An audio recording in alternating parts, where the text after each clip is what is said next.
What's going on, everybody? Your man, Eric Wilson. Hey, Sports Arena's live in the house here. Facebook Live event, of course, we're getting our reaction to some draft. Finally, we got some football people. As you can see, I'm in the war room here of my own. Man, this is going to be such a great night. So many people. I got so many guests chiming in throughout the evening. Of course, you know I got my three main guys, Jake Rongholt, Turning Point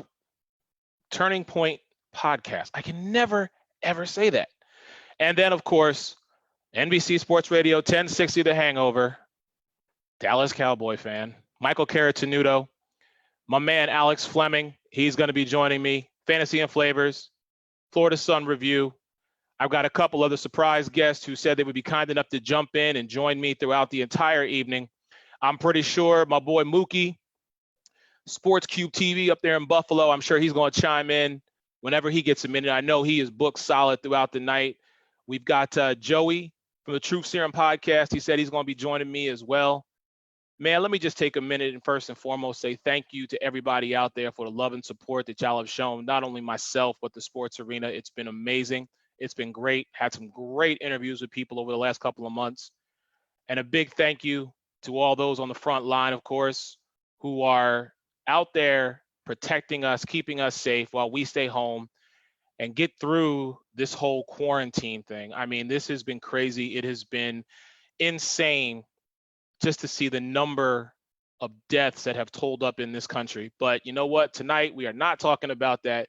What we are talking about, in fact, is the NFL draft. And I am just beyond ecstatic just to see who goes where, because over the past couple of days, as we all know, several guys have either jumped up or jumped down when it's come to who's going to go just in the top 10 alone. I mean, you've got guys like Tua. 1 minute he was going to the Chargers. Of course, originally he was going to the Dolphins. Then they talked about him possibly dropping down even further. I think one of the biggest question marks myself personally is what's Tua going to do, depending on where he goes? Whose scheme is he going to fit the best in? And then I think the odds on wild card is going to be Detroit at number 3. Who's going to go up to get their guy? I mean, we're pretty much all under the assumption, and we still don't know. There's about 30 minutes before the draft even starts. But, I mean, it's pretty much a foregone conclusion, if you will. Joe Burrow's going to go to Cincinnati. Chase Young, even though I don't want him to, going to go to Washington. And then you start the process. Is Jeff Okudah going to go to Detroit? Who are the New York Giants at number 4 going to take? That is a huge question. And I think one that definitely needs to be answered, because offensive linemen this year have been the take. You've got such a wide open, like 23 wide receivers slated to go in this draft. I mean, it's going to be crazy. It is going to be insane.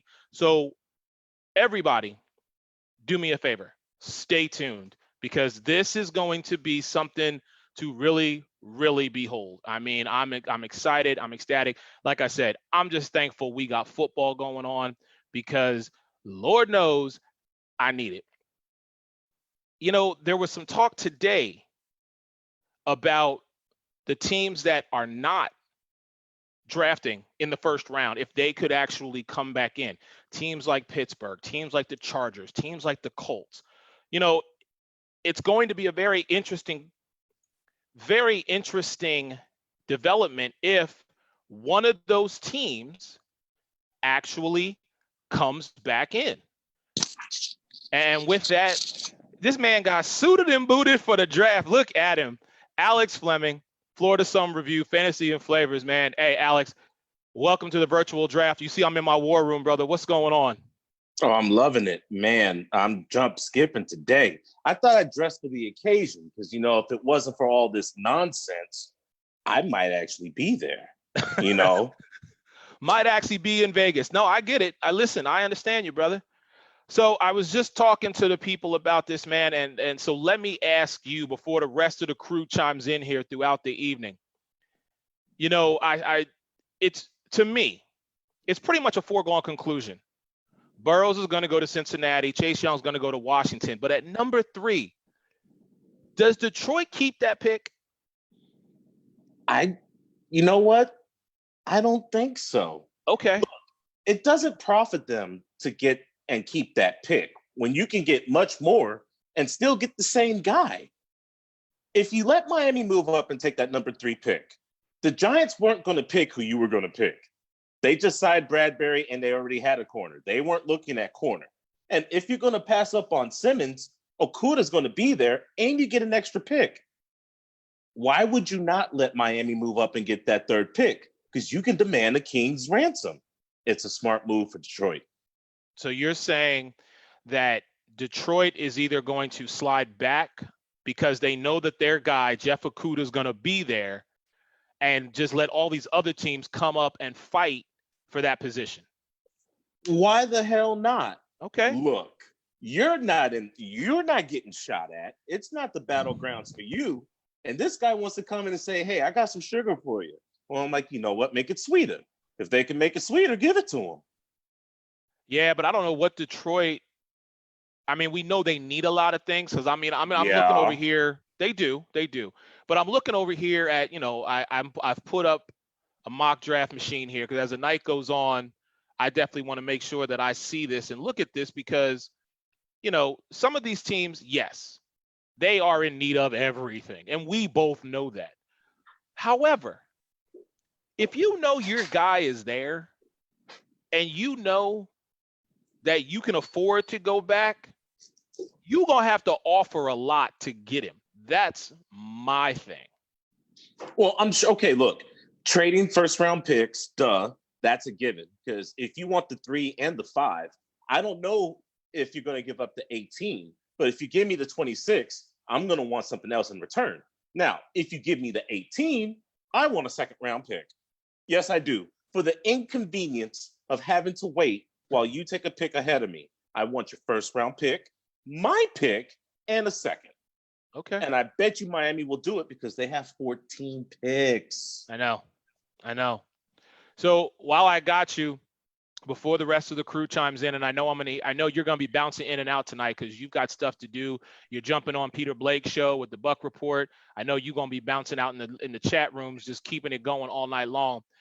Brother, I gotta ask you, Tampa Bay at 14, are they solid at that spot? Or do you see the Bucks, if let's just say, for example, okay? Now follow me on this one here with you. Okay. Let's say your boy Tristan Wirfs, he goes to the Giants. Mm-hmm. Okay. Let's say your boy Mekhi Becton. Let's say he runs off and goes to Cleveland. Makes sense.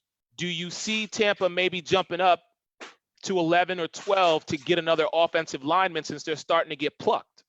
No. Okay. If there's an offensive lineman in the top 4 that's available after pick number 10, I'm singing my praises. Here's why. Bro, all offseason, the Jets picked up off-season linemen, here, there, guards, tackles, nothing really special, but they got plenty of offensive linemen. You know who just got shipped out of the Jets? Robbie Anderson. He's in Carolina now. You know who the number 1 is? Rashard Perriman. Bruh. He's not a number 1. Okay, hold on. No, I liked one. what he listen. With that being said, him not being the number 1, how are you going to equip Sam Darnold without the proper weapons to allow him to fight in this season? You got Le'Veon Bell, who doesn't want to be there. You don't have a tight end that can stay healthy. Rashard Perriman is your number 1 wide receiver. No, you get a weapon. Jerry Jeudy, CeeDee Lamb. It just makes sense. Well, Henry Ruggs III. I'm not picking Henry Ruggs III over Jerry Jeudy or CeeDee Lamb. Test, bro. But he falls into that mix, though. Well, okay, he's the bottom of the barrel of the cream of the crop. Wait, hold on. Him first. Okay, what about getting him first? I'm not saying get him first, but what about Brandon Ayuk?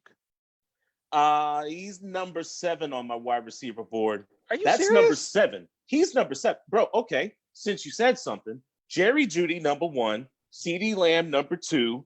I'm torn and I'm thinking Justin Jefferson, number 3. Denzel Mims, number 4. He's a best-kept secret. Denzel Mims, he's a best-kept secret. Denzel Mims Number Cannot go 5. before. Okay. All right. Go ahead. I'm talking about my wide receiver board. No, I got you. Number 5, Henry Ruggs.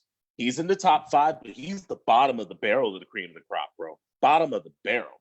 And then I got Jalen Reagor from TCU at number 6.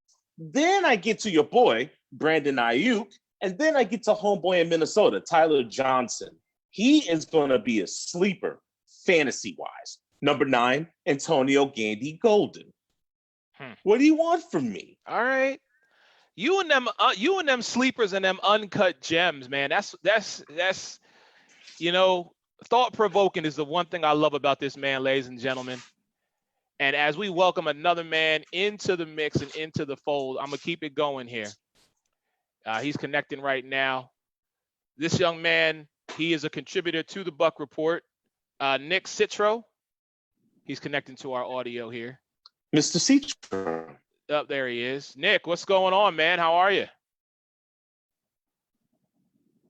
Waiting for the audio. Oh, there it is. There we go. Hey, Nick, how are you? Pretty good. How you doing? Doing well, man. Welcome to the show. Appreciate you being here with us as we get set for finally some football. Yeah, I know. It's been no sports, so it's awesome to finally have something to watch. Yeah. So, of course, my colleague here, Mr. Alex Fleming. Mm-hmm. Both of you big contributors to the Buck Report. Thank you guys so much for being here. So, Nick, let me ask you, man, looking at tonight's draft, and this is one thing I didn't ask Alex, the teams that are not drafting in this first round, could you see any of those teams coming back in and possibly picking somebody up tonight? That's a good question. The Texans, I don't think are an option. And to be honest with you, I was actually going through this earlier. I don't think any of those teams have the draft capital to really come back into the first round. And I don't know if it's really worth it. If you kind of look at, the depth of this draft, specifically at defensive tackle, wide receiver, running back, I don't know if it's really worth trading back up into the later rounds, the later first round, especially when, a lot of these GMs grade these guys, they have 14 first round grades. So, I don't know if that makes a lot of sense, if I'm being honest with you. No, I get it. And I want to welcome this man into the Sports Arena family, Mr. Al Keck. Al, thank you so much for joining me tonight here on this broadcast. How are you, sir? Eric, I'm doing well. Sorry I'm a little late. Had some computer issues, but we're off and rolling right now. Not a problem. I know you are a very busy man tonight, so I appreciate you giving us a few minutes of your knowledge and wisdom. Let me ask you first question right off jump. How are you? How's the family? How's everybody surviving this whole quarantine situation? We've been very lucky and blessed. We're all healthy, and I've got kids scattered out throughout the United States, so everyone is healthy. I've got an elderly mom up in the Northwest. She's doing well, so we're all good. Thank you for asking. No worries. So, Al, tonight we finally get some football in our life here, and I don't even know where to begin except to say we know Burrows potentially right now. There's a 95% guarantee that he's going to Cincinnati, and that Chase Young, arguably the best overall pick in this entire draft, is going to Washington. Do you see Detroit at number 3 holding on to that spot? Well, obviously, that's going to be when the draft really begins. And in fact, it's interesting what you said about Joe Burrow. ESPN just reported a few minutes ago that the Bengals sent a letter and a uniform to Joe Burrow yesterday, telling him and that they're excited to go forward with this, and they're excited to build a winner, and that he's going to be a big part of that and stuff. So they have let him know that he is their pick. So, but again, as you say, I think the draft will really start with pick number 3 in Detroit. It's going to be very interesting. And, there has been so much smoke screen, and who knows who's telling the truth. Who knows what stuff out there is real. But coming into the season, all we heard about the Dolphins was that they were going to build this new franchise, in getting ready for Tua and tanking for Tua and the whole bit. And then we heard for a little while, well, maybe it's not Tua, maybe it's Justin Herbert, that this Tua stuff is, his health will make people nervous The fact that their doctors are not able to really check him the way that they'd like, that, people don't want to take that chance. And then we heard, it was going to be Justin Herbert and all that stuff. I'm getting the feeling here in the last hour or so, we're hearing more of the Tua thing again. Exactly. So the question is, will the Miami Dolphins have to trade up to number 3 in order to make sure they get Tua? And Wow. I think that's going, if they want him. And I get the feeling that that's the way it's turning right now. Do they have to trade up to number 3 to get him? And that's the fascinating part of this draft, is the fact that, and any draft, is the fact that there will be someone that comes out of nowhere and make a big trade to get somebody. And will it be a situation where they'll be going after Tua in this case? Hard to say, but it's going to be fascinating. It's going to be fascinating. And again, I think it all starts with number 3 in Detroit. Yeah.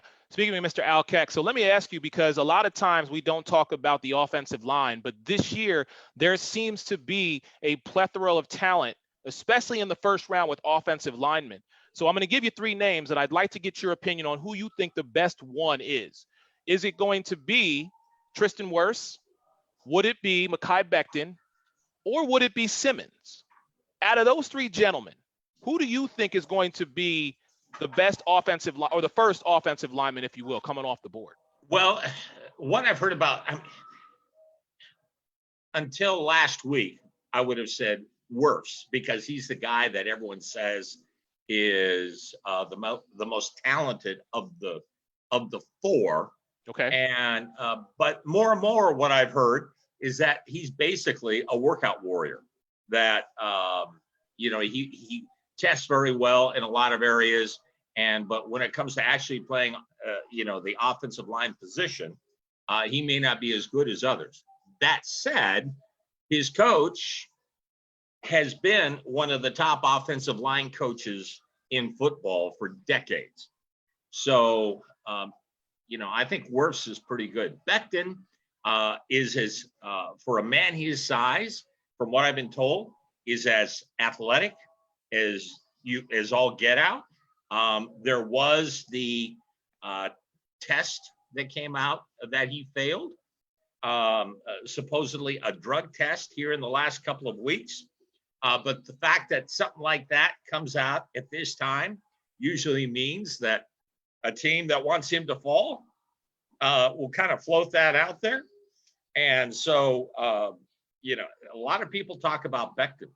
And I keep hearing for the Bucks, I keep hearing Thomas from Georgia. Wow. So, Okay. All right. I'm not sure what's going to happen. Again, the Bucks, common sense says that the Bucks will be looking for an offensive lineman, but who knows? Who knows if they can if they have to trade up in order to get one of the offensive linemen that they want. There are 4 out there, and who knows if they've got to trade up in order to do that. There's a lot of talk of that, and maybe they may be looking at trading with Jacksonville, or having to go up there in order to get the guy they want. So it's going to be fascinating. And then you see the mock drafts today from supposedly the guys in the know, and Daniel Jeremiah says, it's going to be Jerry Jeudy.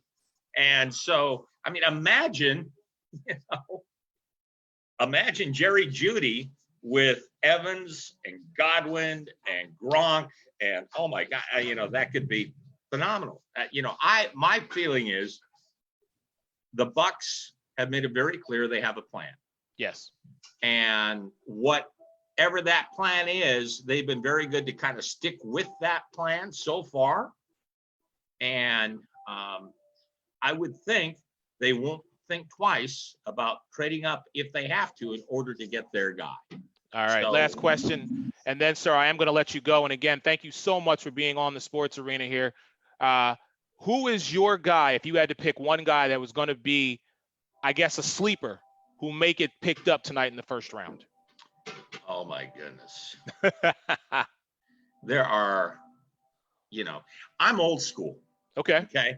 And I still think you got to run the football in order to really be successful in the National Football League.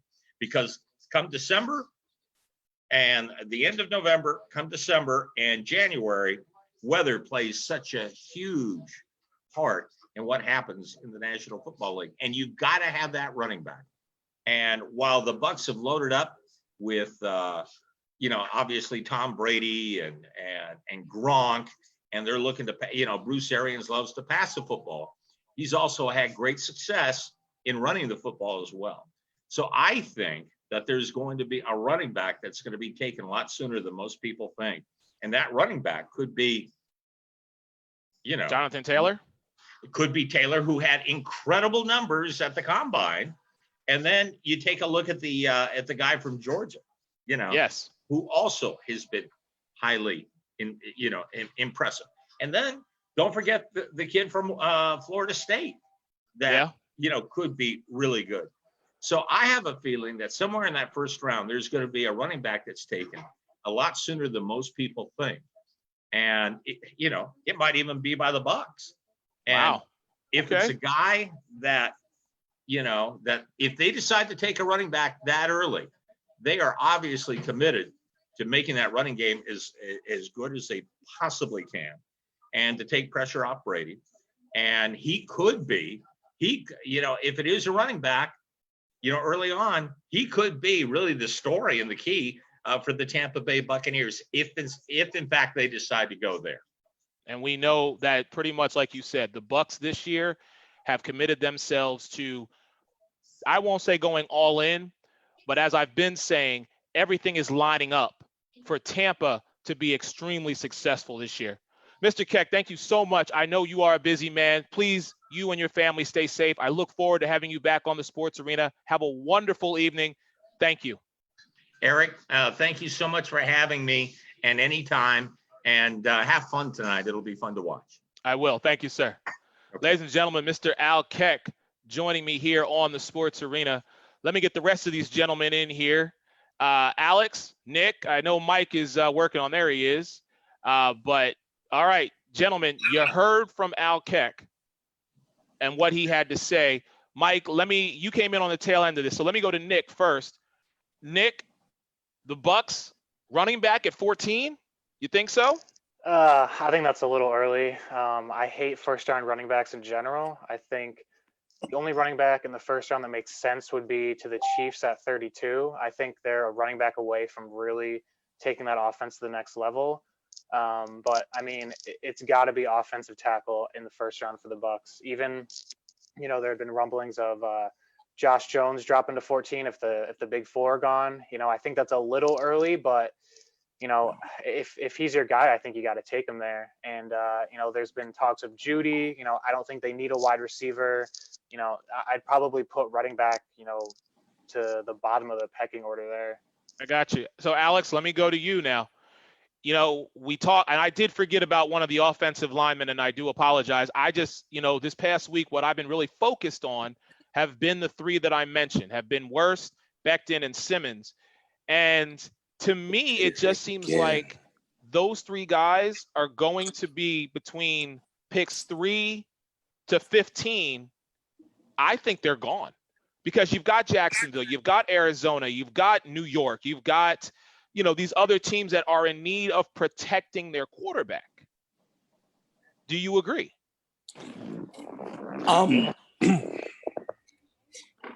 Mike? Do I agree? Sure, Mike. Do you agree? I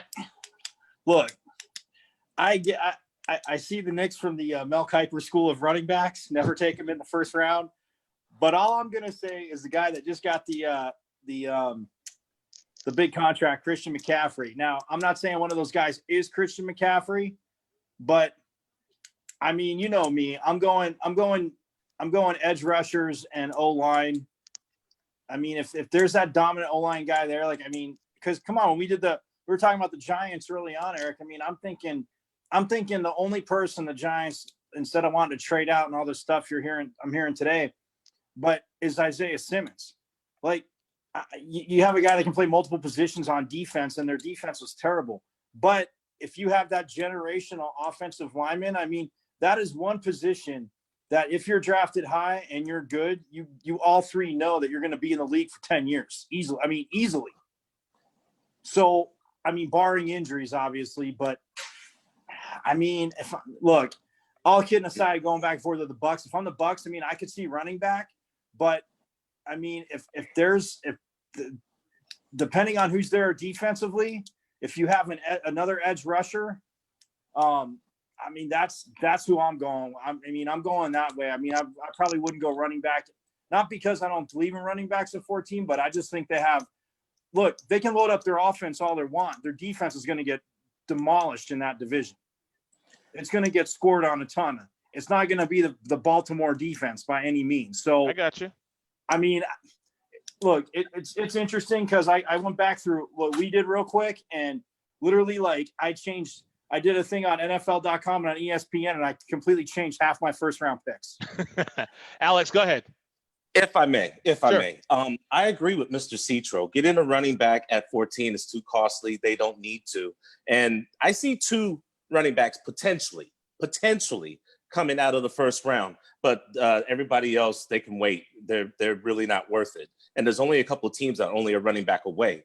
Tampa Bay wouldn't get a running back because that wouldn't behoove them. They need to get an offensive tackle. If by some chance all of the offensive tackles are gone, worst case scenario, you don't have anyone behind Ndamukong Suh. I don't believe Vita Vea has a viable backup. Get a defensive tackle. If you can get Brown or Kinlaw, as Mr. Citro has pointed out quite a few times, that would be the beautiful things to do. Overall, absolutely, it's all about offensive tackle. You don't need to move up to do it, but you know what? If you do move up to do it, why not trade with Jacksonville? They're having a fire sale. They really don't care about the rest of their players. They already want Fournette gone. Why don't you give a third-round pick to Jacksonville? Jacksonville and Tampa trade spots. We'll give you OJ and a third-round pick just for a sweetener, just to make it sweeter. You give us Leonard Fournette that number 9 pick. That way, A, you get your offensive lineman. B, you don't have to worry about trading in the draft. And C, you show a commitment to making the second pick the running back, because now you have the offensive lineman. You get a defensive tackle or a running back in the second round. In the third round, you get your offensive lineman. Then you worry about your safety and secondary. They're only 4 spots away. Offensive line, running back, maybe a safety in the secondary, and an extra offensive lineman. They're good. So, Nick, do you agree with that assessment? Or are there some pieces still left out there? Yeah, I would ultimately agree with that trade. I think you don't even need to have Fournette given back to you if you're the Buccaneers. I would trade the third and OJ to move up to 9 if, say, a Jedrick Wills fell, a Mekhi Becton, one of those guys. I've been looking a lot into the second round. I think defensive line, if you go tackle in round 1, I'm probably going running back or defensive tackle in round 2. I think they have a lot of depth in that area. Probably then going receiver in round 3 or 4. And there's been a lot of talk of Tampa drafting a quarterback because we have Blaine Gabbert back there. But, I wouldn't be shocked if they passed on quarterback altogether, just given how, this team is constructed. I think they're a right tackle, a running back, and, maybe some depth in the secondary away from really being, a Super Bowl contender in my mind. I think, if they can get a solid wide receiver 3, that's sort of icing on the cake. But, if you share up right tackle, there's not a lot of holes left on that team. Right. So, Mike, let me jump over to you, because not only do you, support Arizona, because you're out there, NBC Sports Radio, 1060 a.m., the Hangover, Sports Hangover, every Saturday, but you get to cover, as you're proudly showing tonight, your Sun Devils. So let me ask you, Arizona with the number 8 pick, what do you expect them to do with that pick?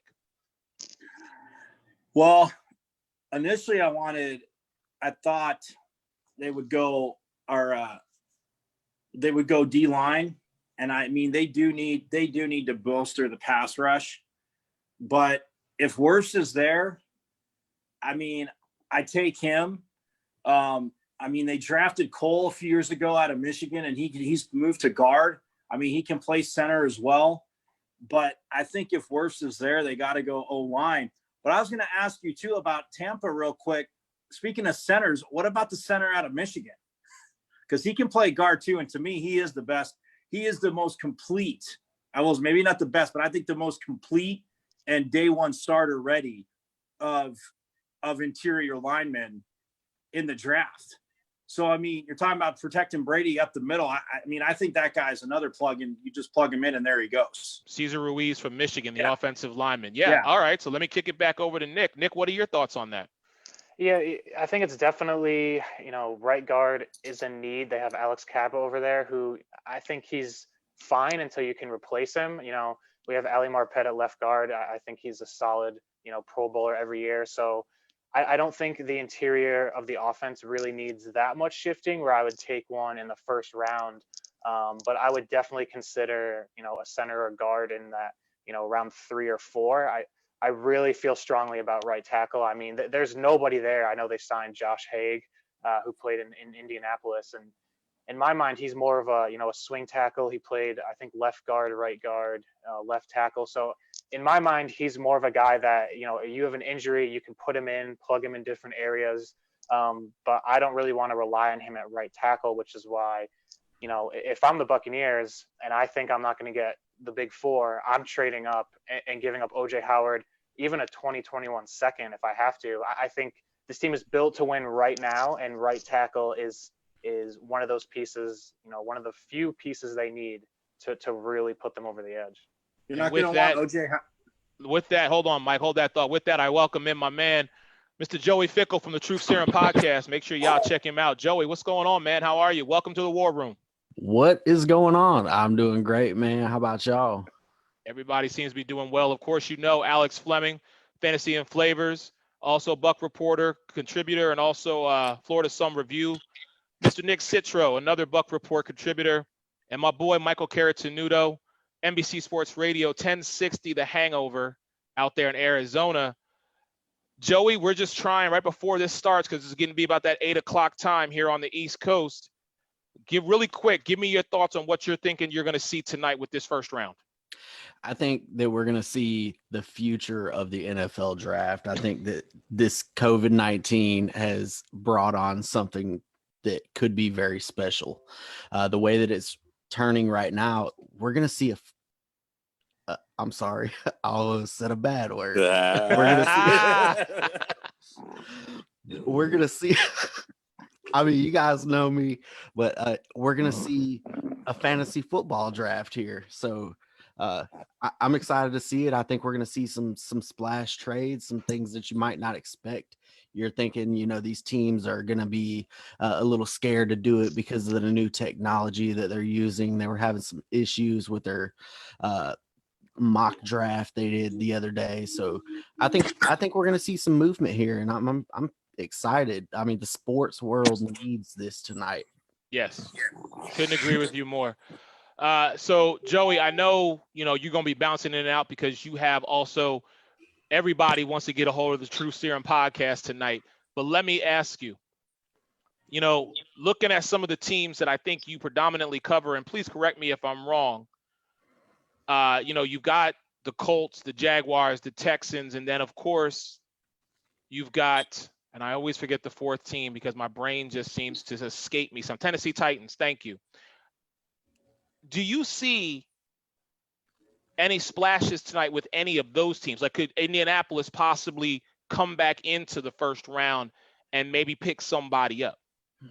I don't know. This is the NFL, and we don't know anything. There's crazy things that happen all the time, but I think they got a great player in Buckner that they traded their 13th overall pick for.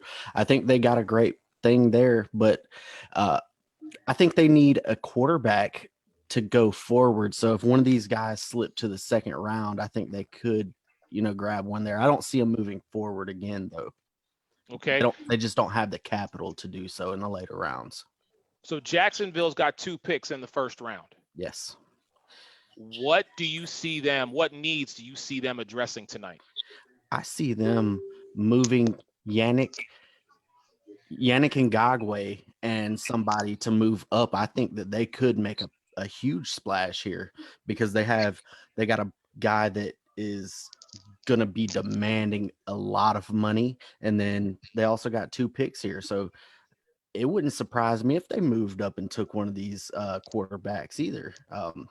They're saying, the Florida man Gardner Minshew is going to be the future, but I don't know. I don't believe it. And, we got Fournette on the block too. So they got some pieces that they can move around too, along with the first round capital that they have. Nick, let me ask you, with the only Florida team that we haven't talked about tonight so far has been Miami, and Miami's got 3 picks in the first round. Aside from them, and I'll crystal ball it and say, let's say that they actually do take Tua at 5. What do you see them doing with their other 2 picks as the NFL right now gets started on all facets, NFL Network, ESPN? I'm sure we're all got it tuned in and we're ready to go here. And ladies and gentlemen, just to let you know, we are going to be giving you real-time reaction as soon as the pick is in. I'm going to go to one of these guys and we're just going to give it to you raw, not as raw as True Serum will like to do sometimes, but But sorry, Nick, back to you. Miami, 3 picks in the first round. What do you see them doing? Yeah, I don't even think Tua's a lock at 5. I think they could go Herbert. The way that I think about team construction is Miami has so many holes that,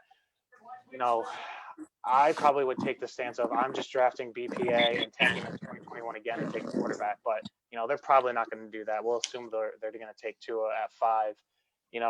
I'm going best player available at every pick, essentially. I'm probably taking a tackle if it's Josh Jones that falls to them. I believe they've picked 18. And then, maybe defensive end like Yetur Gross-Matos, I think can make sense in the first round. They just have so many holes at every position that they can be flexible. I think they have 9 to 10 picks in this draft. So, if they like a guy on their board, they can trade up to get somebody. But if you look specifically at the first round, I think if a Josh Jones falls to them, at pick 18, I think that's got to be it to kind of shore up their offensive line for Tua. And then I'll probably go defense at 25, whether it's a tackle, defensive end. But like I said, they just have so many holes that they need to fill. Eric, did you tell Nick about my craziness at number 1? I did not. I was saving that for you, sir. I know you were having a little technical difficulties. Go ahead. Give them your first. Go ahead. Get it out the way.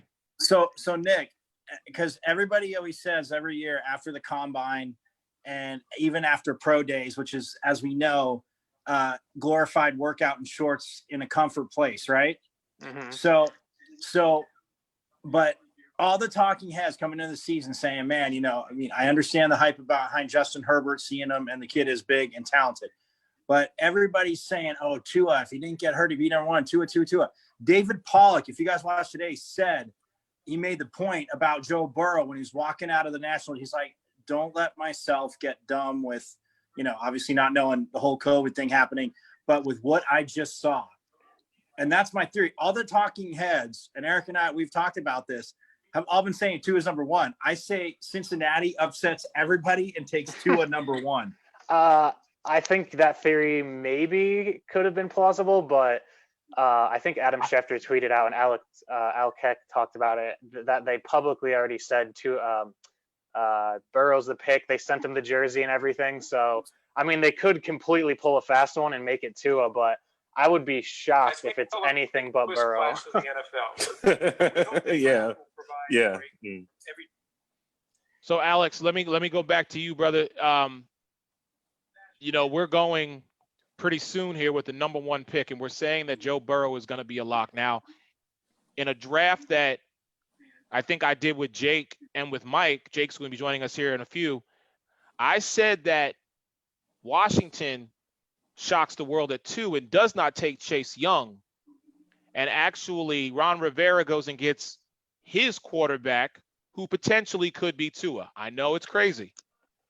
However, when you're a new head coach coming in, you don't just address what's in front of you, you look to your future. And no disrespect to Dwayne Haskins, but I don't think Dwayne Haskins is going to amount to much, especially given what we've seen from him thus far. do you think Washington does anything crazy aside from just going and get arguably the best player in this entire NFL draft in Chase Young? I hope they do. I hope Hi, they Alex. do. How and I you know doing? Go ahead, Hi, Alex. Go ahead. How you doing? Okay, let me address this with all due respect, sir. Chase Young is a Washington Redskin. When I spoke to Ron Rivera at the NFL Combine, the first thing he said was Dwayne Haskins is our quarterback. The second thing he said is that he has to build up this defense so that way he can properly protect his quarterback and compete in the NFC East. He mentioned the records of the NFC East this last season. It was pathetic. Whether you were the Eagles, the Giants, the Cowboys, or the Redskins, nobody was up to par. They were the run of the mill. He says he took over and he wanted to put his place in Washington Redskins. I remember Ron Rivera as a little kid doing the Super Bowl shuffle, but that's just me. I do I believe he's going to draft Chase Young so that way they can incorporate a system similar to the San Francisco 49ers where they swarm you. They have too many weapons. You can't keep up. McLaurin and Haskins already has a connection. Why? They were teammates at Ohio State. You re-signed AP on the cheap because Geist is injury prone. Fix the defense, build up the offensive line, do something with Trent Williams. Right now, I don't even care. As far as you get that over, trade him, keep him, get some draft picks, send him away, get some value for him. What up, Mookie? Get some value for him because he doesn't want to play for you. But the Redskins, why are we looking at the Redskins as if they're not a threat? Plain and simple. The Cowboys lost this division. The Eagles won this division. They got bounced by Seattle. So let's not say that anybody in the NFC East is anywhere dominant. They're going to grab Chase Young. They're going to build up the defense. They're going to roll with Haskins and give a gentleman who only had 5 games to plan and prepare because whenever they threw him in week 4 against the Giants, he didn't even have a playbook. He was begging his offensive lineman to please protect for him. How about we give Haskins a full year before we pass any judgments, get Chase Young, and let everybody do their draft? All right, fair enough. With that, I want to welcome in 2 gentlemen. My man, Turning Point Podcast every Wednesdays and Fridays. My man, Mr. Jake Rongholt, and Sports Cube TV up there in Buffalo. Mookie Hawkins. Gentlemen, good evening. Thank you for joining the War Room. I really appreciate y'all's time tonight, man. What's going on, Jake? What's going on, Mookie? Not much, man. I'm in there preparing dinner, so I'm a little bit behind, a little bit, but I'm hey, ready. Brother, it's all good. It's all good. Jake, how are you, brother? I'm doing fantastic. I actually just got done with dinner, so I'm sitting here ready to go. And hi, this really feels weird to me. So really quick, just for everybody chiming in on Facebook and following us, let me introduce the entire crew. And I got one more coming into the fold here. I'm going to wait because, fellas, I had to bring a lady into this because we needed to get a female perspective. So let me run down the list of everybody joining me on the sports arena tonight. First and foremost, we got Miss Ruthie, Baby Ruth the Truth. You can follow her on Instagram. She is an amazing, amazing, talented young lady. Make sure you guys follow her. Her sports knowledge is phenomenal. Of course, again, Mr. Mookie Hawkins, Sports Cube TV up there in Buffalo. I've got Nick Citro, Bucks Report contributor, Alex Fleming. You can check him out on the Magic Perspective. I know this ain't basketball, but I had to throw it out there. Shameless plug for me and Alex. But Florida Sun Review, Fantasy and Flavors, and of course, another Buck Report contributor, Mr. Joey Fickle from the Truth Serum Podcast, Michael Caratinudo, NBC Sports Radio, 1060 AM, Sports Hangover in Arizona, and of course, Jake Rongholt, my brother, Turning Point. I already said to you, Jake. Jake's getting 2 introductions tonight, and of course myself, your man Eric Wilson up in here. So, Ruthie, let me come to you really quick. Because I'm tired of listening to these guys. Let's switch up the tempo. Yeah. You guys hear me okay? Yes. Okay, perfect. So, all right, Ruthie, I didn't know this until just recently. You and Mike have something in common, and I guess I have to add now Ruthie to the mix, now making 6 people. Ruthie, I love you. I love you, Ruthie. 6 people Wow. that I right, absolutely baby. love and respect who are Dallas Cowboy fans. Yes. So Ruthie at 17, what do you think your Cowboys, you and Mike, what do you think your Cowboys are going to do? I think we need to spark up our defense a little bit. We need to get some new talent. We need to freshen up a little bit. offensive line is also lacking, some new potential. So I'm hoping that with our 7 picks, we are going to make some magic happen. And Dak Prescott signing his deal coming up soon is also going to be a great impact for our team. So we're going to let Zeke the Freak and Dak Prescott and whoever comes to join us do their thing next season. We're going to the Super Bowl, gentlemen, just letting you know. Oh, here she go. Don't do it to me. I'm Don't putting it do right it. now. I had to mute for that, Mike because okay? I knew he was going to say something. Ruthie, that's awesome. No, see, first, okay, look, I love the passion. And Ruthie, when we did our when me and Eric and Jake went through picks, I actually said the Cowboys trade with their Bucks and go up to get CJ Henderson because I love that kid out of Florida.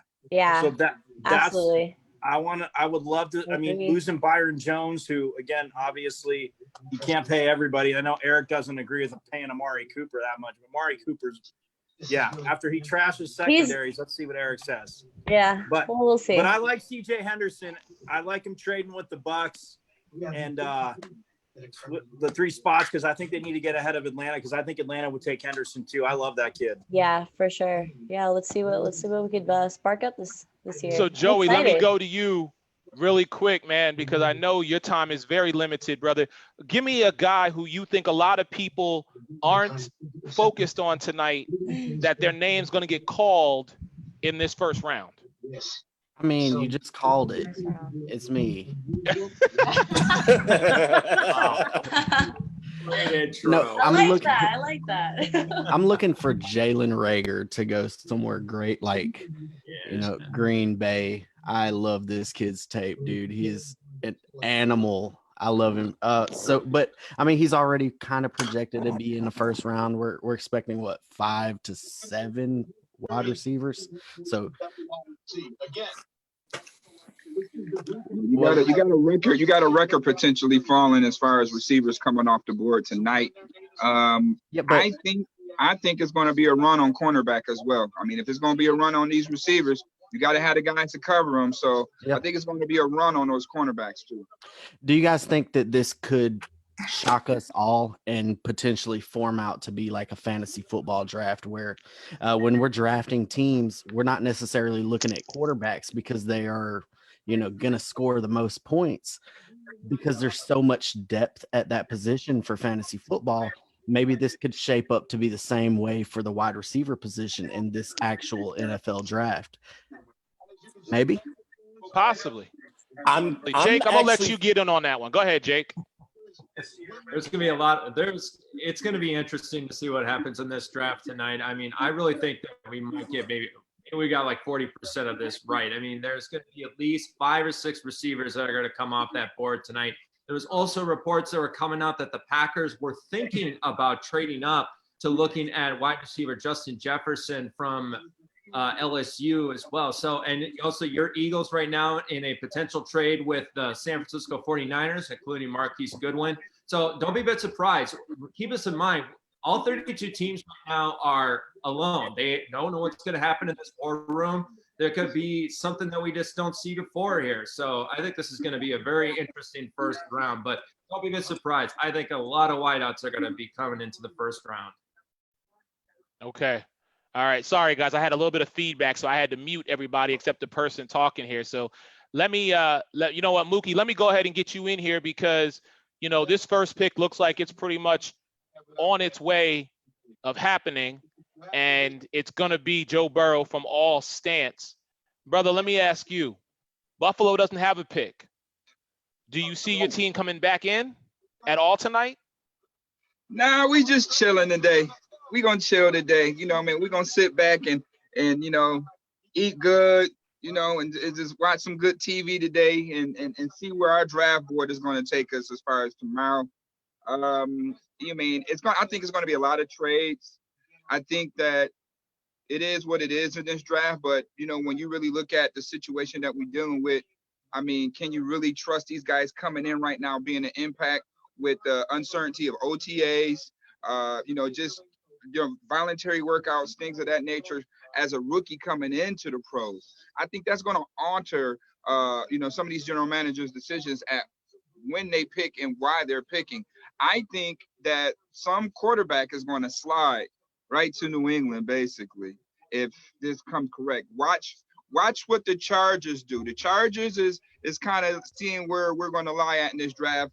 The Lions can easily reshape the draft. I hear that the Giants is trying to move back as well. But if not, they're going to take the guy that they desperately need at that point in time and not just the best available.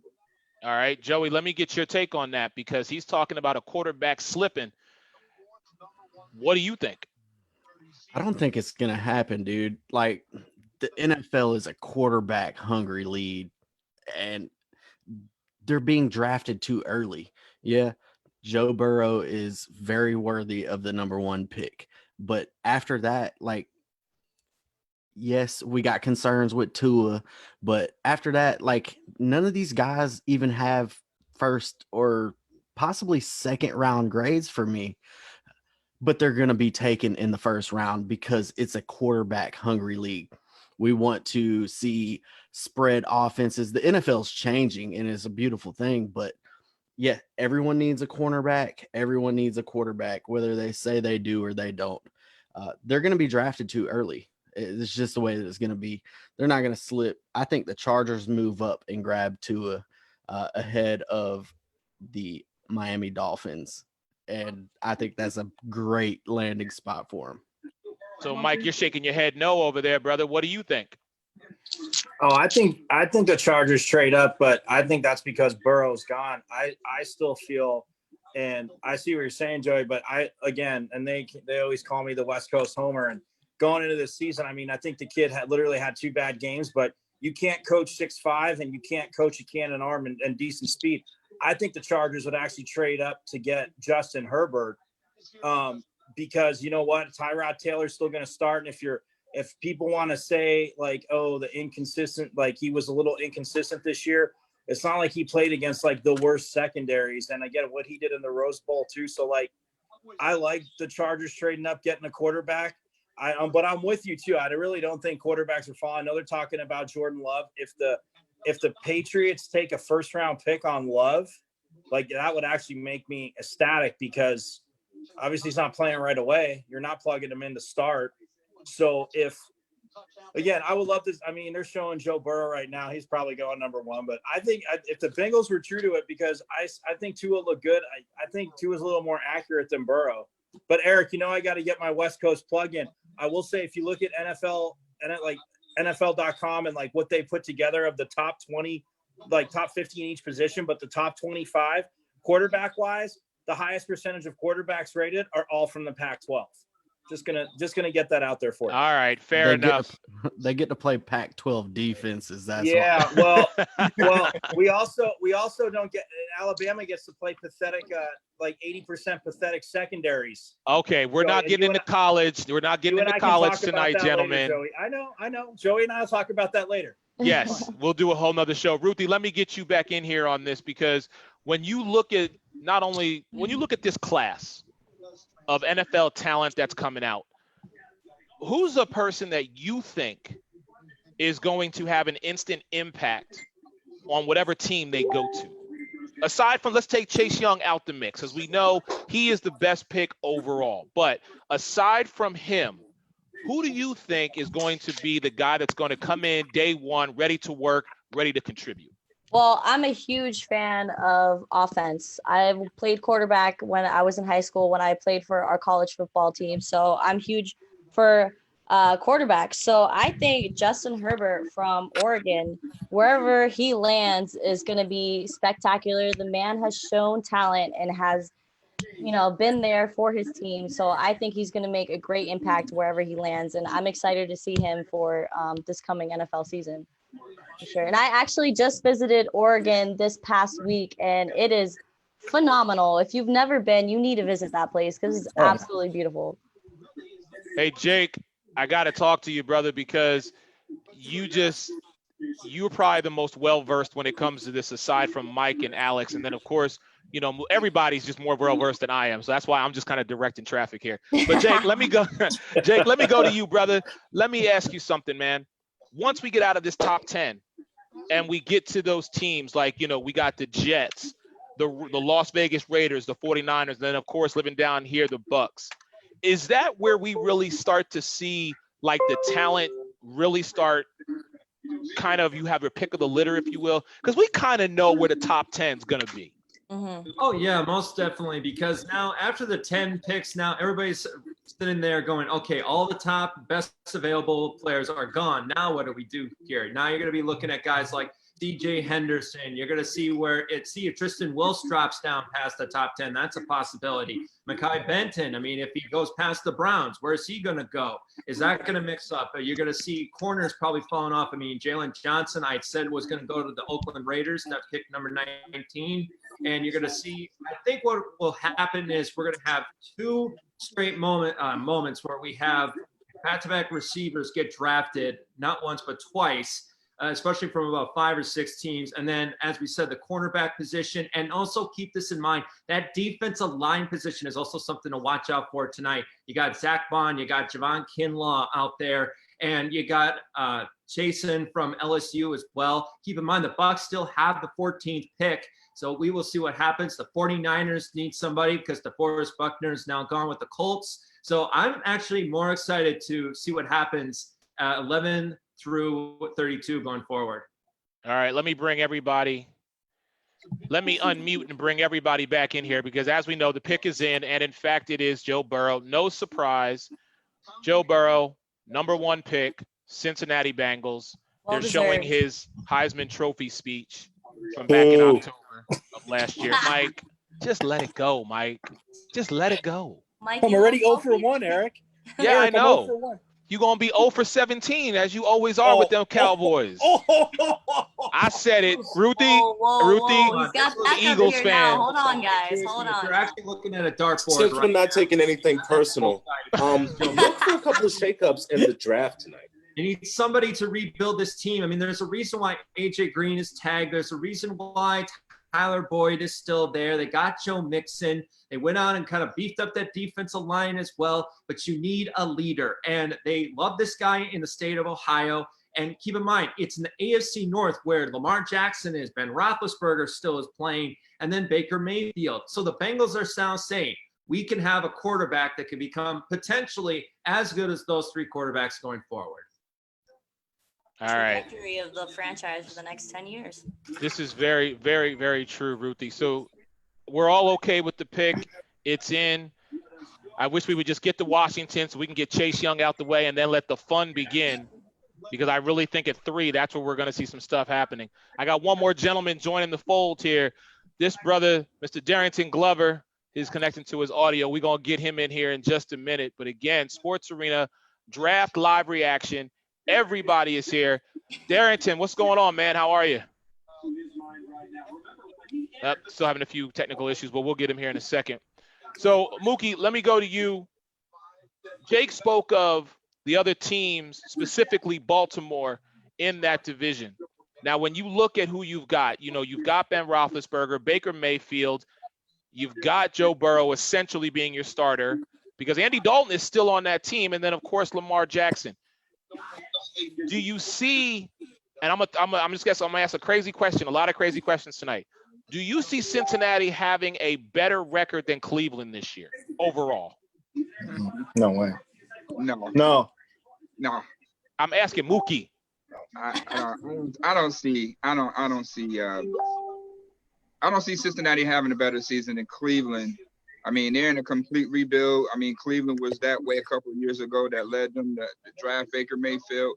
And, with the weapons that Cleveland does possess at this point in time, it's just that they're so far. I mean, they're so far away, from Cincinnati in reference to competition. It's not even close. So, no, to answer that question, they won't. All right. Alex, when we look at this division with the AFC North, I'll go on Mookie's recommendation and say it's going to be Baltimore 1. I'll say Cleveland 2, and then Pittsburgh at 3. Your thoughts? Okay. Look for Pittsburgh's first pick to be a quarterback. How about that? Take a little draft knowledge on that. But that being said, this is Lamar Jackson's division. Love it, hate it, really doesn't matter.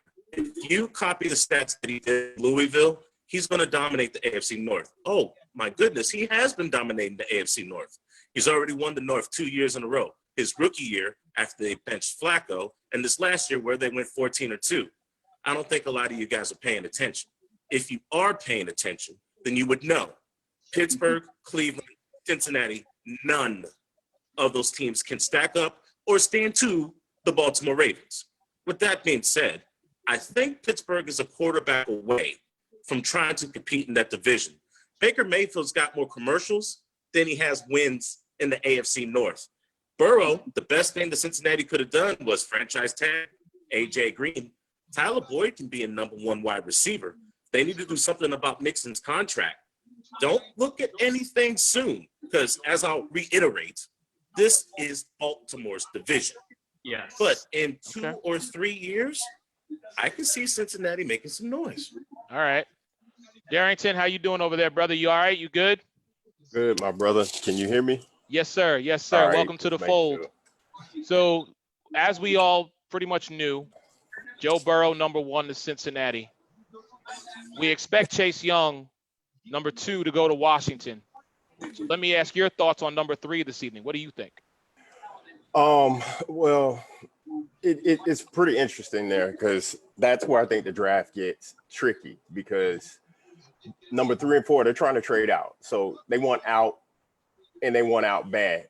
I mean, the Giants, they want to gather more picks, fill some holes that they have with that aging team that's, I would say, a very bad roster built around a quarterback that's going to need a lot of help. But I don't know if that really makes sense for them to trade back depending on where they'll be able to go, because everybody wants to come up to get one of these quarterbacks. We're talking Tua and what is his name? Justin Herbert. So I'm just waiting to see. That's when the fun actually starts once we get to pick 3. Let's go ahead and get Washington out of the way. Go ahead and take Chase Young because that's the right thing for them to do. They have Dwayne Haskins, who they should build around. And there's no way that they're going to be able to mend that relationship with Trent Williams. So get that trade out of the way too and see what other kind of capital they can get from that. And then let the fun begin at pick number 3. All right. So the pick is in for the Washington Redskins, and I'm pretty sure we all know it's going to be Chase Young. He's going to be the guy who is going to wind up going to Washington. So, I mean, Ruthie, Michael, let me ask you, because we share this division. We do. Chase Young. There's no room for winners over here. I'm not trying to come over to y'all side anyhow. Believe me, you see this war room behind me? This is Eagles war room, okay? That's what that is. I will gladly stay in the 215. What's that? Years of choking? We shoot birds out of the sky over here. Absolutely. Isn't that in on a 96? Hey, and on a quiet night in Dallas, Ruthie, you know you can hear eagles cry too. Oh, here he goes. I bet. All right. Anyway, what's your question? My What's your question to question? the two of you is very simple.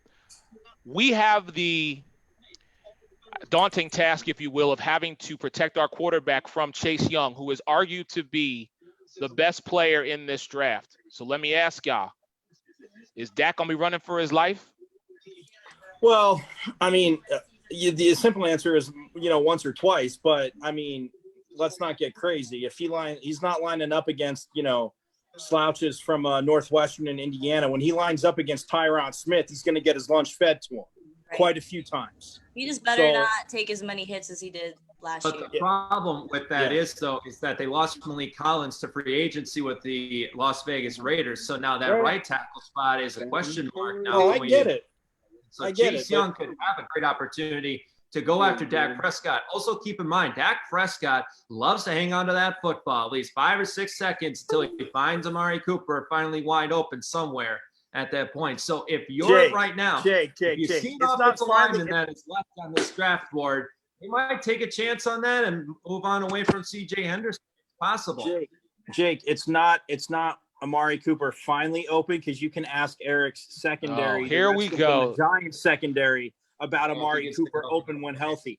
But Eric, to your question, yes, I mean, Chase Young is going to be a complete nuisance. We know what dominant pass rushers can do. Again, yes, I don't see him having the amount of sacks he had last year in college, but look, this dude is flat out talented. I mean, I wish somebody would have traded up to take, not that the Redskins were going to trade the pick, but it's going to be daunting for the rest of the division because, I mean, look, we've all had our guys on the outside. I mean, you know, we were talking about DeMarcus Ware last week. I mean, come on, when Parcells drafted him out of Troy, everybody's like, what's he doing? Well, we found out what Bill Parcells did with that. You guys have had your rushers. God knows the Giants defensive line for the longest time, it just was producing sack after sack after sack. And then, you know, the Redskins had to play catch up, but I mean, he does solidify their defensive line. I mean, but their issues, I mean, are more on the offensive side. So, I mean, he is going to have to get to the quarterback a lot. Fair enough. Mookie, let me get It's your gonna opinion be a on this. defensive team. Yeah, it's going to be an offensive team because Ron Rivera's the new head coach, and what he did in Carolina was amazing defensively, and I think he's going to bring that to Washington. It's going to take a little time. I mean, it's still either the Cowboys or the Eagles division to win here, but I mean, Washington does at least have a bright future now going forward, especially when you got a guy like Chase Young who dominated the Big Ten, dominated college football, and if you watch that game against Clemson in the semifinal, that right there, I believe that Chase Young was going to be a top 5 pick in that performance. All right. Well, I did. Hold on, Mookie. Let me get you in here on this one because you're a man who was a beat writer for the Buffalo Bills, so you're covering and seeing this, you know, from year in to year out. Let me get your thoughts on Chase Young, and out of the defenses in the NFC East, does Chase Young make the Washington Redskins defense a top defense in the league? I think they have one of the most formidable defensive fronts in the NFL. When you really look at who he's going to be on, you know, up front with, I mean, yeah, you can easily say that Chase Young and the Washington Redskins defense is legit, you know, due to the fact of what they're going to have in that box. A guy that, you know, that's pretty much like, I mean, he's an easier LT type of guy. 6'5", 265, relentless, can play on both sides, has a lot of tricks to the trade, you know, so, you know, it's going to be kind of exciting once again in the boring NFC. Hey, listen, I said it the other day, and I hold to it. Hold on, let me grab Jake. Go ahead, Jake. If you're Jonathan Allen or Deron Payne right now and Ryan Kerrigan, you are excited right now that Chase Young is coming to the Redskins because this is a defense that was one of the worst in the NFL last year, and they need somebody. And Ron Rivera's an amazing defensive mind. He played for the 85 Bears, for crying out loud. And, I mean, this is what Washington needs for the future going forward. You talk about offense, though, as well. I mean, Dwayne Haskins, they're going to give him about maybe 1 year, maybe 2 years more. Terry McLaurin actually became a sleeper wide receiver later on in the season. So, I mean, even though it's right now Cowboys or the Eagles winning this division this year, the Redskins are going to be one of those giant killers, I believe. Hey, Joey, let me ask you, because as Darrington did say, now the fun begins. Now we're at number 3. Is Detroit going to hold this pick? Nope. I don't know. I think that they could go a number of ways here. I would go with Okuda because they just got rid of Darius Slay, and I think he is a great player for today's NFL style of airball is what it is. So, but there's lots of great talent here that they could go with. So I do think that they should probably, you know, move back a couple of picks and grab another one. Maybe let the Chargers come on up here and get Tua right here. Herbert. Nobody wants Paxton Lynch 2.0. Oh my God! Wow. Eric, are you kidding me with this? I would not Oh go my that far. God! All right, Wow. pick is in, guys. Looks like the Lions aren't going to trade. All right. So then, I mean, by all stretch of the imagination, we are saying that Jeff Okuda is about to be the first offensive tackle off the board, number 3 to Detroit. Jake, I'm going to come back to you because you being a Packers guy, this is your division. Let's It's gonna talk be about Derek Brown or it's going to be Jeff Okuda. I mean, They need help on the front seven. They need help at that cornerback spot because now Darius Slay is with the Eagles. They're not going to go quarterback or anything like that. They got Kenny Galladay to throw to, $30 million still to pay Matthew Stafford. So they're going to give it another year at least before they start looking for their future with the Detroit Lions. So right now it's all about defense because Matt Patricia now is in a make or break year. Yeah, but the game is one up front. So, I mean, you can easily look at Derek Brown being selected here, but I mean, they definitely have to address that back end, even though, they did make some moves to try to patch that, but now that Jeff Okuda's standing right there, you get your lockdown quarter, you get your Stephon Gilmore, Matt Patricia right here. But I mean, they can go Derek Brown. So I got him going Okuda. The pick is in. We'll just have to see. Derek Brown. Really, Mike? You saying I'm it's still, Derek dude. Brown? I think Derek Brown's the best interior defensive line. And again, playing for Auburn, that's fine. But I don't think. I mean, think back when you mentioned the Ravens before, and you mentioned even the Steelers teams, even whoever.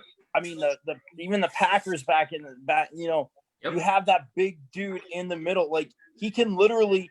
He to me, I'm not saying he is him because he's a little smaller and faster, but they took Okuda. I would have went with Brown here. I'm just saying. I mean, look, Okuda's a lockdown corner. I get you gave away Slay, but guess what?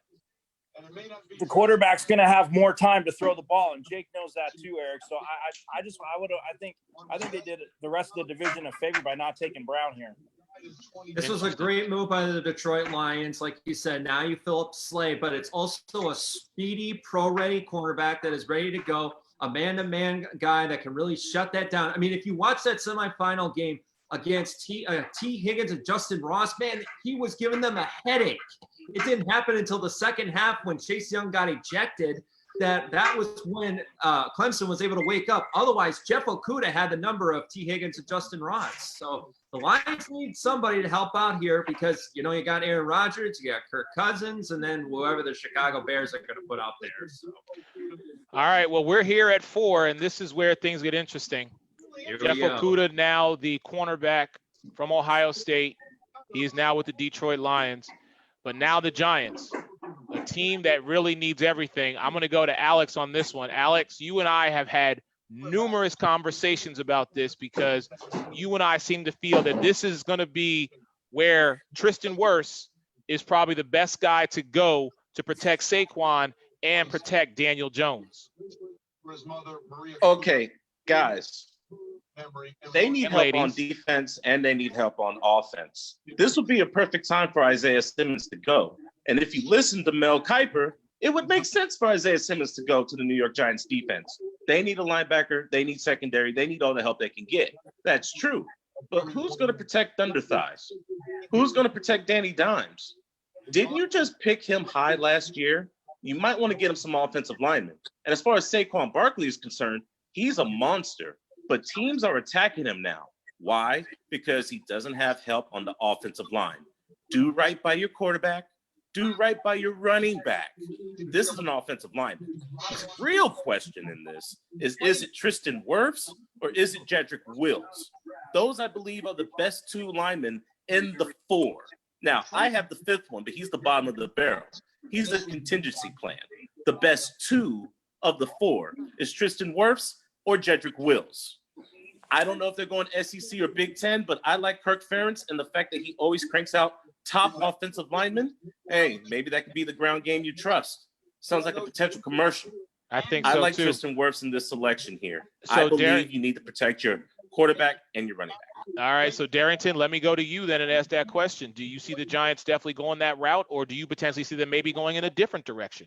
I mean, if they do keep the pick, I agree with Alex. They have to go offensive line. I mean, you build your team from in the front 7 and on your offensive line. So that's on your defensive line, offensive line. That's where it goes. You don't go like as trendy and beautiful as a pick as Isaiah Simmons would be, and as many holes that he could fill. He's only one player, and you do have to protect your quarterback in that regard. And to that same regard, you have 2 high draft picks in Saquon Barkley and Daniel Jones that you have to protect. You have to give them something. They've neglected that offensive line for a multitude of years, and it's come back to bite them from one, the poor play that they received from Eli Manning on his way out, then the poor play that they received from Daniel Jones last year because he did not have a lot of time. So if you keep that pick, that's what you do. If you're able to trade back, grab another offensive lineman at a later pick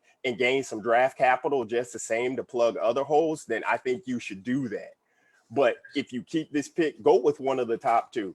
I prefer I know Tristan Wirfs, but I prefer Jedrick because he's proven. I mean, he's been on a team, an Alabama team that has only lost, 23 games in Nick Saban's whole tenure there. And he's pumped out 26 first-round draft picks. That's a beautiful stat. And, of course, not every offensive lineman that Alabama puts out strikes it big. But I think that's what you do. All right.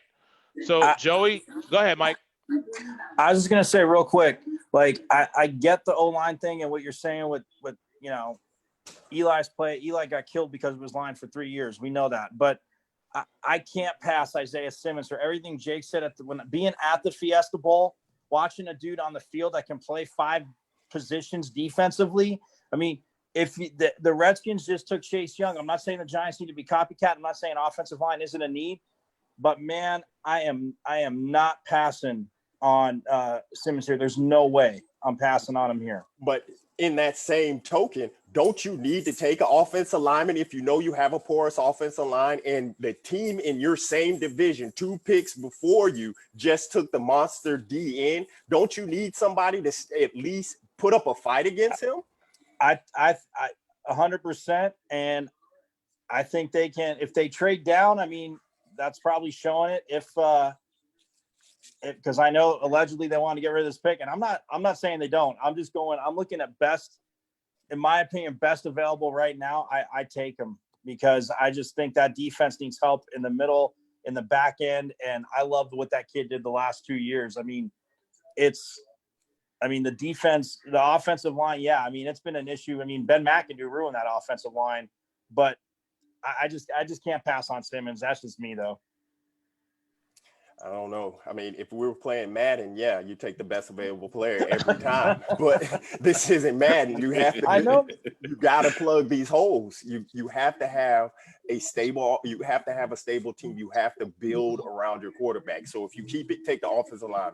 I know it's fun to take somebody that can come out there and you can just scheme him and put him in different places on the defense, but he's not going to help you score points, and that's what the Giants have a problem doing right now. Yeah, but Darrington, they're also saying that offensive. I mean, the way tackles are just overall. I mean, yeah, the top 5, but I mean, they're saying it's like 15, 20 deep offensive line in general. So I think the Giants could get that diamond later.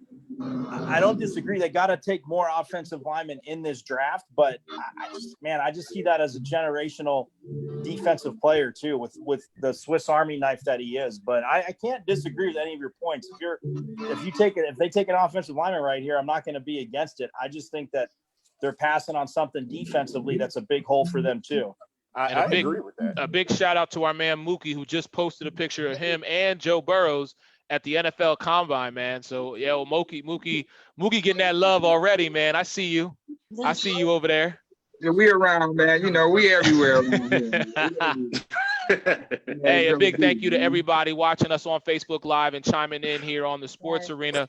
So I mean, the Giants at number 4, we're still waiting for the pick. The pick actually is in. We're just waiting to see who they are actually going to take. I'm looking at this, and Alex, I got to go with you, man. I just feel like you got to protect 2 investments. You took Saquon number 2 years ago. You took Daniel Jones number 6 last year. You got 2 first-round picks and an offensive line that the 8 of us could actually run through, at any given time. So that's why I'm saying to you, you got to start somewhere. You've got to be able to just beef it up and protect these young men. So Alex, I'm with you. I say worse all day. Guys, I have a potential interest in this. If they get Wills, I won't be upset. At least they're doing their job, but you know why I want them to get worse. I'm going to donate my time to Mookie or Joey. I'm quiet. You know what I'm looking for. All right. Well, I mean, when you look at it, and when you look at how Gettleman, really rolls, like he's looking for playmakers, things that pop off the charts. You look at how Saquon Barkley combine numbers. You look at how Daniel Jones had the rapport with, Eli Manning's coach at Duke. You look at Tristan Wirfs and his combine numbers; they are off the charts. But I have to give Willis a little bit of an edge because he's a little bit more polished. And he has a little bit more technique in realms to where Wirfs he does have the pure athleticism and things of that nature. But Willis is your more plug and play player right now to go out there and play. And that's why I give Wills the nod here. If Giants, you can easily, right now, best available player is Isaiah Simmons. That's without a question of a doubt. That is out without a question of a doubt. But the game is one up front. You have to protect your running back. You have to protect your quarterback. They've been procrastinating this for 2 years. Andrew Thomas. Andrew Thomas. The Giants have selected Andrew Thomas. The best pass protector in this year's draft. That's such a David Gettleman move, man. He could have traded down and got that kid. That's a Gettleman move right there. And that's part of the reason why the Giants have the issues they have right now. Oh. Darrington, I agree a little bit. Darrington, I agree with you a little bit, but their weakest spot was the right tackle position, and instead they go get a blindside left tackler. And that's the thing. But Andrew Thomas is a very good player. He has a very good quick off the snap. He has good hand game as well. He's very good on the pass blocking as well. But you're going to this once again. What are you saying to Nate Solder? Because Nate Solder was playing that position. Now you're saying, "Oh, I'm going to flip you over to right tackle." This is exactly what we talked about Dave Gettleman over and over again. He doesn't know how to pick the right guys. Isaiah Simmons was there. Tristan Wirfs was there. And instead he goes and gets another blindside left tackle. Okay, but Solder was terrible. He came over from the Patriots and he hasn't been what they needed him to be as a left tackle. So again, I rather would have had Simmons, but Eric, this is why I had the Cardinals taken in our draft because I think he's a great but I said he's going to right tackle because of DJ Humphries, and I thought that would have been a great tackle tandem there for the Cardinals. But I'll say right now, I don't think this is the most horrible by Gettleman, but I still would have went with Simmons. Because now if you're the Panthers, Simmons is available at number 7. They're going to take him because Luke Kuechly just called it a career. Yeah, it's going to get pretty interesting. I had Thomas coming off the board to Jacksonville at 9, but for him to go at 3, it just lets you know that they are really in on protecting, their investment. So you go get the best pass protector that was in this year's draft, and that was definitely Andrew Thomas. I cannot lie about that one. Andrew Thomas is definitely the best pass protector tackle in this year's draft. So you go get him. I just thought the Broncos might possibly trade up and get him because they need somebody to help out Garrett Bowles, who hasn't been a very good left tackle. So, but All right, well, here we go really quick. This is the pick that we've been all waiting for to see what's going to happen because we at number 5 right now. The Dolphins are on the clock. They've got about 4:45 left before they have to make their first of 3 picks in the first round of this NFL draft. And again, a big thank you, Joey Fickle, Jay Grongholt, Mookie Hawkins, our girl Ruthie, Michael Caratanudo, my man Darrington, and of course, Mr. Alex Fleming. Thank you guys all for being with me in the war room tonight. So, look, it's Miami. And the talk all last year was, probably even 2 years ago, we're tanking for Tua. So far, they haven't given up their pick. They've got 3 of them. We saw what Ryan Fitzpatrick could do last year, winning them 5 games. But this is truly, I think, of all the 32 teams in the NFL, this team is the most that is looking to rebuild. You see it right there if you're watching the draft. 4 playoff appearances, 1 playoff win in the 2000 season. This team needs a spark. This team needs something that is going to get them momentum because now in the AFC East, with the fact that Brady has come to Tampa and Gronk came along with him, the AFC East, no disrespect, Mookie, it is kind of wide open. We know what the Bills can do. And Mike, stop shaking your head no, because we ain't talking to you right now. We know what Buffalo is capable of. But if Miami takes the 3 pieces that they have in this first round and truly build, they could be somebody to reckon with. Go ahead, shake your heads. Go ahead. They're not going to beat Buffalo. It's Buffalo's division this year. It's Buffalo's division this year. That's all I'm Is saying. Bill Belichick still coaching the Patriots? It's Buffalo's division. I believe so. Is Bill Belichick still coaching the Patriots? He is. And it's Buffalo's division this year. Buffalo's defense is better. So you mean to tell me that even though Bill Belichick went 11-5 with Matt Castle, you mean to tell me he can't go at least 9-7 or 10-6 with Jarrett Stidham? Is that what you're telling me, Mike? He cannot. He goes 9-7. 2 of those losses are going to be to the Bills. Will not. 2 of those losses are to the Bills. You still lost to him. It's my eye contest. Let's ask Mookie. He's actually from Buffalo. Go ahead. Come on, I mean, but Mookie. I already said no disrespect to Buffalo. I know what Buffalo's going to do, but go ahead, Mookie. Come on, Mookie. I mean, with these picks right here, if you got anybody who has 3 number 1 picks, you better make sure you get the right 3 guys that fit your system. And we'll just have to see would it give them that contention. But I don't think they're on our level yet. It took us quite a while to get to this point. So, I mean, hey, they might be a year away, but I don't think they're Super Bowl contending with these 3 picks right here. I never said Super Bowl. I didn't even say winning the division. I just said being someone who you have to contend with if Miami makes the right 3 picks. That's all I'm saying. I never said Super Bowl. I'm not even saying playoffs. I'm not saying any of that. Then Miami better take 3 defensive players. We'll see. But this is the pick. The pick is in. And I mean, the pick being in this quick, I got to say it's Tua. Ruthie, what do you think? It's Tua. It's definitely Tua. I think it's going to be Tua. Justin Herbert. Justin Herbert. Tanking for Tua. That defense. Miami were not that was the theme. That is a nasty how they defense slipped up from 13 years Buffalo. ago. But I mean, the thing is about Miami, they want that style over substance kind of guy. You're going to get that with Tua. They need a Miami guy. I don't know, man. Like everybody's talking about the style over substance. Hard Rock Stadium. I mean, you want that rock star to come in. Beautiful stadium for sure. It is. I don't know, but you still got to remember Brian Flores comes from that Bill Belichick tree. So it's all about who's going to fit what they want from that system. So they're going to take Isaiah Simmons, Darrington. That's what I think they might do. I think they got excited when that happened. That's possible. That is possible because their linebacker core was gone last year, and they still were able to win 5 games with Brian Flores. So Brian Flores is doing a great job, in my opinion. So you got 2 stud corners on the outside. You get Isaiah Simmons with the mind of Brian Flores. He's got a great defense. Tua! Tua is in. Really delayed.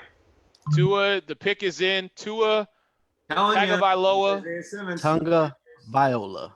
Tagovailoa. Thank you. Tagovailoa, yep. Tua's in Miami. Okay. So now, Mike, here you go. Tua's there. You've got 2 more picks.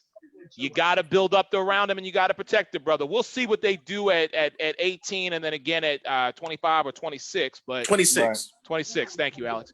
But Tua's the man. I mean.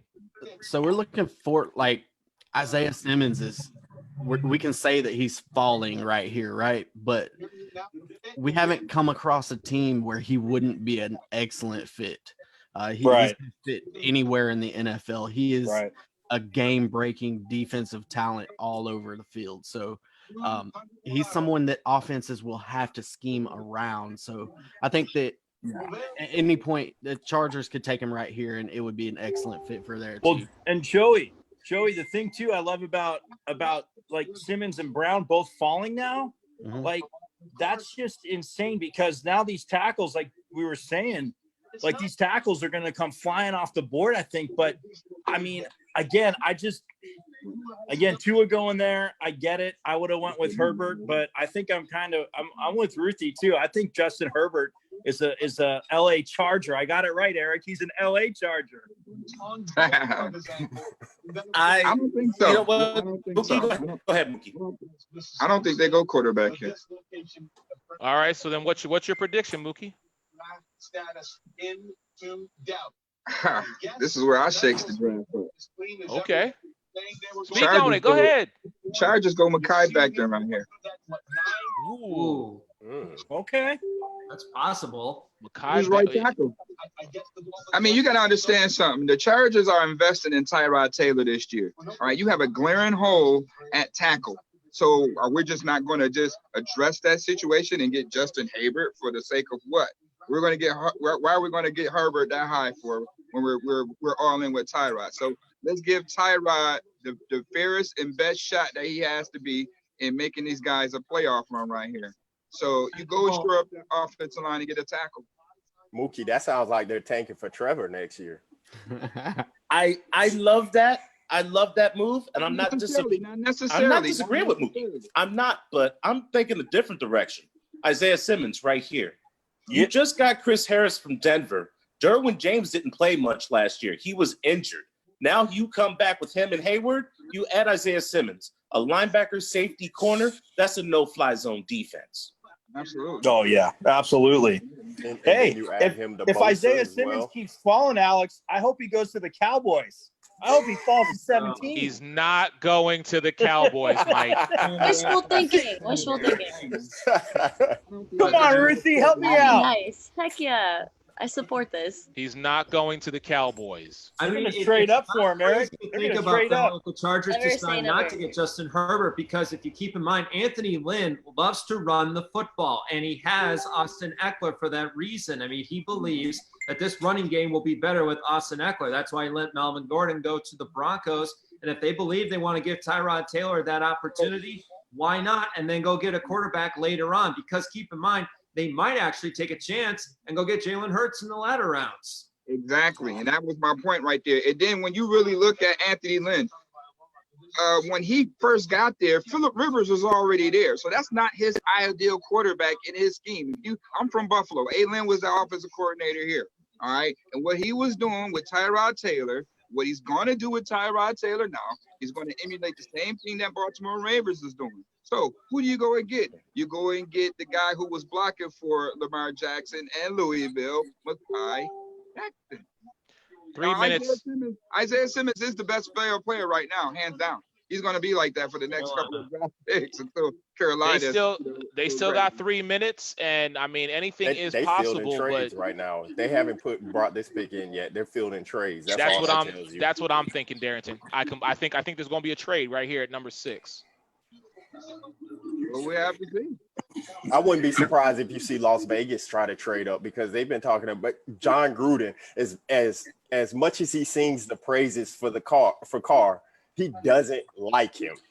He got married. He brought in Mariota. He doesn't like him. Yeah, but, Yeah, but Jerry Jeudy's here's the not- thing with Gruden. If I think Darrington, I think if the Raiders trade up to take a quarterback, that's nuts, man. Because they need secondary help. They need a receiver, which they can get if they stay at their 2 spots. Again, I'm not saying whatever. I'm not in the war rooms, but if they stay in their spots, in my opinion, they're going to get a top corner and they're going to get a top receiver.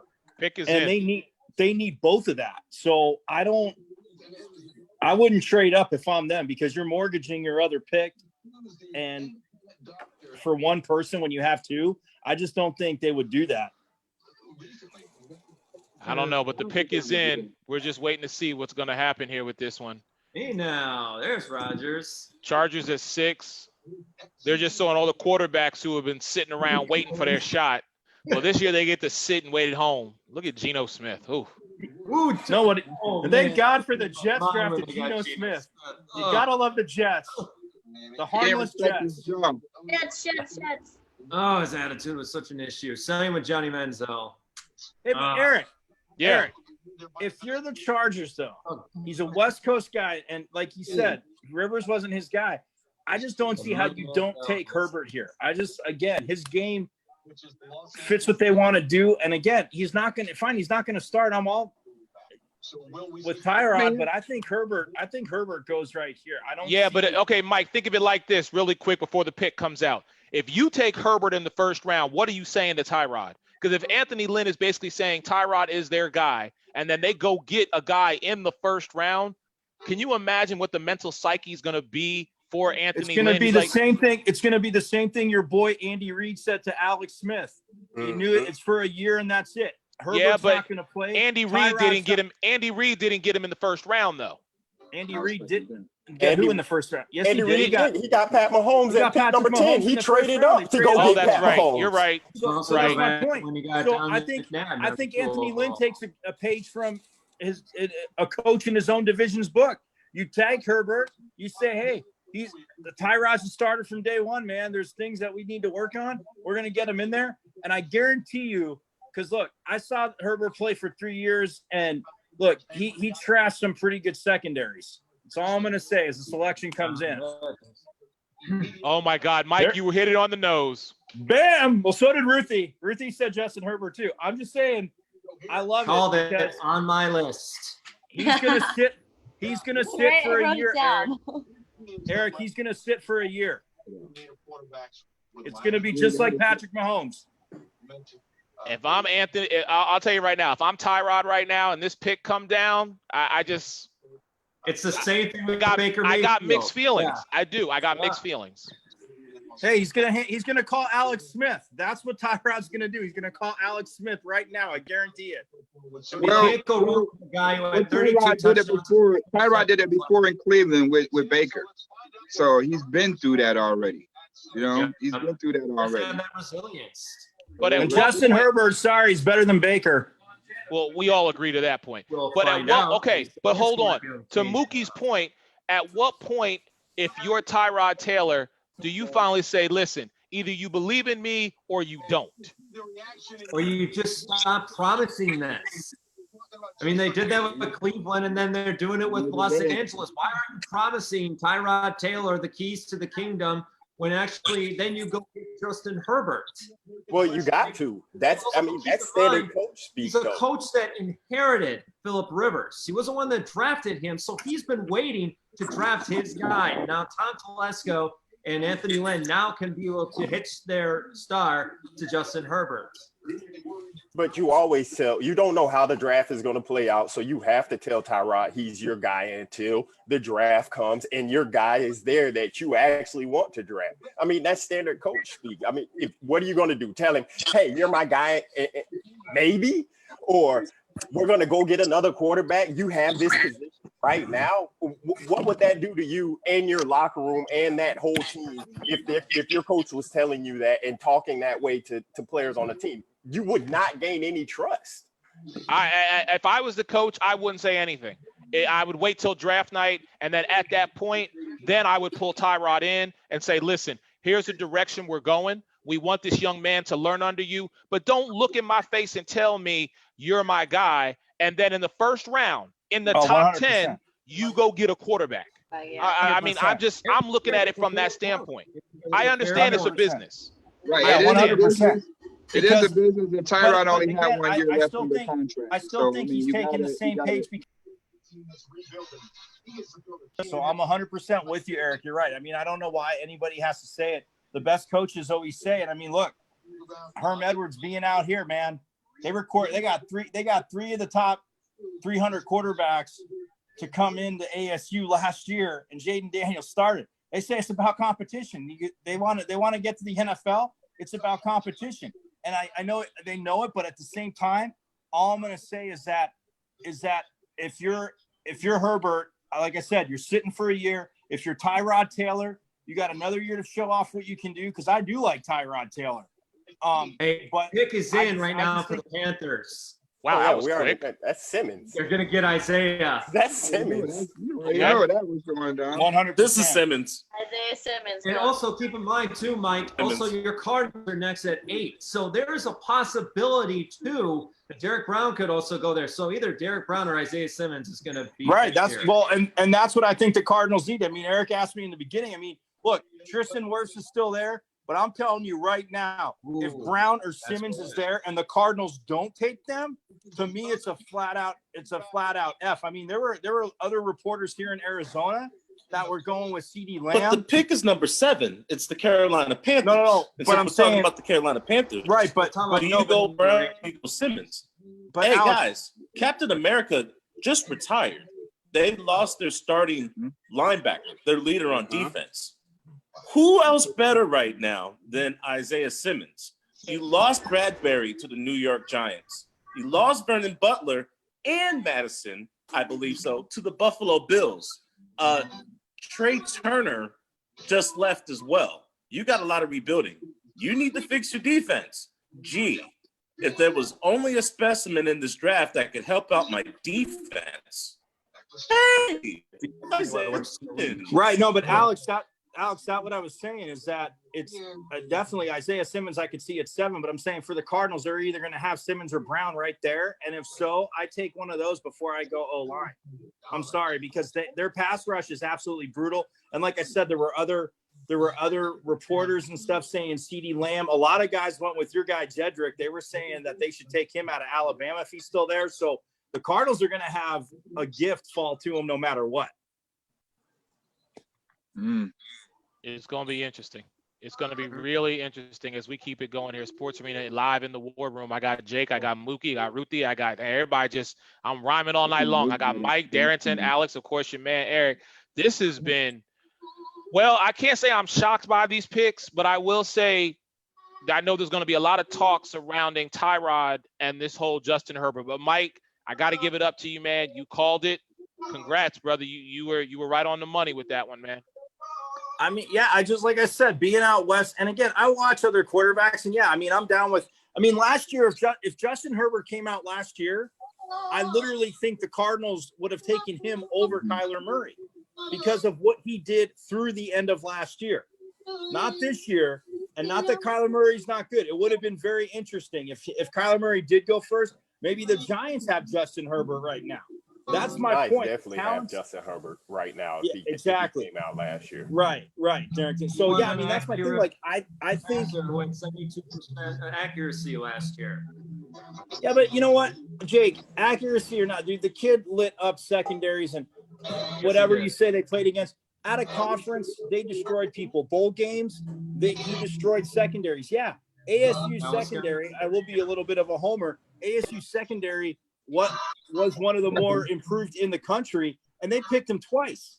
So it's like the quarterback's going to throw picks, fine, but you can't coach 6'5", and you can't coach the speed he has. And again, you can work on the accuracy things. The mechanics are there. Dude, it's a solid pick for the Chargers for the heir apparent to Phillip Rivers after 1 year of sitting behind Tyrod Taylor. So that's what we're saying. We're saying that even though he was picked in the first round, even though he was picked number 6, I'm not looking for Justin Herbert to start at all this season. I'm expecting a full season of Tyrod Taylor. Yeah, it'll be just like Patrick Mahomes. He'll get to start the last game of the year, Eric. He'll start the last week of the season because either they're in the playoffs or they're out. So Herbert will get one start, just like Mahomes did. Okay. All right. We're going to come back to this conversation, too, if things change between now and the start of the season and how the season progresses. Now, listen, I'll be honest with you. If Tyrod Taylor goes out there and stinks up the joint, then, yeah, you throw Herbert in there. But you have to give him a full season, and that's what I'm hoping he does get. The pick is in for Carolina. Okay, Simmons. Was a really fun draft. I don't know. Carolina's at they got Kaiwan Short, Woodrow Hamilton at nose, and Stephen Weatherly. Derek Brown, baby. Derek Brown. So it makes look at this. Mario Addison signed by the Buffalo Bills. Ryan Burns, Marquise Haynes, and Tahir Whitehead. Safeties is Justin Birds and Trey Boston. So I mean, either or. They just took Derek Brown. They need picks 7 and 8 right now. Well, they did. They did take Derek Brown. Derek Brown is now a Carolina Panther. So, Mike, your Arizona Cardinals, repping out there in Arizona on NBC Sports Radio 1060, the Sports Hangover. You're saying all day. Simmons, man. Forget the tackles. You can get the I just said earlier, there's 15 tackle deep here, and between literally 1 and 15 from all the breakdowns and the reading. I mean, there's flaws in all their games, but I'm telling you right now, if you don't take Isaiah Simmons if I'm any other team, I'm trading up to get ahead of Jacksonville, who will take him. Yeah. And Jacksonville will ruin him. If I'm the Cowboys right now, I am calling Jacksonville to try and trade up if the Cardinals don't take Isaiah Simmons. It's worth giving up a few picks in this draft for somebody like that, because I'd do it in a heartbeat. Mike, Yeah. can I ask you a question, Mike? Because Sure. you cover the Arizona State, you living in Arizona. Just Right. follow me on this one, Mike. Okay. How many times was your quarterback hit last year, sir?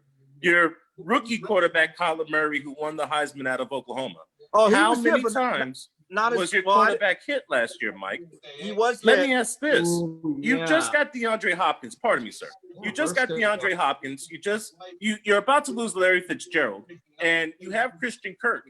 You have wide receivers. You can't get those wide receivers the ball if the quarterback is on his back.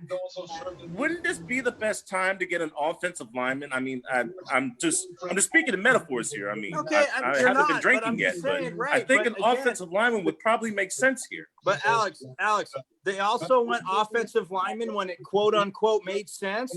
And you know who they passed on? A Hall of Famer named Adrian Peterson, who was sitting right there, who was the best player in college football. So no, I'm not going with one of those linemen, because like I just said, you can get a tackle a right tackle that is up to par, but you do not pass on a defender when the pass rush has been terrible. Chandler Jones has been the only dude. In my opinion, if they go outside of Isaiah Simmons, I just don't agree with it. I mean, it'll be a good pick, but I don't agree. You let a player like that generationally, literally, that can play 5 positions and play, not just fill in, play them well and understand the defense, and is your second defensive coordinator on the field. The Cardinals need that. He can get to the quarterback. You have a guy like Budda Baker. He can play closer to the line. It'll help Chandler Jones out. Stop, dudes. I get it. Yes, you need to protect your quarterback. Kyler Murray had to run a lot the first half of the season. It got better. Well, there was injuries the second half, but he got rid of the ball better the second half of the season. But I'm not passing on Isaiah Simmons. If they do, I'm literally every other team that needs it, I'm calling up to make the trade. All right. Well, the pick is in. We're going to find out who the Arizona Cardinals take. And Oh, I better think be Simmons. Mike's going to fall out of his seat if they don't take Simmons. Well, this is where I had Derek Brown. I had Eric, Simmons going to Still on the Isaiah board. and They can Derek grab Brown. because Joe Schobert was signed by the Jags. Yeah, ahead, Mookie. 54 million. At 54 No million, they Schobert. took him. Man, I don't know why they Jaguars. paid Joe Schobert all that money, but you know, oh well. But yeah, I had Derek Brown coming off here to the Cardinals. It was like either or. But if the Cardinals do not take Isaiah Simmons right now, I mean, Yeah, baby! I got it right again! I told you! You can't pass on a Swiss Army knife. You can't. Eric! I just hope that he doesn't go the way of Deion Buchanan, who was a Swiss Ooh. Army knife and then Whoa, and whoa, all whoa, of a whoa, whoa, sudden- whoa, whoa, whoa, whoa. Time out, Hey, I'm Darrington. just saying. Time out. Darrington, that was Steve Wilkes' fault. Under Todd Bowles and Bruce Arians. Look, I'm with you. Dale Buchanan in college was a safety / linebacker, strong safety. He flourished with Bruce Arians. And new coaching staff comes in. They didn't use him. They switched defenses. You're right. But Isaiah Simmons, look, he's a freak athlete. You can't. Everybody else just did the Cardinals a favor. And in that division, especially, hey, you want to get hey, Jake, you talked about Russell Wilson and getting to Russell Wilson and Jimmy G. Well, guess what? You now have a guy other than Chandler Jones that has to be blocked. I mean, look at all the positions he played. Dude, But best this is the pick in the top NFL. 10. He's not going to play all of those positions. He's going to have to find one, maybe 2 positions. No. He's gonna be a freelancer, Darrington. He's gonna be a freelancer. I'm telling gonna you. give you a name and remember this. You remember when Javon Curse came out of University of Florida? He was a freelancer as well. He had was a to find a defensive man. position. No, he wasn't. He played cornerback. He played safety. He played edge rush, and he played multiple positions at the University of Florida. Trust me, I'm a Gator alum. I know this for a fact. And he had to find a position in the NFL. You can't be positionless in the NFL. You cannot. Okay, well, I'm just saying when guys if guys knock on wood get injured and you have somebody that you're like, he's better here. Oh, we're gonna put Isaiah Simmons there. He'll be fine. Watching him in the Fiesta Bowl live at the game, I'm just telling you, I think it's the best pick it's the best pick the Cardinals have made in quite a while. All right, Mike, I'm sorry. I got to mute you. Go ahead, Jake, man. Get in there, brother. Jesus. I love this pick by the Arizona Cardinals. I mean, what an offseason they've been having, getting DeAndre Hopkins, re-signing DJ Humphries, and now you go get the best available player in Isaiah Simmons. Because, like you just said, he can play edge rusher, he can play middle linebacker, he can play corner if you want to. But Vance Joseph desperately needed this. They did not have a leader on that defensive team. The one they actually did have didn't even last the entire season, and that was Terrell Suggs. He went to the Chiefs the last couple of games and got another Super Bowl ring out of it, I might add. So this is what the Cardinals needed. You beefed up your wide receiver core. There's still going to be plenty of offensive linemen left in the latter rounds, but this was a bullseye for Steve Keim. He needed this bad, and what a job by the Arizona Cardinals. I love the pick. So, Alex, you and I have talked several times about, 3 teams from one particular division getting into the postseason now that the playoffs have expanded. With the addition of Isaiah Simmons to Arizona, are we saying that 3 teams from the NFC West are getting into the playoffs this year? Eric, since you're talking to me, let me be completely honest with you. I already told you, Arizona was a playoff team before they drafted Isaiah Simmons. Look, the mere addition of DeAndre Hopkins to that offense makes it a spread out formation like Texas Tech. Do you know anything about Raider Rash? Cliff Kingsbury not only was a quarterback, but a coach of Texas Tech. A spread formation offense where you have 4 wide receivers, because no one's talking about Akeem Butler. Butler, Christian Kirk, DeAndre Hopkins, a.k.a. Nook, and Fitzgerald, a Hall of Famer. To go with Kenyon Drake in the backfield, you can't cover everybody. They were a playoff team before Isaiah Simmons. Now, Seattle, San Francisco, Arizona. That's a head-hunting division. 7 teams are making the playoffs this year, ladies and gentlemen, not 6. We can actually see the NFC West have 3 representatives in the playoffs in 2020. All right, let me get to Ruthie on this one. Ruthie, you about to make your way over to the West Coast. So, I mean, how excited are you knowing that potentially either the Cardinals, basically I'm just going to say every team but the Rams is going to get into the postseason. Between these 3 teams, which team do you think has the best shot at winning this division next year? Probably Seattle Seahawks for sure. I've always been a huge Russell Wilson fan and everything that he represents. And I've been to the stadium recently, and yeah, I would definitely choose the Seattle Seahawks for taking that division next year. Now, are you going to become a member of the 12 and give up the Cowboys? I just have to ask that question. Whoa! I wouldn't give them up. Definitely not. Ruthie, never happening. don't jump ship. I bleed Ruthie. blue. I'm sorry. I bleed blue. It happens. That's awesome. No, don't listen to Eric. He's just trying to get you to not be a Cowboys fan. I know. Any other fan but Cowboys fan. Exactly. Any other fan is fine with me. Any other team. Any other team. I'm totally fine with Eric's just mad because we don't have to have a sitting judge below our stadium. Well, you know what, Mike? Find something new to talk about when it comes to Lincoln Financial, one of the best stadiums ever to play in and be in, as opposed to, your billion-dollar playpen, and all y'all do is stink up the joint with 8-8 records. Yeah. It's a $2 billion playpen, and it's not 8-8. The grand opening, Eric. Yeah, the grand opening. They lost Eli Manning on Sunday Night Football. We'll just have to talk separately because the hate. All right, we'll have our own chat. We'll have our own. Yes, we will. Dallas Cowboys fans only. Thank you. But I'm not coming. That's it. Okay, you weren't invited. There we go. Yeah, you weren't invited. Pick is in. What do you think it is? Jacksonville? This is where Pick is in for Jacksonville. I said Wills. Derek Wills. I agree. I agree with Eric. I say Wills too. I wouldn't be shocked if they went with C.J. Henderson. I think that's too early to get him. Too early. The second best corner in the draft? Okay. Right. I'll go with CJ. I go Wilkes. Best corner was Jalen Johnson. No offense to C.J. Henderson. Staying strong, baby. Well, Jalen Johnson played in the Pac-12. That's right, because he will smack people Oh around. my God! Would you stop with the Pac-12 already? That's like Dude, are the you fifth kidding best me? conference there is. Excuse me? You heard me. No, I didn't. No, what'd you say? Fifth best college conference, the Pac. The best? Fifth. 1, 2, 3, 4, 5. please. Fifth. Please. No, it's funny because you guys say that. Five? But yet- 1, 2, 3, but 4, yet- 5? 5? That's so 1, 2, 3, funny. 4, You said fifth. five? That's so Fifth. funny. 5, right? Oh, yeah, 5? just keep yapping. It's I thought funny I heard because 5. Pretty sure I heard we'll 5. see if Tua and Burrow do any good because it's funny. All these supposed SEC quarterbacks throughout the year have been trash except for Stafford. And Peyton Manning, who was Stafford. Are you kidding me? he's not trash. 5 years, 135, and you can't get it done. And you're saying he's not trash. Hey, That's a whole SEC nother conversation, SEC Mike. is They not put known around him. for Hey, putting this guy got quarterbacks Kirk in the Cousins, league. right, Eric? I wouldn't take neither one of them. No wonder Aaron Rodgers always wins that damn division. Look at the quarterback please. got in the So NFC North. Jacksonville has to pick it. Who do you believe is going to be? I said Wills. I said Jedrick Wills. I agree. It could be. They need offensive line. They need everything. They do. They need a new coach to start with. Alex, who you got? Doug Marrone. I believe it's an offensive lineman. It might be worse.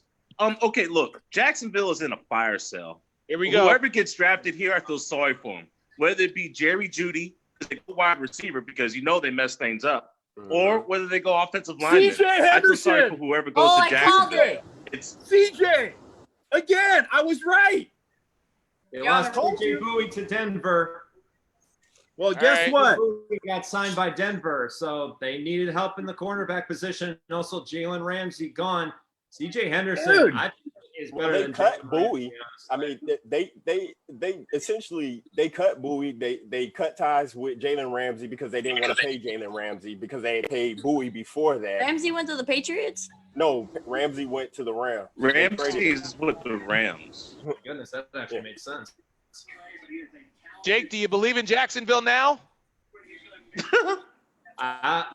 Maybe, I don't know. I'm still not Oh. trusting because Tom Coughlin is now gone, but Dave Caldwell and Doug Marrone keep their jobs. So I'm not really sure, honestly, with Jacksonville, but they did need this help. Their cornerbacks it was a big missing link last year without Jalen Ramsey. Now AJ Bowie gets cut. He goes to Denver. And this is one thing about CJ Henderson that impresses me. He just knows how to play that lockdown corner position, but he also can be a ball hawker. So he has versatility at that as well. And if you watch him in the red zone, I promise you, CJ Henderson is a pain in the rear against any wide receiver in the red zone. So once again, This is a horrible second pick author- for Jacksonville, if I may. It This is is a not a horrible pick horrible for pick. Jacksonville. Mike, don't make me do It's it. been said that Florida corners. It's been It's said not- that Florida corners just Alex, aren't it's still tough. safe. Look at the last Florida corner. It was Vernon Hargraves. He got cut by Tampa, got traded to Houston, and they cut him. Florida corners are usually undersized or not that big on press on man. Okay, he just got drafted to Jacksonville. So now he's got to deal with A.J. Brown, T.Y. Hilton, Brandon Cooks, and all the new weapons in the AFC South. He's going to get toasted. I don't like this pick for Jacksonville. Alex, do you feel like this is a safe pick? It's not a safe pick. It makes sense. Like Nah, the it dude's doesn't the make second sense. best. Look, oh, okay. So you're gonna say he got toasted. Well, he didn't get toasted against LSU. He played a good game against LSU. He didn't get toasted there. He didn't. So I'm not gonna sit there and say that they couldn't have won offensive line. I probably would have favored that. But to get Henderson, who I feel is the second best corner in the draft, I'm down with it. I think it's a good pick by Jacksonville. All right, well, we're moving on to number 10. Here we Oh, go. Here we The go. Cleveland Browns. Line. And O-line. I mean, Alex, you and I have talked about Becton. You had the pleasure of meeting him at the combine. I say they got to go Mekhi Becton here. Yep, I Guys, okay, let's go different route. They signed Jack Conklin in the offseason, 3 years, $42 million. He plays right side. They need a Gotta be protect. worse. Oh, Worse I'm sorry. than Let me go a Willis. different route. Somebody got busted at the border, and he was a left side tackle. Guess Greg what position Robinson. Mekhi Becton plays? Left side tackle. 4 + 4 still equals 8. Mekhi Becton, 6'6", 6'7", 360 plus pounds, ran a 5.140 left side tackle, helps the interior, takes away all the diminishment on Baker's backside. No more excuses. This is an offensive tackle. It should be Mekhi Becton. It could be Tristan Wirfs. Tristan Wirfs was a switch tackle. At Mount Vernon, he played left. Jedrick At Wills. Iowa, he played right. Point being, Jedrick this is Wills. an offensive tackle. Point every shape and form. This should be Mekhi Becton. It's Jedrick Wills, Alex. It's Jedrick Wills, buddy. Wills. They got to tackle. See? They were going Even tackle better. regardless. They had to go tackle. So my question, now that we know Jedrick Wills Jr. is now a Cleveland Brown, what's this saying about Wirfs? Because I thought for sure Wirfs would be off the board by now. It doesn't. I don't think it He's a says right anything tackle. about him. So you have to find a team that has a right tackle position that is needed.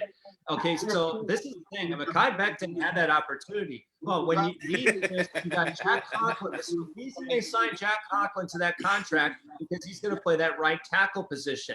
But you watch Jedrick Wills, blindside left tackle, desperately needed on that side, and he was right there on that board. If Jedrick Wills would have been taken off, they would have went and got Becton. But I mean, you got to talk about SEC offensive linemen. Really, name one offensive lineman that has been a bust on the SEC, the NFL, the last couple of years. It's very tough to find. In the offensive line group.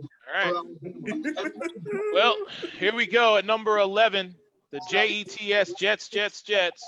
Jerry Jeudy. I say CeeDee Lamb. Go CeeDee Lamb. Okay, well, don't It's take a wide the better receiver. receiver. It's going to be a wide receiver. We know it's going to be. I a think it's receiver. Jerry Jeudy. Mookie, who you Thank like? you. in this pick? Judy's going Raiders, baby. Raiders. I'm gonna say CJ Lamb, but I mean they do need a lineman too, but you got to get some weapons. Get you guys some weapons. Ruthie, who you like? Keep in mind, What they took Connor McGovern from the Everybody else, field. how about Henry Rhodes, That made total sense. Alabama? Right. Alabama. Nah, Takes I need Henry at 13 for my Niners. That's where Brandon Ayuk's going. No, Brandon Ayuk is Ayuk. not I hate to be the bearer of bad news, Mike, but He's not. Brandon Ayuk's coming to Philadelphia, baby, at 21. Nope, we'd be gone before that. Nope. Should be gone before that. Nope.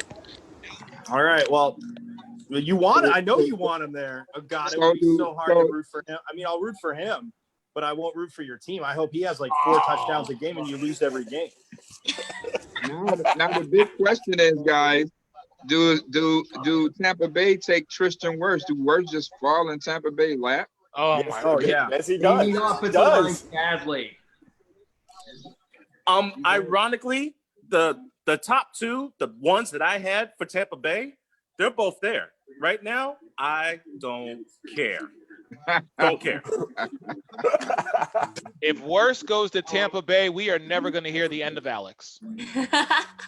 Oh, that was Never change, Alex, man. Never change. Well, Love it. then I hope he goes to the Jets. Just kidding, Alex. I love you, but Isaiah Simmons is a phenomenal pick, man. The Redbirds are going to the playoffs. We already knew that, Mike. We They already not knew they were going. Look, if they go to the playoffs, they'll slip in this year. I'm telling you that right now. I don't think it's going to be a slip. No, well, all right. Arizona? We'll see. Arizona. I don't know. It's gonna be Jets got- close. It'll be Jets- hey, they'll be better. They'll win more than 5 games this year.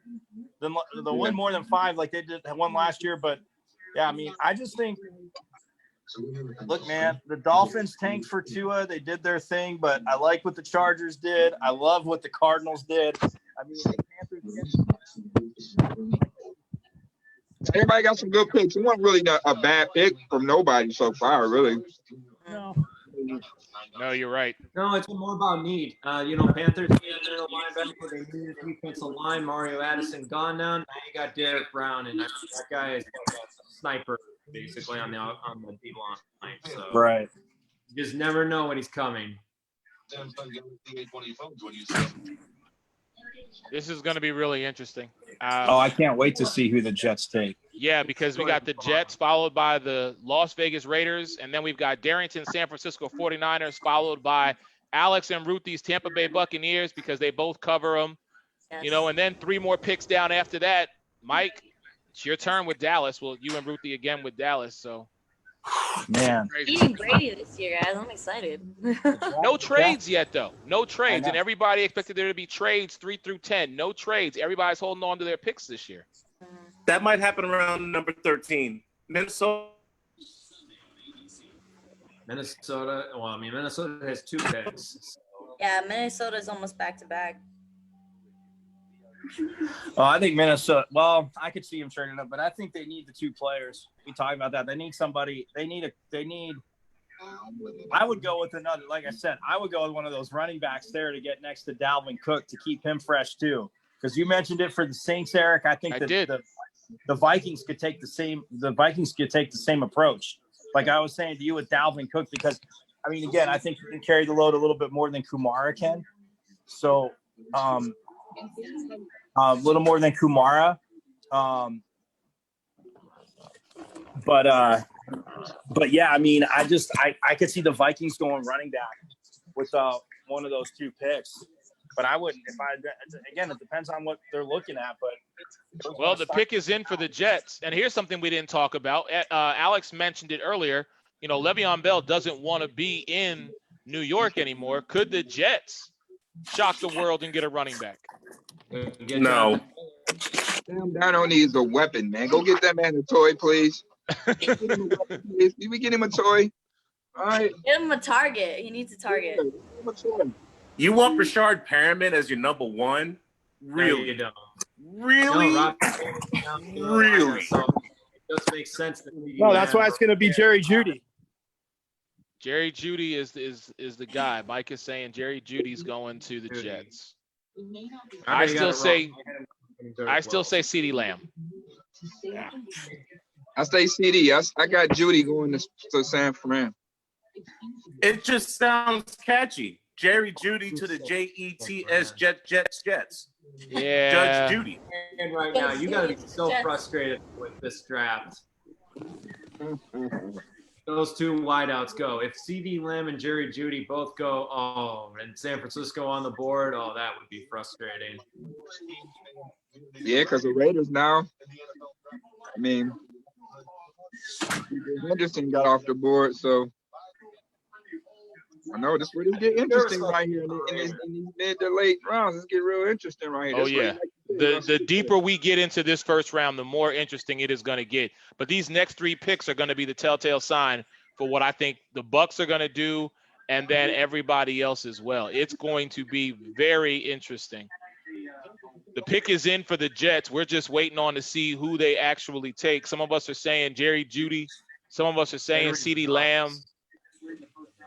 So then they'll Got probably a shot at Henry Ruggs III right now. They'll probably just go with Tristan Wirfs then. How you say Tristan Wirfs? I'm saying they'll probably go with Wirfs, the lineman, whatever. Where is he? I'm just saying that would be them, but I don't know, man. I take Judy here. All right. Well, See who the Jets take. Go Jets. Jets. But you also can run the whole route tree, or do you just here we go. Here's the pick. That's well secured. This guy can run with anybody and everybody. Mekhi Becton. Wow. Alex, Mekhi Becton to the Jets. This is not one that we saw, man. Mekhi Becton to the Jets. Well, we talked about that last night. I'm They getting my could've went offensive with lineman. You got a gift. I'm getting my offensive lineman. I'm good. I'm good. Okay. That means Jerry Jeudy and CeeDee Lamb are going to be back-to-back wide receivers taken off the board. Vegas and the 49ers. Yeah. Mekhi Becton had to be a top 15 pick. He had to be. This guy is it's crazy. The guy's 340 pounds, 6'7", and he was just a mauler at left tackle. And that was one of the biggest weaknesses that the Jets had last year. This was, just like Isaiah Simmons, best available player, and you just got the best offensive lineman with Mekhi Becton. 54 pounds. He doesn't need to put on any more. This game film is ridiculous. Wow, look at his dad. His dad's just. Yeah. I'm happy for Becton. Yeah. That large should not run as fast. He ran a 5.10 at the 40. 5.1, sorry. Not, yeah. Insane for an offensive Sounds like your lineman. 40 time, 5'10". 5'10". Hey, That's Eric's 40 time, Alex. my 40 time is a 5.8. Thank you very much, okay? You tied with Rich Eisen. I'm going to get down to a 5.5 next year. Watch. Wow. All right. I'll put you in touch with a very good trainer right now. Thank you, Jake. I see at least Jake look out for me. Resty, You need all the help you can get. I'd like to see you run a 40 under 6, Carrot Tenuto. Oh, I can still run it under 6. Come on, Okay. Judy. Come on, Raiders. Well, now Awesome. see this. Hey, Eric, real quick though, this might go to your point to Brandon Ayuk going to Philly, because remember when we did our draft, I had Judy, Ruggs, and then Ayuk going to San Francisco. But I think maybe San Francisco was thinking, oh well, if the Raiders take Ruggs, because I think of the speed right there, then I think San Francisco might go Judy. Yeah, I already said Judy going either to San Fran. But you can go Las to the Vegas Raiders. Raiders. Oh, the pick is in. They didn't waste time. The pick CeeDee is Lamb. quick for the Raiders. Well, of course the Mike pick Mayock. is in. Of course, Mike Mayock had a terrific draft last year. I'm really excited to see what he does this year, especially now that you got the Chiefs, the defending Super Bowl champions in there. You need a wideout. Look at Mekhi Becton pushing trucks for a workout. Tell me that wouldn't freak you out if you saw him walking down the street. pushing a truck. Yeah, on ESPN they showed him doing workouts at home. Yeah, I just saw that. I was like, okay. That's intimidating, a little bit. But with the Raiders not wasting any time on this pick, I mean, we're pretty much saying Judy's going to the Raiders. Yeah, I thought it would have been Ruggs, but maybe they were shocked and maybe they take Judy. He's a better route runner than Ruggs. Ruthie, who you like? I said Ruggs. Okay. Carrington? I can't hear you, brother. I'm sticking with Ruggs. I'm sticking with Ruggs though, because that's who I said they take. So I'm going to go that way. Look at that stadium. That stadium is beautiful. Oh, I for the have Death been, Star? I have been to Vegas and I watched the construction of that thing being built. Let me tell y'all, that is a thing to behold. Wow, you've been to Vegas one time? I've been to Vegas 3 times, buddy. Oh, that's good. Me too. I've been to Vegas 8 times. I've been to Vegas numerous times. I'm kind of addicted to that place. It's nice when it's only less than a 4-hour drive away. Is that how far it is for you? It's like about 4-hour drive, or you can take a 45-minute flight. Yeah, look at this. Like Mayock, John Gruden. Yeah, it's Ruggs. Let's go. Mike Mayock is a general manager. Man. I think his wife is a beauty salon. I just thought Mike Mayock handled the Antonio Brown fiasco. Why could you not believe it? Antonio Brown's a child.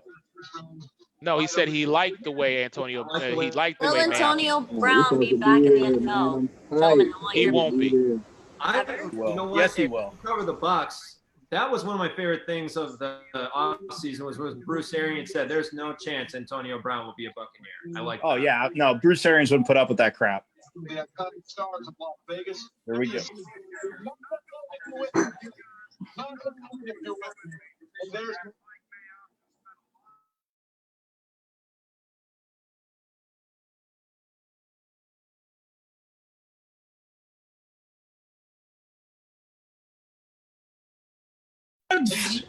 Yes, Henry Ruggs. Brucey. Henry You're Ruggs. so smart. You're so smart. He's Cowboys fans, let me tell you. That's right, because I Smart put people. that in our mock draft. Lamb, baby, CeeDee Lamb. Can't coach 4.29 speed or 4.27 speed. All right, Darrington. This is your team, man. You up. You on the clock. What's going on? to Commissioner Goodell. Let's find out. Does Daniel Drew land who he's talking about? I mean, he does. Can't hear you, brother. We got a little technical difficulty, but this is Darrington's team. Huge 49ers fan. What about now? Can you hear me? We got you. All right. Switch up the mic. So what's going on? I mean, I like CeeDee Lamb over Jerry Jeudy, and there's nothing wrong with either one of them. I just think CeeDee Lamb. Henry Ruggs. The pick is Henry Ruggs. Yeah, we got him. We're talking about some. Yeah, Mookie, we on San Fran right now. I know we're all kind of. I'm up here. I'm up here up in the east, man. We getting in late. Okay. But if Henry Ruggs was gone, I would prefer CeeDee Lamb over Jerry Jeudy. There's nothing wrong with Jerry Jeudy. Jerry Jeudy is a great receiver. I just like CeeDee Lamb and his size compared to Jeudy. He's a great route runner. Yeah, Judy's a little bit faster than Lamb, but I mean he fits more so from the downhill blocking that he brings, as well as as being able to go up and get those 50-50 balls. Because if we're talking about Jimmy G, one thing that he will throw is a ball into tight coverage. And so you're going to need somebody to go and get one of those passes. And I just don't think Jerry Jeudy has the ability to do that greater than CeeDee Lamb does. All right, so Burner. they got a little over 5 minutes. Eric, this is crazy though. Again, watching Ruggs' highlights. I mean, dudes are running and he makes them look like they're standing still as he runs by them. I know. I said it all year long, but it's just crazy with. I mean, yeah, there's 40 speed with no pads on, but dude, I mean, it's again, John. They want speed. He'll take the top off of every single defense, and good luck trying to double team him. That's all I'm saying. He'll go up for the ball, like. Yeah. Classic Raiders, overstepping, making a bad mistake. Oh my! Now, if you look at it, Antonio Brown was built for that offense last year because Tyrell Williams was supposed to be the number 2, and he produced in that offense. Why you pass up on CeeDee Lamb or Jerry Jeudy? That's all right. They'll live to regret it. I mean, they needed a wide receiver. That's obvious, but I mean, that's just prime example. You have beautiful talent there, and you go with the second or third best instead of the best available. But that's all right. They addressed the need. That's fine.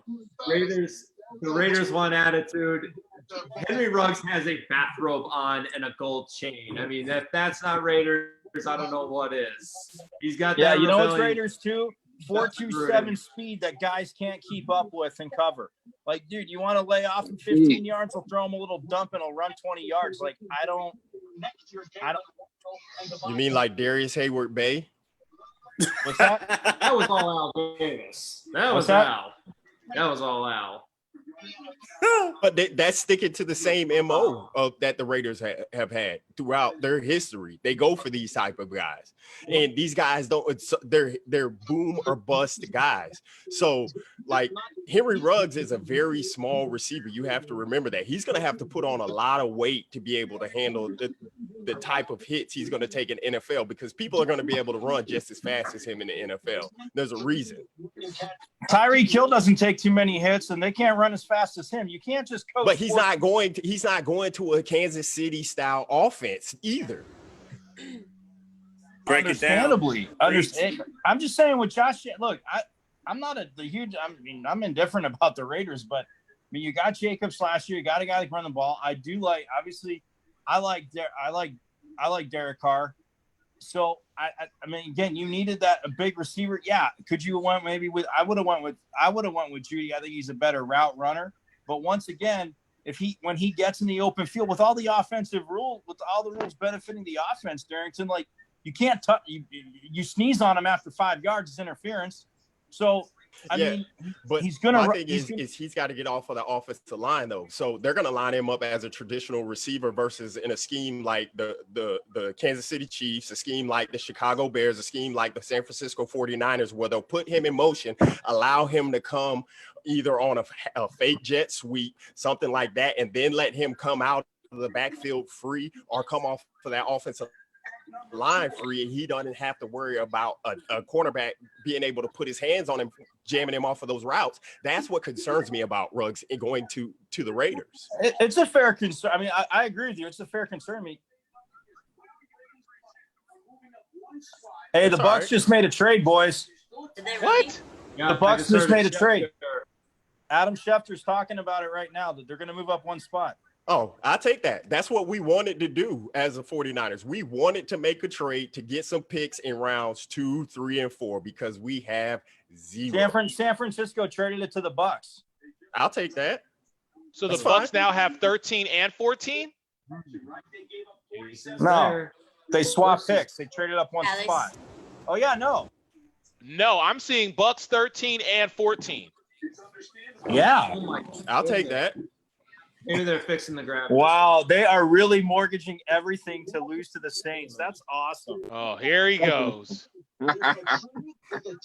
Who they? Nah, they're going all like this. This tells you the Bucks are all in a Super Bowl for the next year or two. Yeah. No, they're trying to, but they're still. I mean, okay, because Michael Thomas is all of a sudden going to be able to be covered by anyone they have in their secondary. Oh, I Michael think not. Thomas ain't running by nobody. We know that. Foles is the Who defensive led the coordinator. league in Super Bowl receiving last champion. year? Super Michael Bowl Thomas in ran by a Dallas lot this of year? people. Just because he Yes, can it catch is. the ball doesn't mean he Michael can run Thomas past ran by a people. lot of people. Okay, cool. Don't guard Michael Thomas. They gave up 47 sacks. So I mean, besides Tristan Wirfs, who do you believe Tampa Bay is going to pick up? That's the real question. I think they go Javon Kinlaw and worse. There's Kinlaw or there's Chasen. How can they Nah, afford this Chasen cap-wise? is going like if anybody that picks Kayvon Chasen is going to get an immediate bust. He produced nothing at LSU. He was all flash, no product, and I don't see why he's rated as high as he is. This is one of those classic potential picks if you go after Chasen. you gotta protect Wait, Brady, man. This is Eric. worse right here. Yeah. Eric, how did So, they have the cap guys, space for this? I've been talking to you guys for a while now, and you already know the pick is going to be Tristan Wirfs, except that's destiny. No, they got back to They back didn't picks. have They got- anybody behind No. Dominican Sue or Vito Vey. They need a defensive tackle as well as an offensive lineman. So why not get Tristan Wirfs and Javon Kinlaw and just be done with it? Alex, Welcome to they the killing switched it up. fields. They switched it up. The Bucks don't have two picks. They do only have one. They only have this pick. And the pick is in, by the way. They went worse. Tristan Wirfs. But that's silly though. It's not in yet.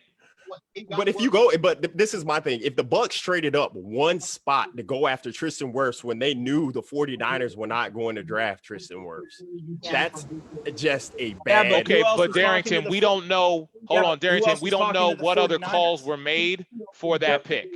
Yep. I'm saying other people could have called in and tried to figure out, hey, we want the number 13 pick. We're not trying to go after Judy, CeeDee Lamb, whoever. So, you know, the Bucks and the 49ers could have just been like, all right, let's flip one. Let us get ours. You can still have yours.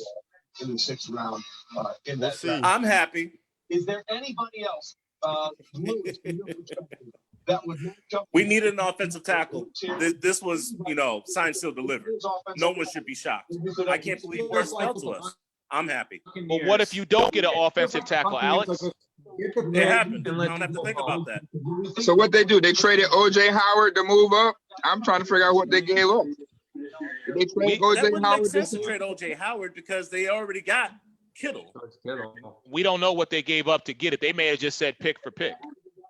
You need two No, tight ends. money wise, the Niners picked up another pick. Yeah, no, it was the 13th and 245 for 14 and 117. Ooh, Okay. sweet. Damn, Tampa. Y'all gave up y'all second? I like it. No, They're they in the gave up a twilight third. They gave up a first and third for like a 1st and 7th round pick. Huh. Okay. Hey, guys, to be real, it's been fun. Thank you for having me. Worse. Worse. Eric, Worse. you already know where I'm going. I gotta go, guys. Hey, Joey from the Truth Serum, Jake, Ruthie, pleasure meeting you. Mookie, Thank you my you. dog, you already know. Michael, it's been real, it's been fun. Absolutely. Mr. Fickle, if you're still there, thank you for jumping in. Eric, my brother, thank you for having me. Hey, Guys, Alex Fleming, Florida have Summer fun. Review, Fantasy and Flavors, Buck Report contributor. Alex, we'll talk to you later, brother. Bye, Alex. All right. To you, Alex. So Tristan Wirfs is your guy in Tampa. Yeah, I don't know who was kind of trying to come up to get him, but the Niners again baiting somebody. Here. I was just looking at stuff. Nah, Baited him. I don't think San Fran didn't bait them. There were a few teams like the Broncos that could have been potentially No. trying to trade up. I agree with that. I'm just saying that See Tristan Wirfs there that getting they just stockpile a few more picks, just like they. I mean, again, who knows who was talking to them for the number 2 pick when the Bears took Trubisky, but this is a huge. I mean, this is a great pick for. That's a great pick for the Bucs. No doubt, because he played the position that Brian Balaga played when he was at Iowa, and the right tackle position is very special in that area. So this is what the Buccaneers needed. They got Donovan Smith off the left side. Now you got Tristan Wirfs off that right side. One thing about Tom Brady is he wants protection. So keep that in mind. And also think about this too. Joe Tunney is still on the conversation block. Could possibly go to Tampa. You never know. protecting Tom Brady. But this is a guy who was the state wrestling champion. By the way, had to shed some 45 pounds to get down to 285. He also If I was a 43-year-old quarterback, I want somebody to block for me too, though. I don't touch my body.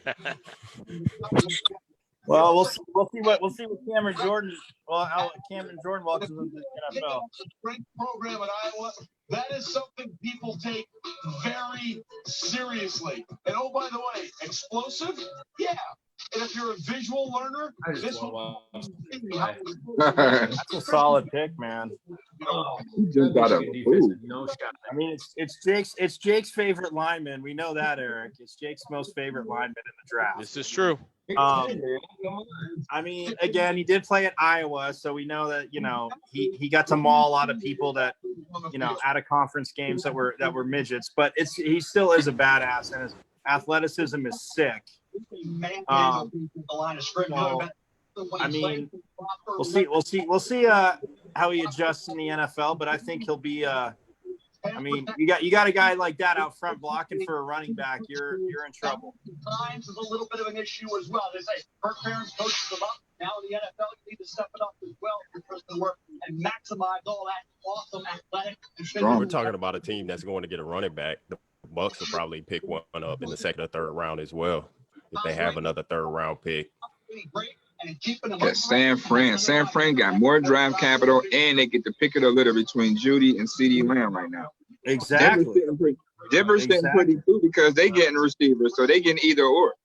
Dude, John Lynch again, man, as a GM, I gotta hand it to him. He knows what he's doing. Yeah. He's There's been a there. reason why he wanted to go in that top 15 when he traded DeVorest Buckner. Well, we couldn't pay DeForest and Eric Armstead. We had to pick one or the other. DeForest wanted way too much money, as example by that contract that he got from Indianapolis. He's a great player, but you had to make a decision on one or the other. And don't they have Solomon Thomas for 2 more years under contract? They had a good season before he got hurt. Do San Fran go Kinlaw right here? Nah. We're not going Kinlaw. We're going receiver. It went letting Emmanuel Sanders walk, and we gave up draft capital to bring him in for that Super Bowl run. You have to replace him in that offense. So, I mean, with that, that's why you go either Jerry Jeudy or CeeDee Lamb.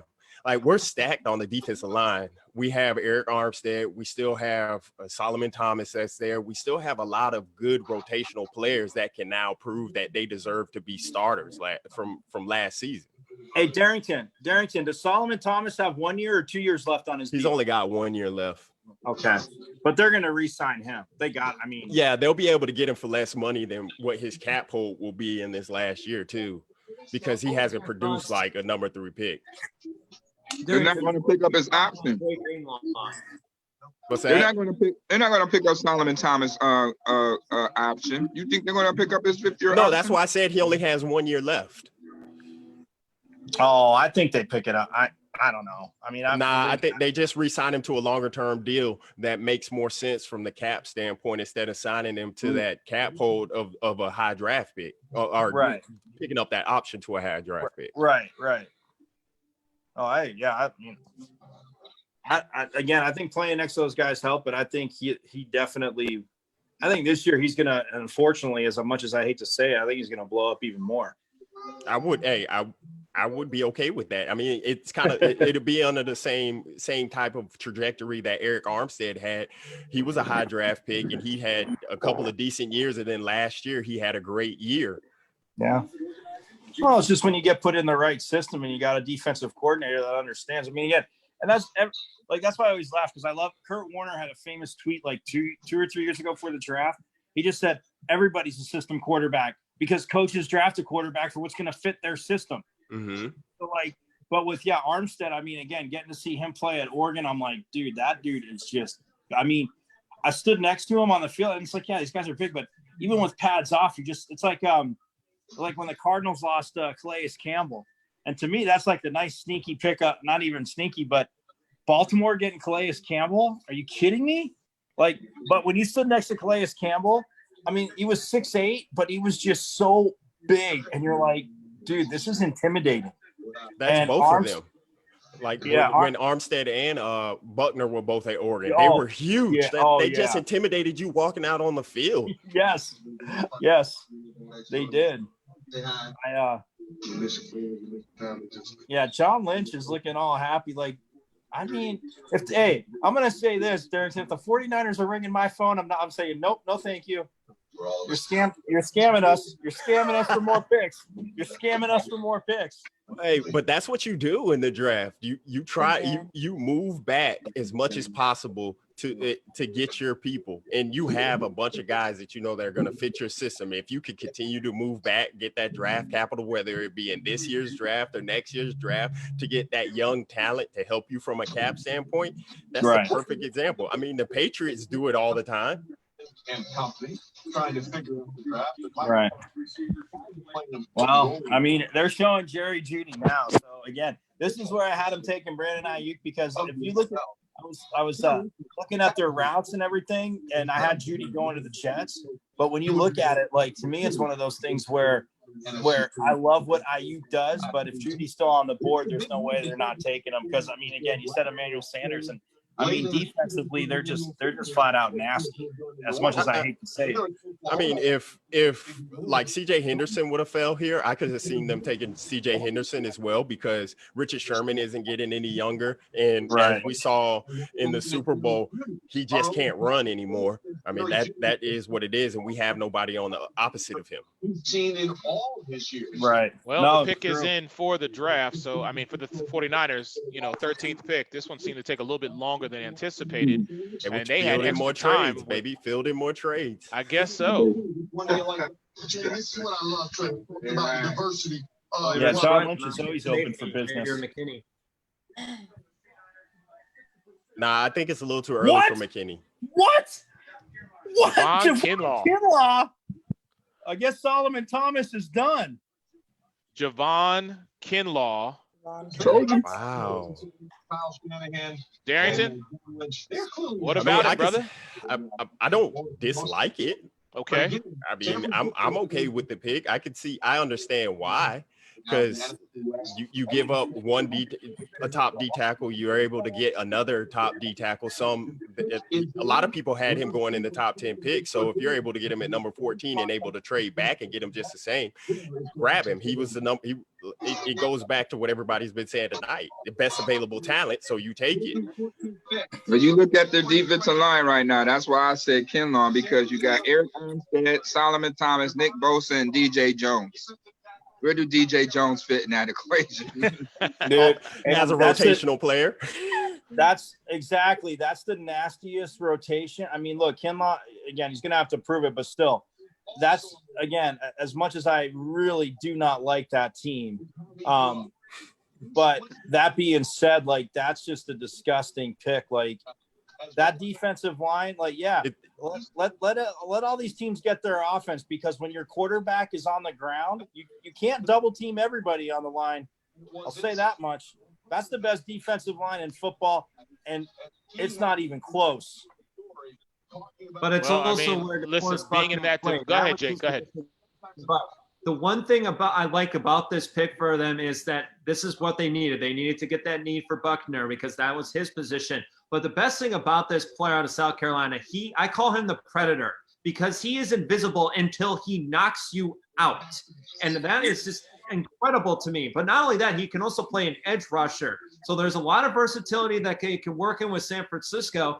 I'm surprised they didn't go get a wide receiver, but I'm not surprised. Now, Denver, this is going to be interesting.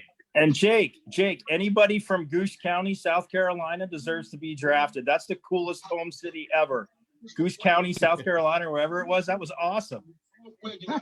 Yeah, but also I could see them not going receiver here because this is one of the deepest drafts I can remember ever from a wide receiver perspective. So we could get a wide receiver later on. And to your point, you just going to be there in the late rounds. No, I don't think so, Darrington. I would disagree with you. I mean, later in the first round, not in the late rounds. Hey, Brucey, that's all they got in Denver. I mean, Drew Lock really showed some promise. Brucey, I think that you know who could fall to the Cowboys is the other linebacker, the one out of LSU, Patrick Queen. Oh yeah. That would be a solid pick. Yeah. Weren't you happy that I gave you Clavon Chasen? Didn't you want him? Yeah, but I like Patrick Queen. I like linebackers. Absolutely. I like linebackers. Look, you have we're coming up in 3 picks. Yeah, and the Broncos won't pick. The Broncos will screw it up because it's the Broncos. The Ponies don't know anything. I thought the Colts were the Ponies. Well, the Broncos are the junior ponies then. Thunder hasn't been celebrating too much, Eric. Thunder, the mascot. All right, Elway, let's see what you're gonna do here. I think Atlanta's the wild card in that. Dallas isn't gonna. I don't think they're not gonna trade up one spot. Denver's probably going offensive line, right, Jake? I said. Oh, sorry. Go ahead, Jake. It's possible they could still go offensive line, but I mean, the majority of the offensive linemen are off the board, so they could probably throw something else. They could throw a wrench into the works and draft a wide receiver. They need it. Sutton is not enough. Yeah, Denver better go wide receiver right here. They got to fill that void. Who was it? Victor Jones or something like that is the number 2 right now. Like they gotta address it. They gotta address the receiver, but Falcons, they could go corner. They could go. I got Christian Fulton coming off the board to Atlanta. Yeah. If they don't go that way, then they're going to probably get the pass rusher and probably Clavon Chasen.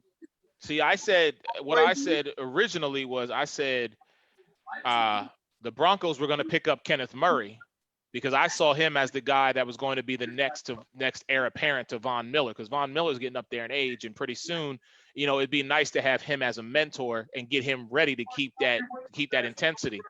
When you look at the Falcons, I originally had Andrew Thomas going to the Falcons.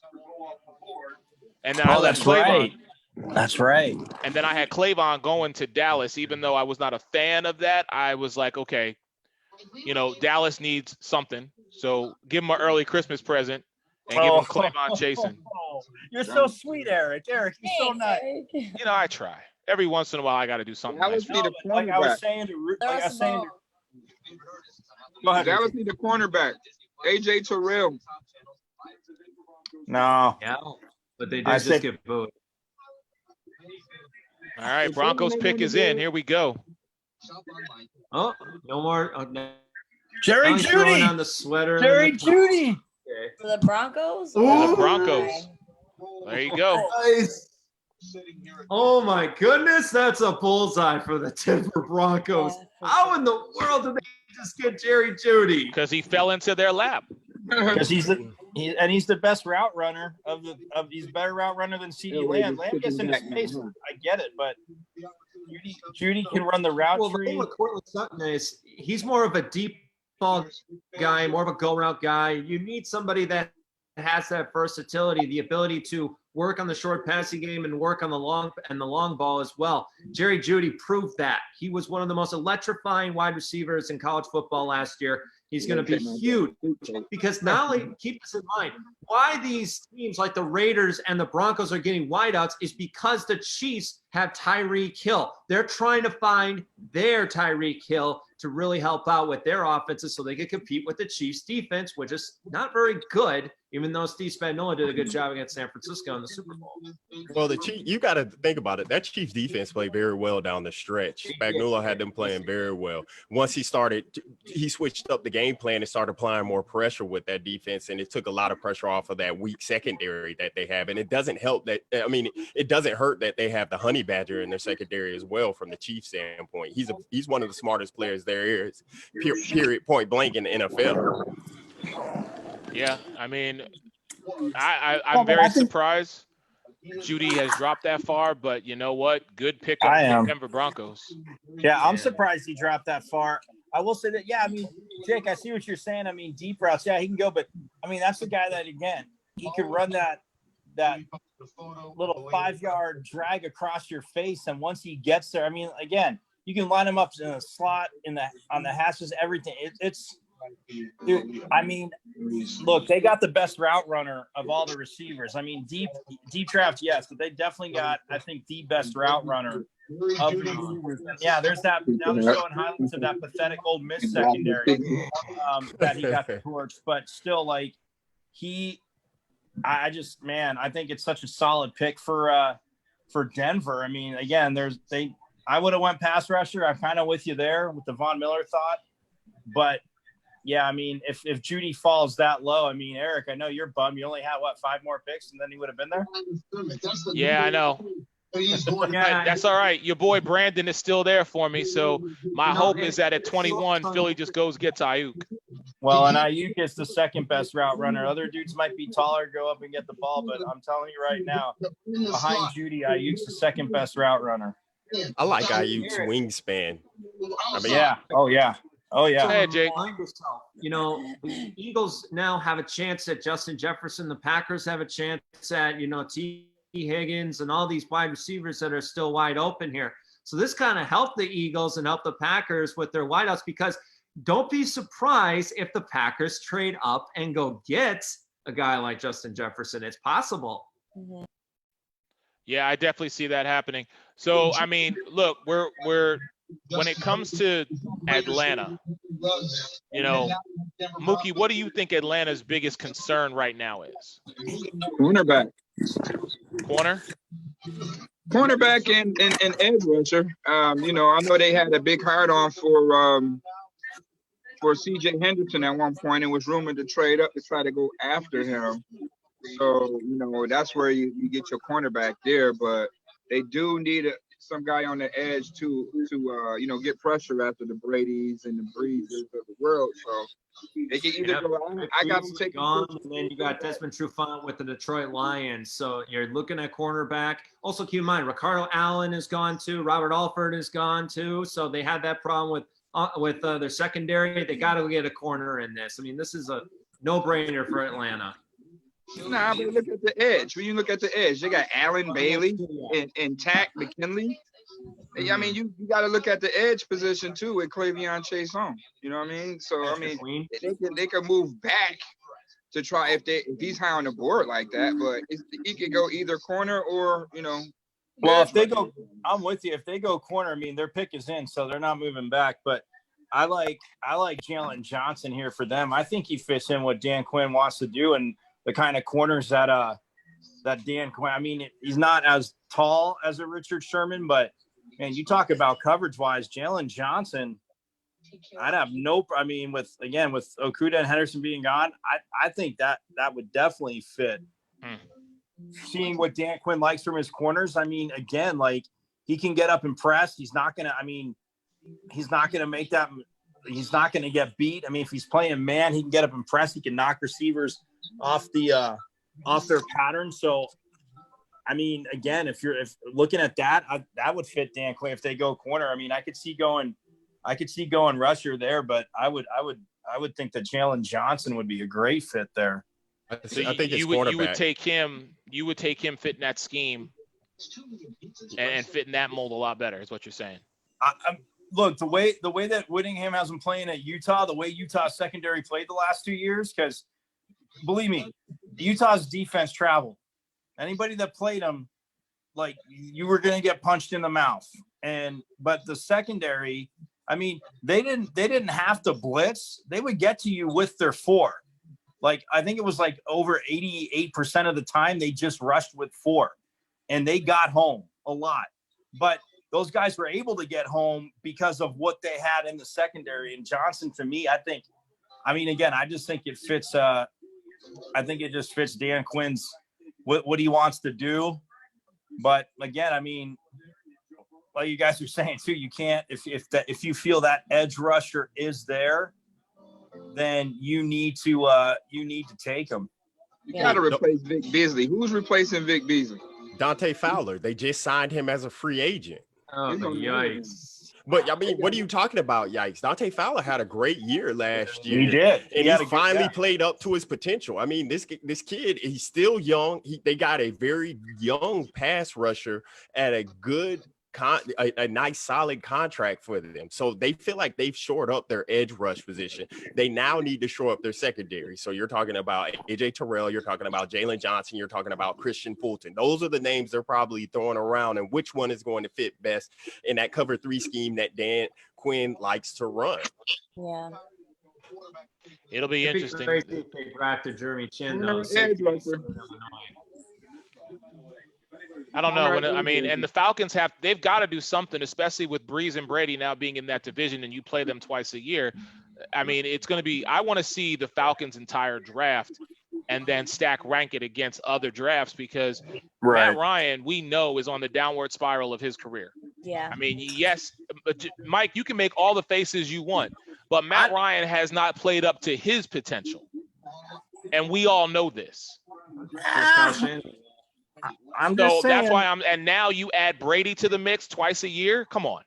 Okay. Matt Ryan's got to do. The Falcons have got to do something. Matt Ryan beat the Eagles last year. Here we go. Yeah, they got lucky. That's true. That's true. Matt Ryan beat. They got really lucky. AJ Terrell. AJ, that's a solid pick too. AJ Terrell. I like Terrell. Hey, it was between him and Jalen Johnson. I would have went with Johnson, but you can't fault him with going AJ Terrell. He's a little longer. I think. What is he? I had Dallas taking Terrell, but he came off a pick sooner. All right, Ruthie and Mike, here you go. This is your team. Figure it out. And in honor of you guys, here you go. We'll put my hat on. There we go. Oh, whatever. Look at. What about Xavier McKinney, safety from Alabama? There you go. Yeah, I could go McKinney. I would again. They could go.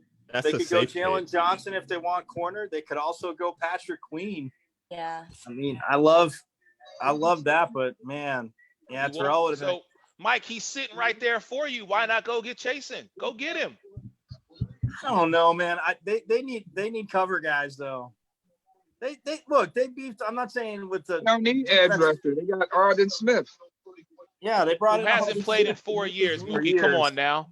He hasn't played in 4 years. Exactly. But no, here's the thing. I think you still need a situational guys that can cover. I mean, look, Chasen is not. Look, I wouldn't be upset with it, but I think like I said, with Johnson there, and even if Johnson there and Queen there, and the safety out of Alabama too, like, man, the safe pick for y'all is to go McKinney. Yeah. The safest pick is McKinney. He's probably the smartest player left on the board in the secondary, and y'all need help in your secondary. So why not just draft him? All right, so Ruthie, you're saying McKinney. Mike, who you saying? I'm going McKinney. All right. Well, just so we have our bases covered, she's going. You know what? I'm gonna go with Patrick Queen, just to mix it up. But I like McKinney. I would like that pick. Yeah. Okay. Damn, we back to Miami already? Cornerback. I'm going cornerback. Yeah, we are back to Miami. Well, I mean, once Dallas picks, I mean, they still have to pick. Don't Eric, don't try and fast forward the moment. We're not going to fast forward your little birds. So don't fast forward the moment, my friend. Come on, be nice. Be nice. Ruthie and I need to have this moment. Come on. Hey, you know what? Go right ahead. I'm not even going to say nothing. Go right ahead. This is y'all's moment. Enjoy it. Just make sure you pick the right person for your decision team. Jerry Jones makes, I support it. Oh, wow. So what if he drafts CeeDee Lamb? That's how you I live. would. Then I would definitely support it. Really? Yeah, I'd be CeeDee happy Lamb? with that. They need defense. They need a corner. You can't Yeah. lose. No, I Byron agree. Jones. I agree. They need defense. They need a corner. We need to go back to being the There's best certain defense. in the corners. NFL. There's certain corners is Anthony Brown and Jordan Lewis right now, and Chobi Awuzie. Who? Right. Yeah, Awuzie from don't even say who, from Colorado, because he is Yeah. he is He's good. from Michigan. Awuzie is from Colorado. Lewis is from Michigan. Lewis is from Michigan. Oh, okay. Awuzie is from Colorado, and he is long and he will fit that in. But they still need a corner on the other side of that, because he was on the other side of Jones last year, and again he played well. He played. I mean, there were issues, but they weren't his. He wasn't playing safety, so it wasn't a lot on him. But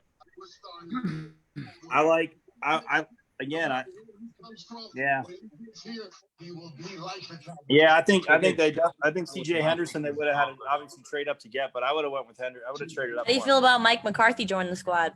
Oh, I love it. I mean, Yeah, Jason me too. Garrett. Look, Jason Garrett. The only thing that would have been better. The only thing that would have been better, Ruthie, is if Jason Garrett would have went to the Eagles and ruined them. Instead But of the he's- Giants, I know. He's gonna go ruin the Giants, which is fine. So he's gonna clap. He's gonna clap Saquon Barkley. Mike McCarthy was a very good football coach for the Packers, and he always had Jason Garrett's number every time. So you got a heck of a coach there. We I'm love excited. Mike McCarthy. The Packers love McCarthy, but his time just ran out, and he needed a change of atmosphere, and he's going to get it in Dallas. Yeah. Yeah, Jake. So anyway, enough about the Packers. So I was talking about McCarthy. Are you kidding me? That being said, no, I like Mike McCarthy. Again, I think that I just think, again, I think that, I don't know, Dak Prescott doesn't seem like once the contract gets done, he's not going to roll his eyes and be an issue like Aaron Rodgers, because to me, it drives me crazy. Aaron Rodgers' body language, Eric and Jake know, is the most annoying thing ever. Yeah. For as talented and great as he is, it's annoying. But yeah, I think McCarthy. I think they got to go defense here. I mean, if they did go with CeeDee Lamb again, I guess you'd be like, wow. But I mean, that's an awful lot of money to have to. In 4 years he'd be up for a deal. Amari Cooper would be on the last of the 5 years. So I don't know. I love Jerry Jones's war room though at home. Is he on a yacht? It looks like he's on a yacht.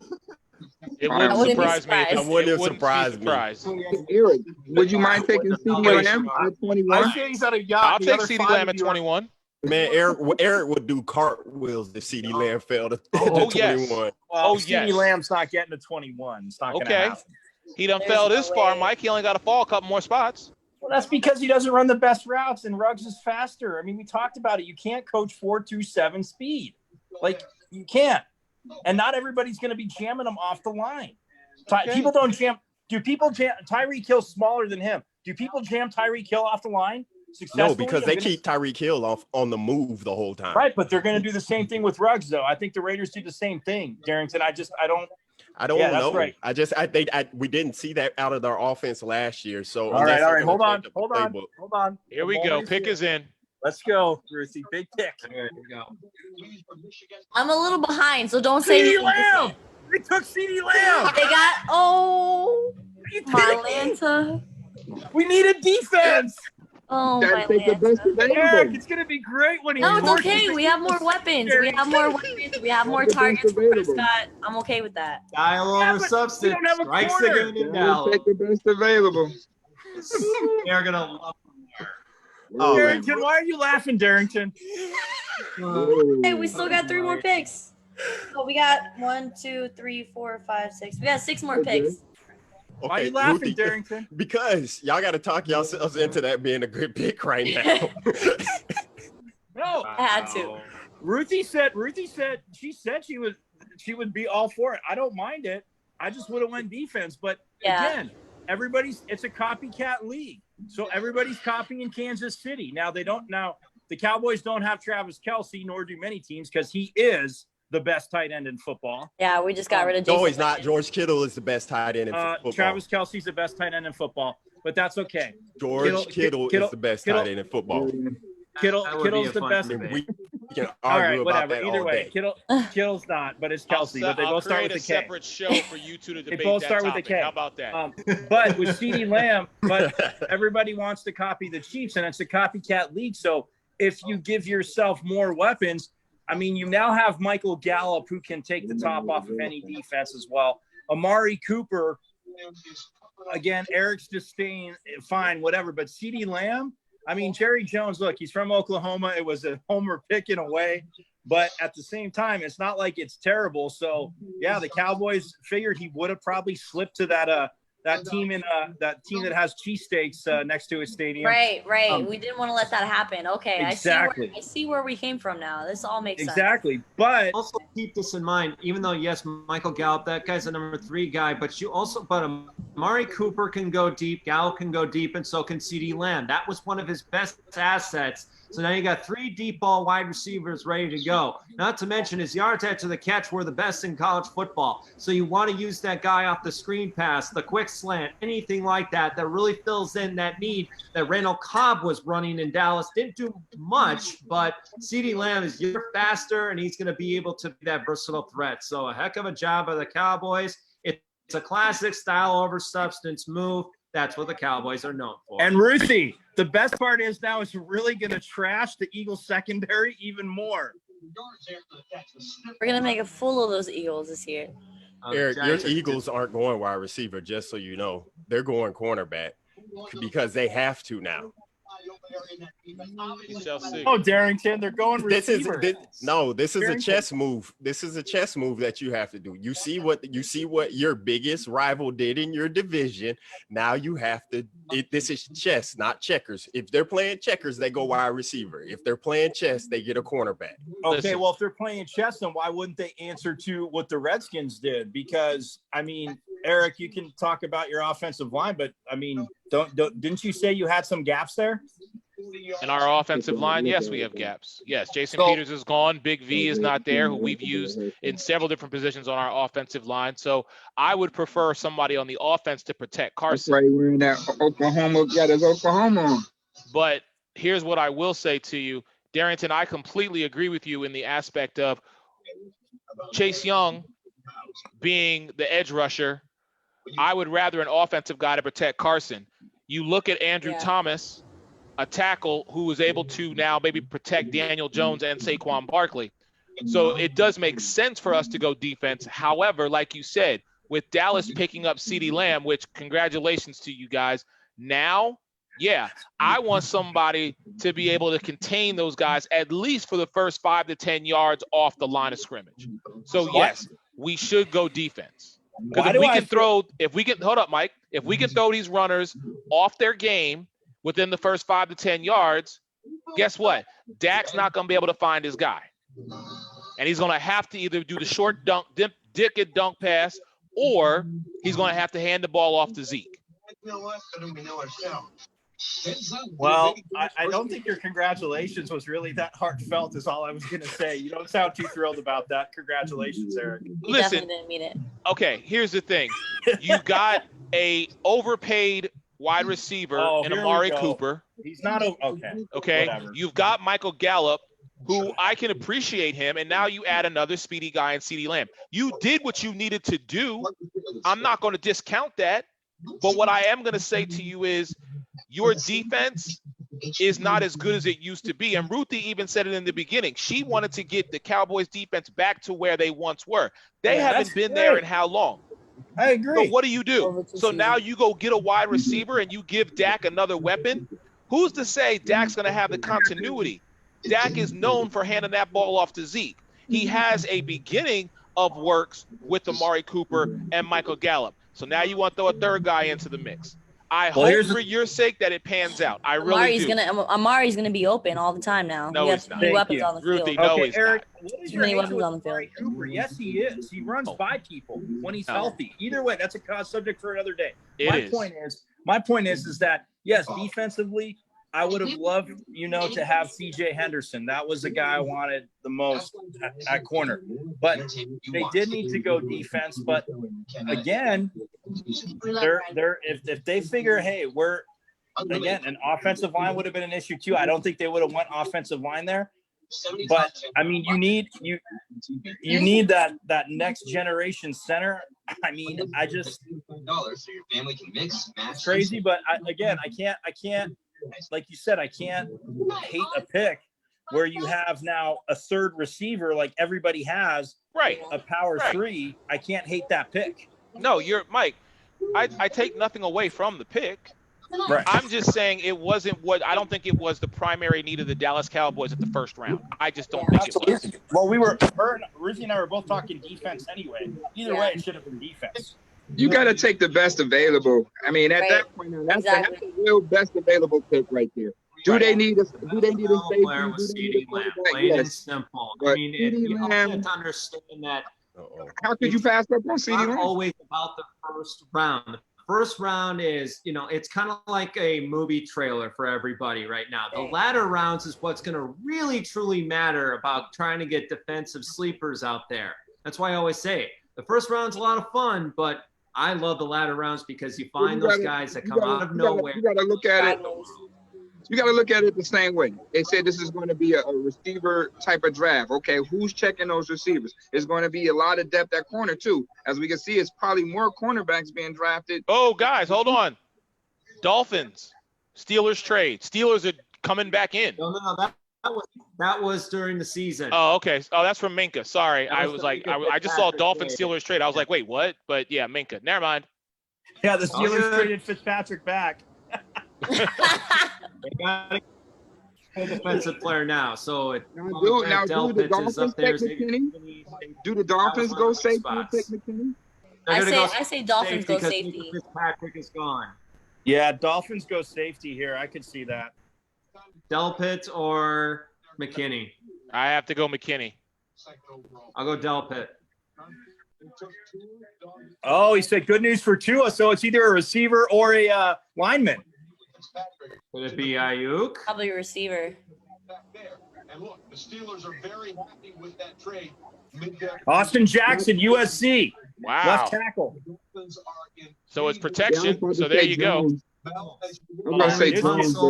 Look, this kid's Traded yet to awesome. the Texans. He had some lapses, Eric. I'll say that, but I won't say some, but he's from here, and I'm just telling you, because I knew he was going to USC, or they were on him early. But this kid, man, I'll tell you what, I think that's a good pick for Miami, especially because with the other tackles that were gone. Mhm. But Austin Jackson, man, he's a grinder, man. All right. Well, they I like telling the stuff, man. That's from a football family. You donated bone marrow, man. What a human being. Yeah, to his sister. It was for his sister. All right. All right, Raiders. Jalen Johnson, right there. think so, Jake? Oh, yep. Ran the 40. Jalen Johnson all day, baby. Combine at 6'5", 302 Wow. What's everybody doing on their draft board? I'm after the first 10 or 11, I was like, hold up, who? What? Wait. He went who? After Herbert, I was done. No, I actually had Herbert going, but I had him going one pick higher. I had him going to Miami. Well, you remember, Eric, in our draft, that was on our first 10, that was my first trade. I had the Chargers trading up to 3 to take Herbert, so I still got the right team. 25% possibility that his marrow would match. There are 12 markers they use to designate whether or not someone's a good match. Linebacker right here, Raiders. Either Murray or Queen come off the board right here. Murray or Queen, huh? And they still need a corner. They still need a corner too. So who you got? Jalen Johnson and Christian Fulton. You still got those two guys. So I say either linebacker or one of the two corners. Well, no, I think you're right on that one, Mookie. I think Queen's going to be the guy that goes. Yeah. All right. Well, I'll just be different. I'll say Jalen Johnson then. I think Queen falls to the Eagles. It's fine by me. I know. Defensively, I'll take him all day. Come on. I hate. That's what I hate. Another guy that I like is the guy at a TCU, that Jeff Goldney. Yeah, Jeff Gladney.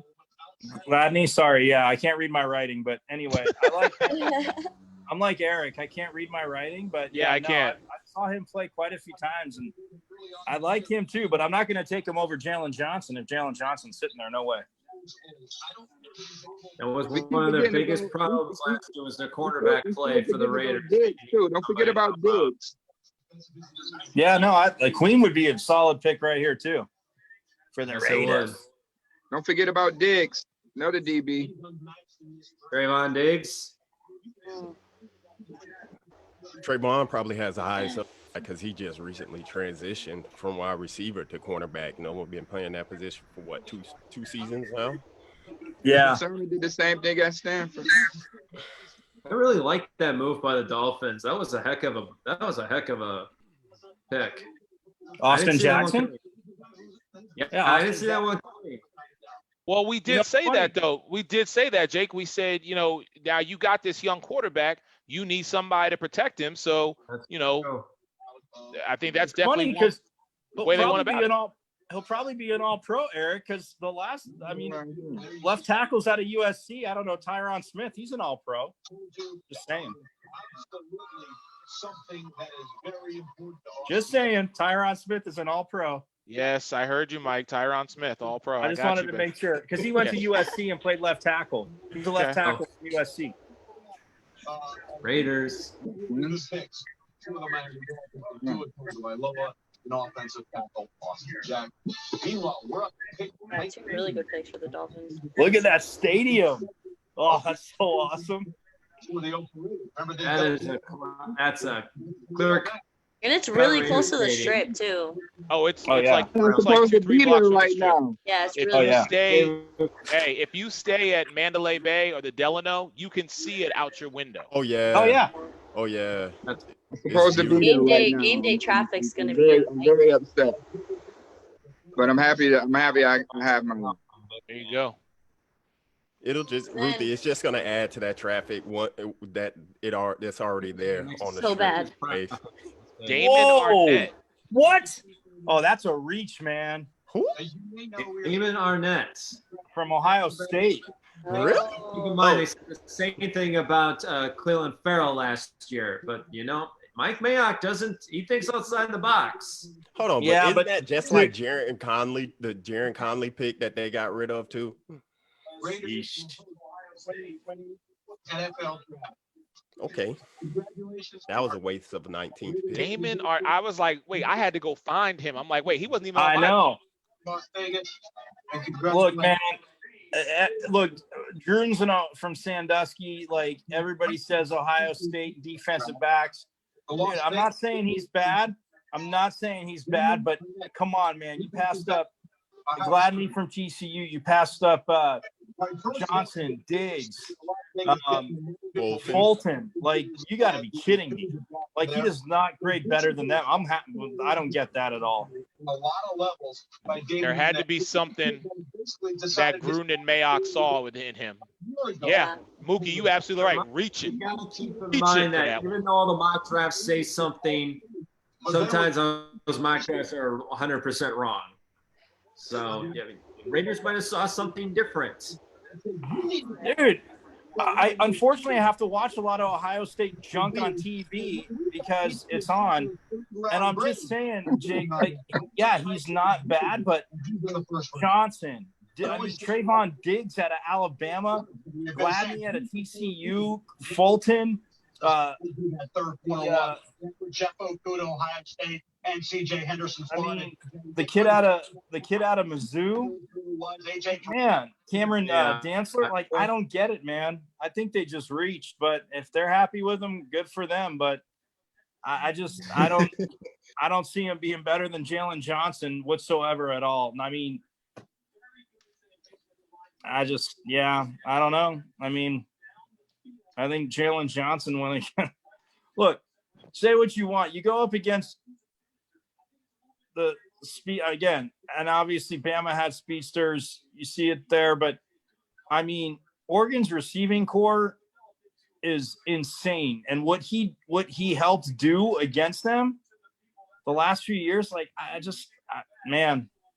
Hey, but I'm okay if the Raiders take it. Good for them.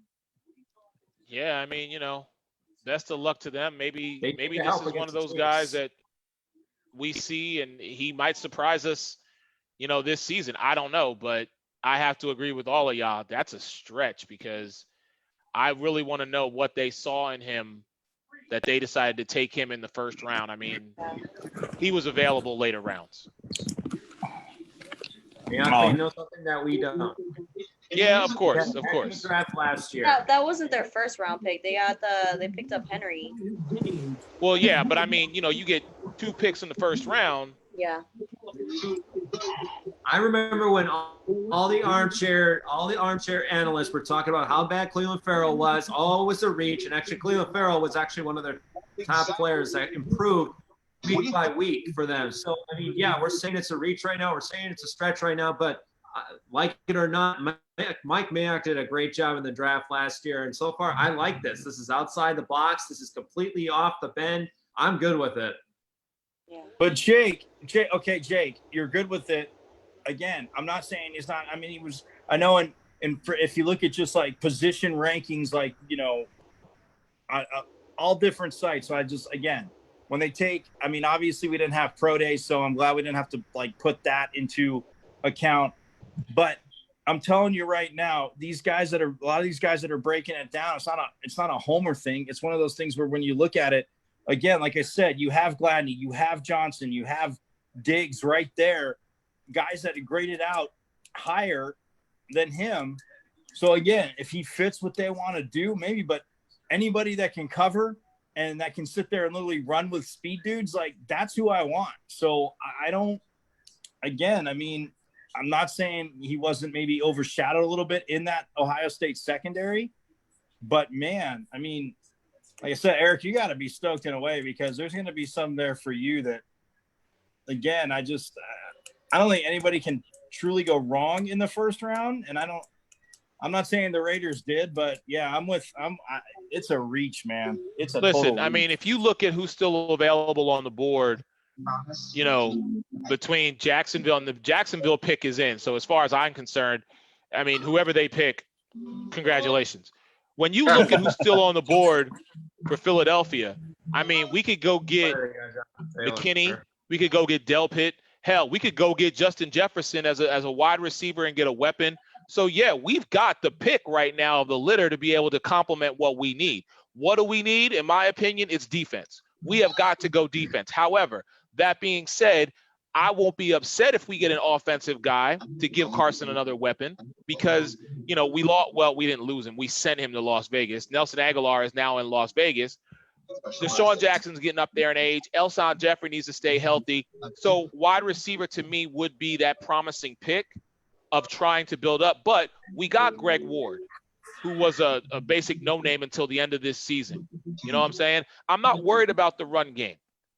But I know our defense, even though we brought in Darius Slay, we lost Malcolm Jenkins. So, yeah, of course, I'm thinking safety. However, I still go back to offensive line. The fact that Jason Peters isn't there and Big V is not there, we need somebody to protect Carson. Kelsey, Lane Johnson, Andre Dillard, they'll be fine on their side of the ball. But on that left side, Carson needs somebody to watch his back. So, for me, my first thought is defense. My second is offensive line. And then lastly, third would be wide receiver. No linebacker? Listen, I like our Mookie, I hear you. Edward. I know. That's where I would take Patrick Queen right there if he's there. Help out Brandon Graham. Yeah. How about the kid of Murray? You got Murray still on the board. We're not talking about him. You got the top linebacker still on the board right here. You still got just about every corner. Just because the Raiders like that guy because they're not picking no more till pick number 80 in the third round. So that's why they went and got him. That answers that. So, just about every corner, every linebacker, and every receiver that's on Philadelphia's board right now is available. Yeah. So, Roseman, you got, hey, you Patrick Queen or Murray, Kenneth Murray, either one. I think would be a great compliment. But I'm looking at.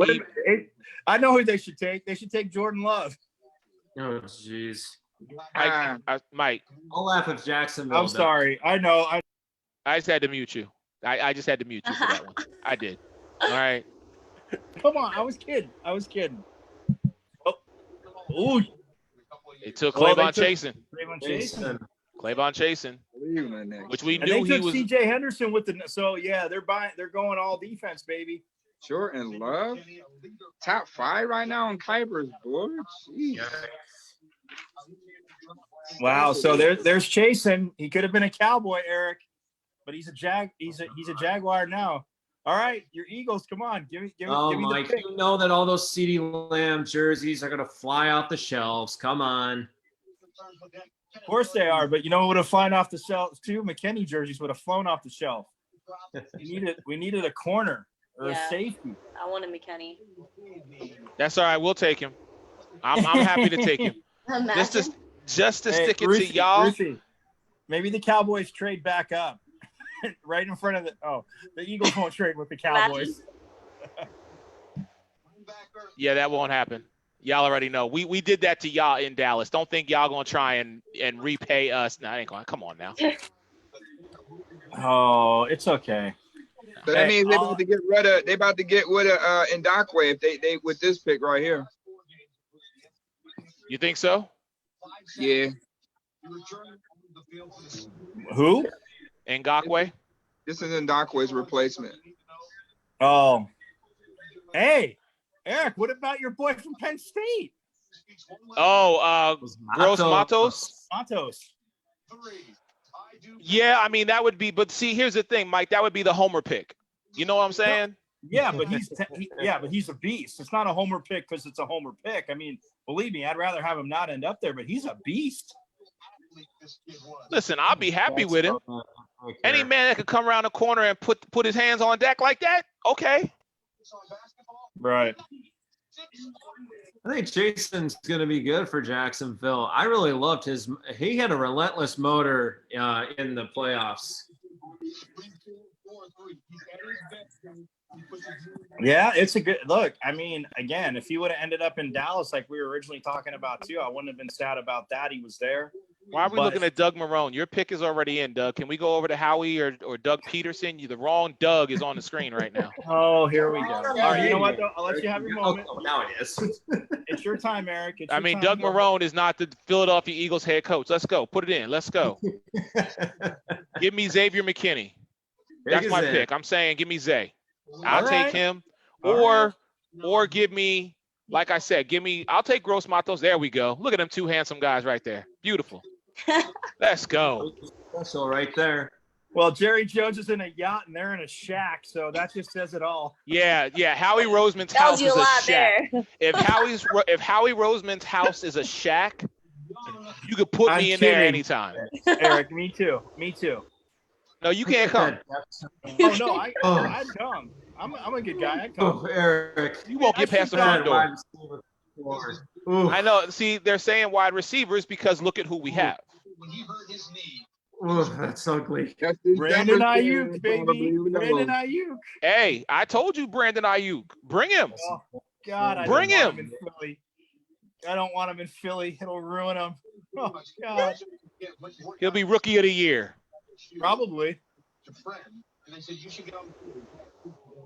Well, see, and Louis Riddick just said about taking Patrick Queen right here too. Yeah. There's a lot of choices right now. The Eagles, like Eric said, they had the pick of the litter right now. It's looking pretty good. Yeah. I just hope we make the right decision because, we only have 8 picks this draft. Unless we Jefferson is on the phone right now. He might be an Eagle. Running back, Greg Ward. They used to pick on JJ everything on Whiteside. Yeah, y'all need a receiver bad, bro. I would rather defense though, Mookie. I need some defensive guys, man. And the lack of depth on their wide receiver depth chart. Look at those trophies behind Michael Irvin. Oh, Ain't nobody care about no damn Michael Irvin. Ruthie, do you hear that blasphemy? I know, right? Blasphemous when Eric speaks like that. You know what? I respect the man. I actually had the chance to meet him in Indianapolis one year. Is he really? Oh, Yeah. I met him out here for the Super Bowl when he was working at ESPN, but when the Giants beat the Patriots, which was beautiful. I got to chat with the playmaker.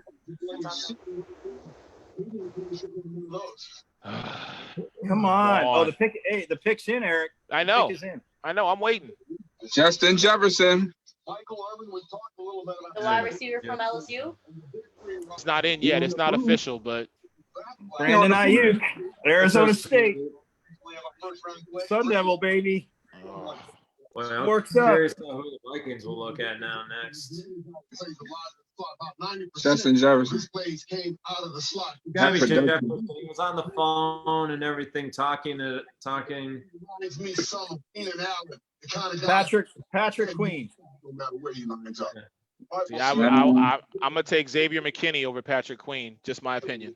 It's gonna be Justin Paul. Jefferson. Of those two, Yeah, yeah. Pat Jefferson there. All right, let's go. Let's go, Goodell. You're right about that, Eric. I mean, that loss of Malcolm Jenkins is gonna hurt. And Sean Payton was licking his chops. Of course he was. Used All to right. have. I can get him again.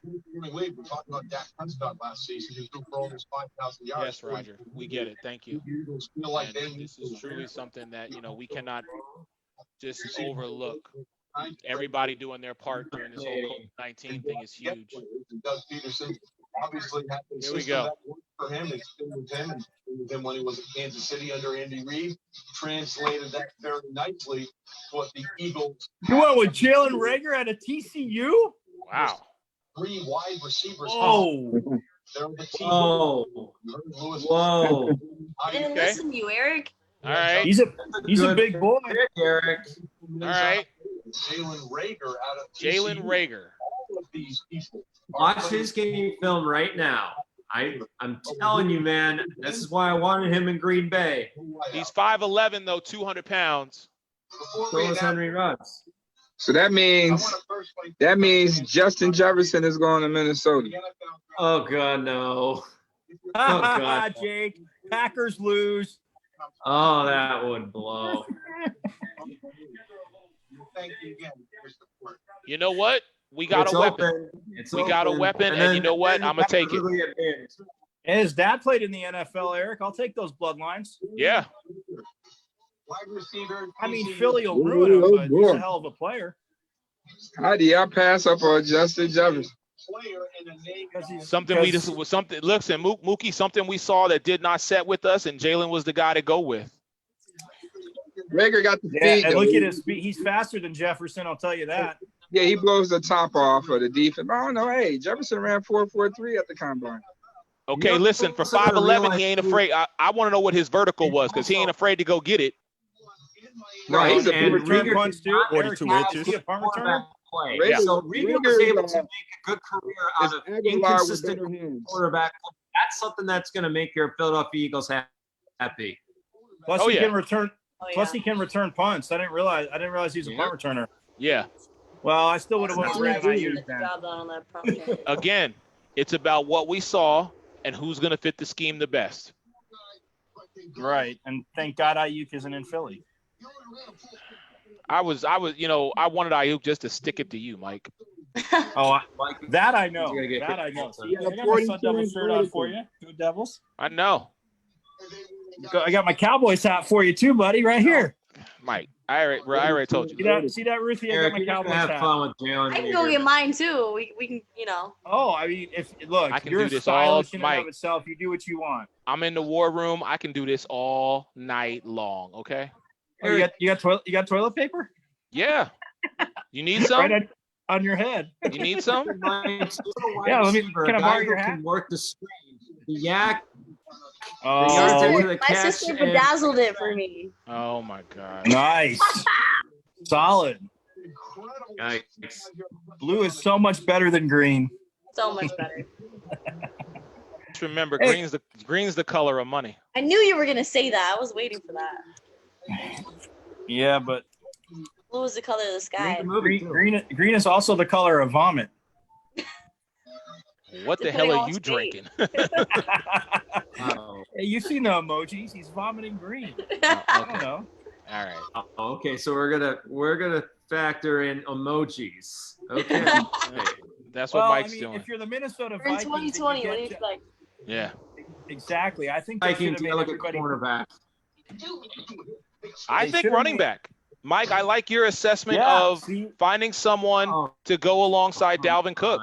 look, right. And now that They Justin have Jefferson is somebody. gone, like I told you, now if we're talking LSU, everybody's saying Jefferson, but I like Allaire in that system. I think he's different than I think he's a little bit different than Cook. But I mean, Cook could be a 3-down back, but again, you need to save these running backs, and again, in their whole negotiation, I mean, I could definitely see, and that's the thing. I mean, I could see 2 running back, Vikings and Saints going running back. And Yeah, Vikings but have 2 picks. you got a big hole to fill at receiver. You just lost your number 1 receiver, and you lost your number 1 cornerback. So those And would be also 2. I wouldn't be offensive worried line. about running back right now. Well, They're not I doing running mean, back. again, I mean, you still could think- get somebody like AJ Dillon later in the draft to complement Dalvin Cook, and you can get him in like round 3 or 4. I mean, Dalvin you Cook don't do just that had a in first first full round. season this They year. already had a solid running back with Alexander Madison, and I mean, he actually did pretty well with Dalvin Cook. So I don't understand why they would go for a running back. I think they would go cornerback, wide receiver, or defensive line because Linval Joseph is gone. Xavier Rhodes is gone. He went to Indianapolis, and then they also need wide receiver because Stephon Diggs is now in Buffalo. Yeah, but Adam Thielen is definitely a number 1 as well. Again, I love Stephon Diggs, so I'm not taking anything. I think Stephon Diggs is Adam huge Thielen for is not a Josh number Allen 1. in Buffalo. I Adam love Thielen Stephon is Diggs. not a number 1. Oh, come on. All right. Well, it's Adam funny because Thielen is not a number he was 1. never supposed to be a college player. Then he was never supposed to be an NFL player, and he tears up secondary. He ain't a So number 1. either He's not a okay. number 1. Yeah, Well, he we're splitting hairs. benefited from having Stephon Diggs line up across, on the other side of the field from him. Let's be for real. Yeah, That's but why when Thielen caught Stephon all Diggs, those passes. Stephon Diggs was look, he still delivered when Stephon Diggs was out. Look, I love Stephon Diggs. I'm not disagreeing with either one of you, but I'm saying Adam Thielen can carry the load. Anyway, but my point is now with Jake saying that, this is where Mike Zimmer, though, again, I get the running back idea I love just because I love what Dalvin Cook can do catching the ball out of the backfield. You can spell him. But this is with what Mike Zimmer wants to do. This is where Jalen Johnson should go. Because Mike Zimmer's a freaking, I'm telling you, everybody, they're passing up. They see needs, but if they need a corner, they should take Jalen Johnson. There's Fulton up there too. I'm with that. I got Jalen Johnson going to Vikings right here, even though they do need a receiver. I didn't think that Jefferson would still be on the board right now. Yeah. Jefferson would be My going brother, to- 20 I'm out of at here. 22. I appreciate y'all. Hey, Darrington, man, thanks for chiming in, man. I really love you, man. Thank you. Appreciate you. Later, Darrington. Go Cowboys. Go Niners. I'll say it for you. Boys. Thank you. I'll see you down there, man. Bills play 49ers, so I'll be down there. Oh man, that's gonna be a fun game. Yeah. Bills 49ers. Oh, the defense. I can't wait. I love defense. Oh man, Yeah, The probably on Buffalo the Bills. this The year. Buffalo Bills win the NFC East or the AFC East next year. Hell, they could probably win the NFC East next year too. No, the Bills win the AFC East. So, man, it's gonna be a whole lot of tables being burnt and things of that nature. I love Josh Allen, man. I love his improvement. Dude, that's another thing. On his pro day, when I was watching it, when he was at Wyoming, I know they did it indoors because it was still snowy outside. But dude, the dude chucked the ball 80 yards. Like, you need somebody with an arm like Jim Kelly had in Buffalo to play. Like, anybody from the East Coast knows once those winds get going, you need to have that arm, just like in Chicago, just like, again, I know like Denver can get tricky, but again, like Josh Allen's arm strength and what they did with him in the first few, like the first month, like OTAs, and then even going into camp, like, dude, I love Josh Allen. And I mean,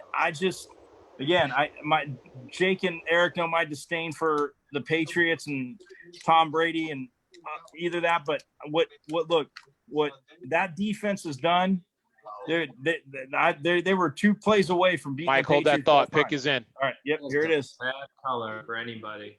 Justin Justin Jefferson. Jefferson. There it is. There it is. They got what they needed. Somebody to replace Stephon Diggs. Carbon put with- copy. Yeah. You know, but hey, real quick, and that is a good pick. But with Jalen Johnson again, since they're up in what, 3 more picks, Jalen Johnson will be sitting right there too for him. Right. Yep, exactly. Well, here we go. New England on the board, on the clock. Jordan Love, please take No, Jordan Love. no. New England traded to the Chargers. Oh, they did? Jordan Love. Oh, No, Nice. New England traded to Nice. the Chargers. Good. Oh, so I wait. knew it. So the I Chargers knew are he going was to not go gonna with. waste time. Just What do the me. Chargers need? What do the Chargers need? Anyone?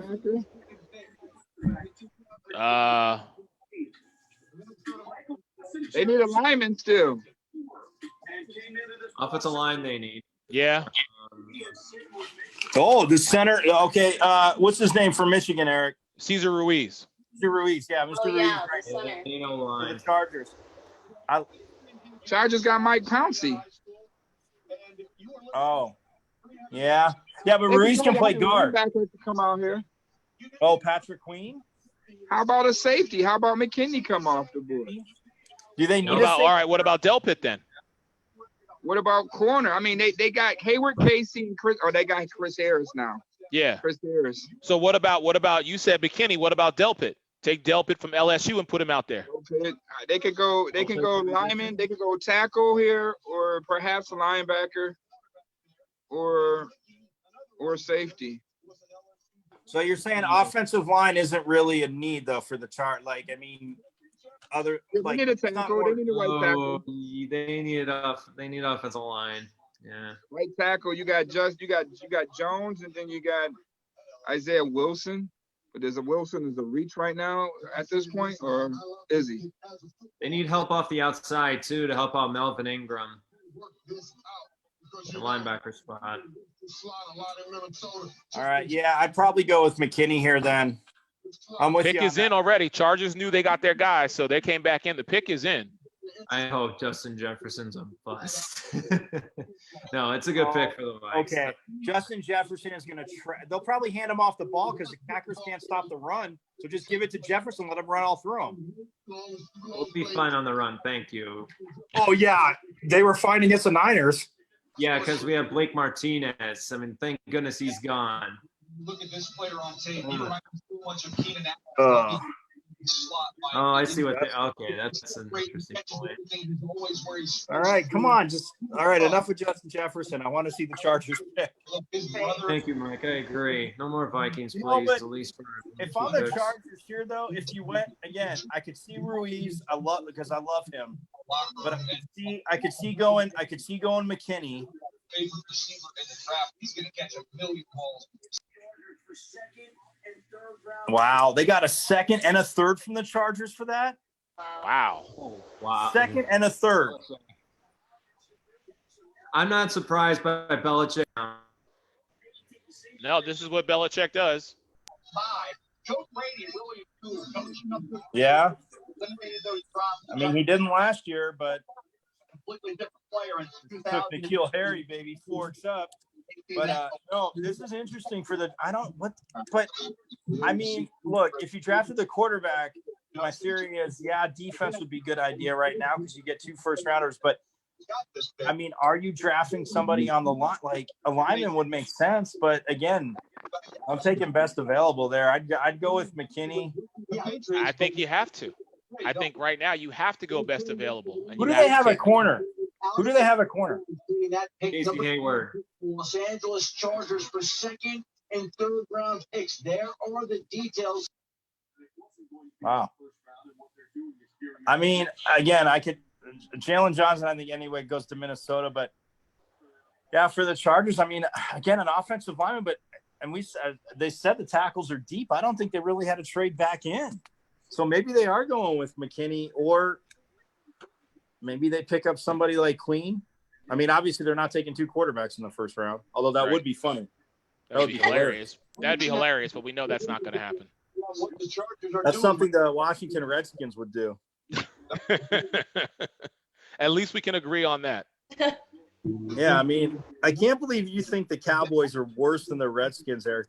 I mean, that's just like, oh my God. He's in denial. Thank you, Ruthie. Thank you. Listen, just not a fan. All right, here it is. New England got their pick back. Listen, the Patriots are going to take the quarterback some point in this draft process.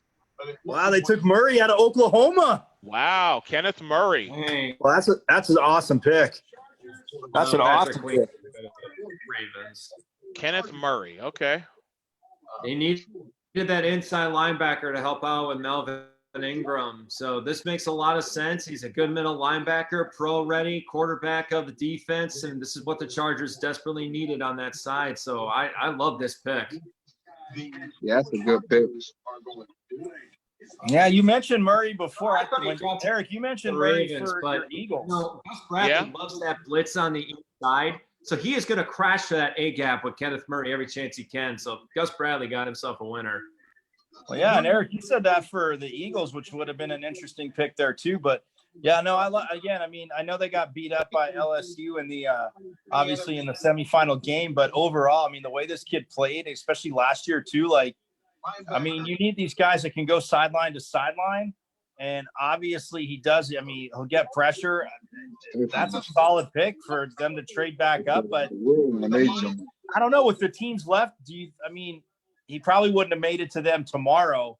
I don't know where they were in the second. Well, if they were in the same spot in the second round with the sixth pick, he probably doesn't make it there.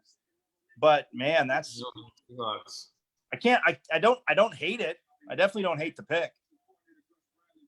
Well, two things we definitely were pretty cognizant of. Number one, we knew the Patriots were going to do something with their pick. We didn't think they were going to hold on to it. Secondly, you know what? I think they got better value because as much as I like this guy, and please don't get me wrong, I like Kenneth Murray, but you're the Chargers and you got Justin Herbert who's going to sit behind Tyrod for a year. Was this really like the next piece they needed to kind of elevate them? I mean, I would say yes from what Jake's saying too, because again, what division are they in? You need to get to the quarterback. We don't know who the quarterback.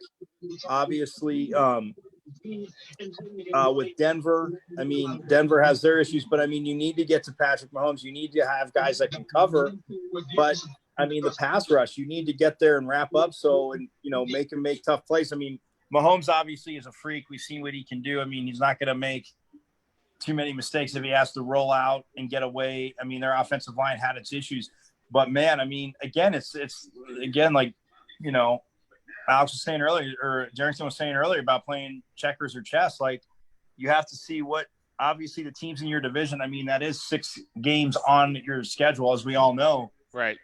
But man, I mean, you can't fault the Chargers going defense. And I mean, I think with the linebackers that were, I kept saying Queen again, and I feel like because I kept again, I write stuff down and I can't read it, but I kept forgetting about him. But that's a solid pick, man. I mean, he'll come in and again, you get your quarterback at 6 because Herbert probably wouldn't have stayed there. Somebody may have traded up if the Chargers passed on Herbert at 6. Somebody could have made a charge up to get him, but he's going to come in and play right away. So I think it's I mean, it'll be interesting to see he's got that speed. And again, the Chiefs, like we're saying, Eric, don't have is a running game. I mean, that running Williams is a good running back, but if you got guys that are coming up the line that they want him to pass. I mean, he can do both. He can cover. He can obviously come up and crush people. So I applaud the Chargers for that.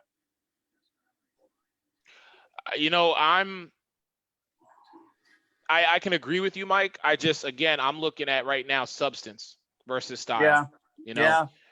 But now we get to New Orleans, and this is the question where and our picks, when we did our mock draft, I said this is where Jonathan Taylor comes off the board to complement Kamara. Yeah. Yeah, Taylor is a stud. I'm not gonna lie. Jake, I what do you might go- think? Jonathan Taylor, New Orleans Saints. Taylor is a possibility, but you can also look at safety to help out Malcolm Jenkins with Xavier McKinney or Grant Delpit. I also look at, but they might also go cornerback because Eli Apple is gone, so they might go get Jalen Johnson. I just think that defense for the Saints is a problem, and they need to really fix up that secondary. And and Lattimore are not going to be the only help. I'm sorry, they also got Janoris Jenkins. So it's going to be either safety or it's going to be running back or it's going to be offensive line.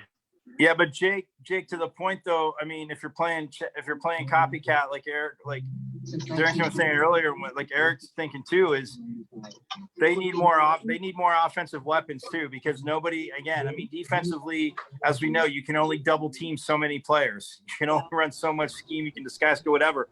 So if they do go with Smith, if they do go with running back, I mean, that is a glaring punch, Eric, to Tampa, because again, Tampa got the lineman they needed. I agree with that.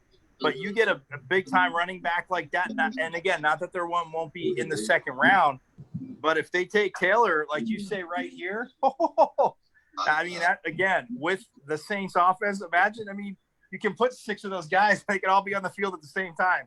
Good luck covering them, even though people don't think Michael Thomas runs by people, because he absolutely does. Well, it's not even that. It's just, the weapons, I think, is going to be the biggest piece for New Orleans. But you know what? I like your assessment of building up that backfield. Building up that secondary, because, you are getting Malcolm Jenkins back, but you're getting, 2-3 year older Malcolm Jenkins. You don't know how much he has left. So, yeah, Zay McKinney being,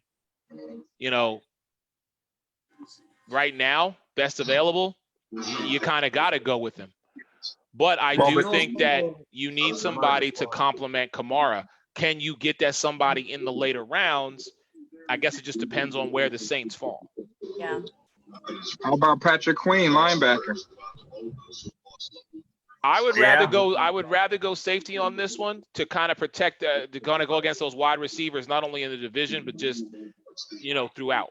Well, then I would go with corner, though. I'd go with Jalen Johnson then. I mean, I'm just saying I'd go with they got Janoris Jenkins, and they also got Marshawn Lattimore. Yeah, but I can't put my faith in Lattimore. Yeah. Me neither. Injury Yeah. Mookie, who you like? Patrick Queen. You like Patrick Queen. He's best fit for you for the Saints right now. You got to check Gronkowski, man. Who's checking Gronkowski? Oh, Gronk's only going to play 10 games anyway because he's going to be hurt at some point. No. I'm not a hater, man. I like Gronk. I'm just saying it's fact. Yeah.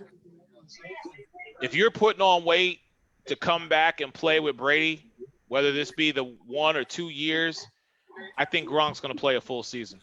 Yeah. All right. Well, hopefully He lost a lot of weight. Believe me, I want him out there for a Did full they get season. Jordan Love right here? Did they go quarterback? Win the division. Why would Did they get Jordan Love? I don't know. I would say no to Jordan Love. You got Taysom Hill, and you can get Jordan Love in the next round. He's not going to be the true backup. Ruiz, my boy Ruiz, they took the center, baby. He took the center. Yep, Cesar to Ruiz. protect Drew Brees, Cesar Ruiz. To protect Breeze. Look, it's a Protect rat. Breeze. Cesar Ruiz for Breeze. Cesar Ruiz. There you go. Hey man, they should get on the ticket. They forget football. They should get on the ballot. Ruiz and Breeze. That was a good one. Yeah, it was. Hey, see, that's my boy though. Again, up the middle. That's awesome, man. Oh, and you know why? That's right. I meant to say this to you the other day, Eric, because after we got off the video call, I was looking at it, and I'm like, and he's from New Jersey. I knew I liked him even more for a reason. From my great state of Jersey, baby. There you go. Ruiz is a heck of a pick for the New Orleans Saints because you're basically saying you got a brick wall now at center that's going to really help out against those defenses, especially when you got Derek Brown that's going to be coming off that. So that's going to be an interesting fight to see Derek Brown versus Cesar Ruiz. But Ruiz was the most impressive center in the Big Ten last year at Michigan, and I'm really excited to see what the Saints did. That's a heck of a power move because the Bucs went and got Tristan Wirfs. Well, then the Saints said, okay, you got offensive line, fine. We'll go get our own offensive line to go against Ndamukong Suh. Have fun. Yeah, see, Eric, that's why I said because I feel he is the best center in the draft, maybe the best interior lineman in general. And that's why I wouldn't have been crushed if the Cowboys would have taken him with their pick too. Because he wasn't going to go to the second round because, again, you're replacing an all-pro in Travis Frederick, who, I mean, again, just an absolute beast. And, I mean, I can't – again, he blows it up inside. So, yeah, that's up the middle is the most important. And, I mean, he'll destroy people. Yeah, when you did look at it, he got Eric McCoy starting center, so that's definitely a good pick for New Orleans right there. I mean, he can play guard too. I mean, he dominated guard too, but I just think he is a natural center, and I leave him there. That's a hell of a pick for the Saints. Yeah, they got Andrew Speed and Larry Warford, so they straight up the guard. And here's the thing: no matter how long Breeze plays for, whoever the next person is, now you've got your center to protect your quarterback for the future. So, and he's only going to get better. Yeah. Yeah. Oh, yeah. Well, it's just, I mean, yeah. I love. Hey, Ruthie, I always love looking at Sean Payton, knowing that if Bill Parcells would have been, who was awesome, would have retired a year earlier, Sean Payton would have been our head coach instead of the idiot Jason Garrett. I know. Oh my gosh. We've said that for years and years and years. You could have had either him or Mike Zimmer as your head coach. Well, Jerry Jones at the time, though, would have went with – but, Jake, you're right. But Jerry Jones, I think at the time, definitely would have went with Sean Payton because of how they were built. But, yeah, I mean, oh, my God. Instead of the clapper, we would have had Sean Payton, and then Eric wouldn't be able to say all these not-so-nice things about the Cowboys. Yeah. Eric would be under a rock right now. You had plenty of that. I wouldn't be under a rock. I wouldn't say that much. But I would have Eric, to give – you do got to be – okay, but I would have real. to give respect. I would. Okay, because if you guys had Sean Payton, he could have won a Super Bowl with Tony Romo as well. Yes, they could. The one that he won in New Orleans, he definitely could have won in Dallas. Yeah. Oh, Minnesota's trading. What? To the 49ers. 49ers? What? Oh my God. No. Hey, Mike. Vikings. Your boy. Yeah. Your boy right here. Ayuk? I think Ayuk's going to the Niners. So I would have gotten it right because I picked him for the Niners at 13. This is my thought. That's my thought. Oh, I'd love to see that. That would mean I was right on like 4 picks in the first round. Denzel Mims. Yes, Denzel Mims. I would definitely look at that one too. They need somebody to help out Deebo Samuel. So the Niners traded 3 picks to the Vikings for this pick. It was 31, 131, I think, or 117, and something else Schefter just said. So it's a receiver. So Minnesota, who had 2 first-round picks because of the trade they made. It's going to be Mims. Ayuk, baby. All right, gentlemen. Ruth the Truth is calling it a night. It's past my bedtime. Ruthie, thank you so much for joining us, man. Thanks for having me, gentlemen. It was really nice to meet everyone, and hopefully I'll be speaking to you guys soon. Oh, yeah, definitely. Go Cowboys. Go Cowboys. Good night. Good night. Good night. Past bedtime. It's only what time? It's not late. Oh, that's right. I'm on the West Coast. Yeah. Quarter after 11. West Coast time. Oh, quarter after 11. Come on. That's not late. And 176 to Minnesota for the 25th overall pick. And what the 49ers were doing was on that move for the Vikes. Well, it looks like, so Jake, it looks like our boy Jalen Johnson's going to be going in the second round. Oh, unless he goes to Seattle. Yeah. Wouldn't it be? It would be crazy though if the Packers decided not to get a wide receiver and get Gross Matos, because if there's one thing that the Packers need, they need some help on that defensive line. Oh. All right. Well, here it is. Let's go. Come on, Ayuk. Let's go. Forks up, baby. Come on. Here we go. Pick is in. Mims.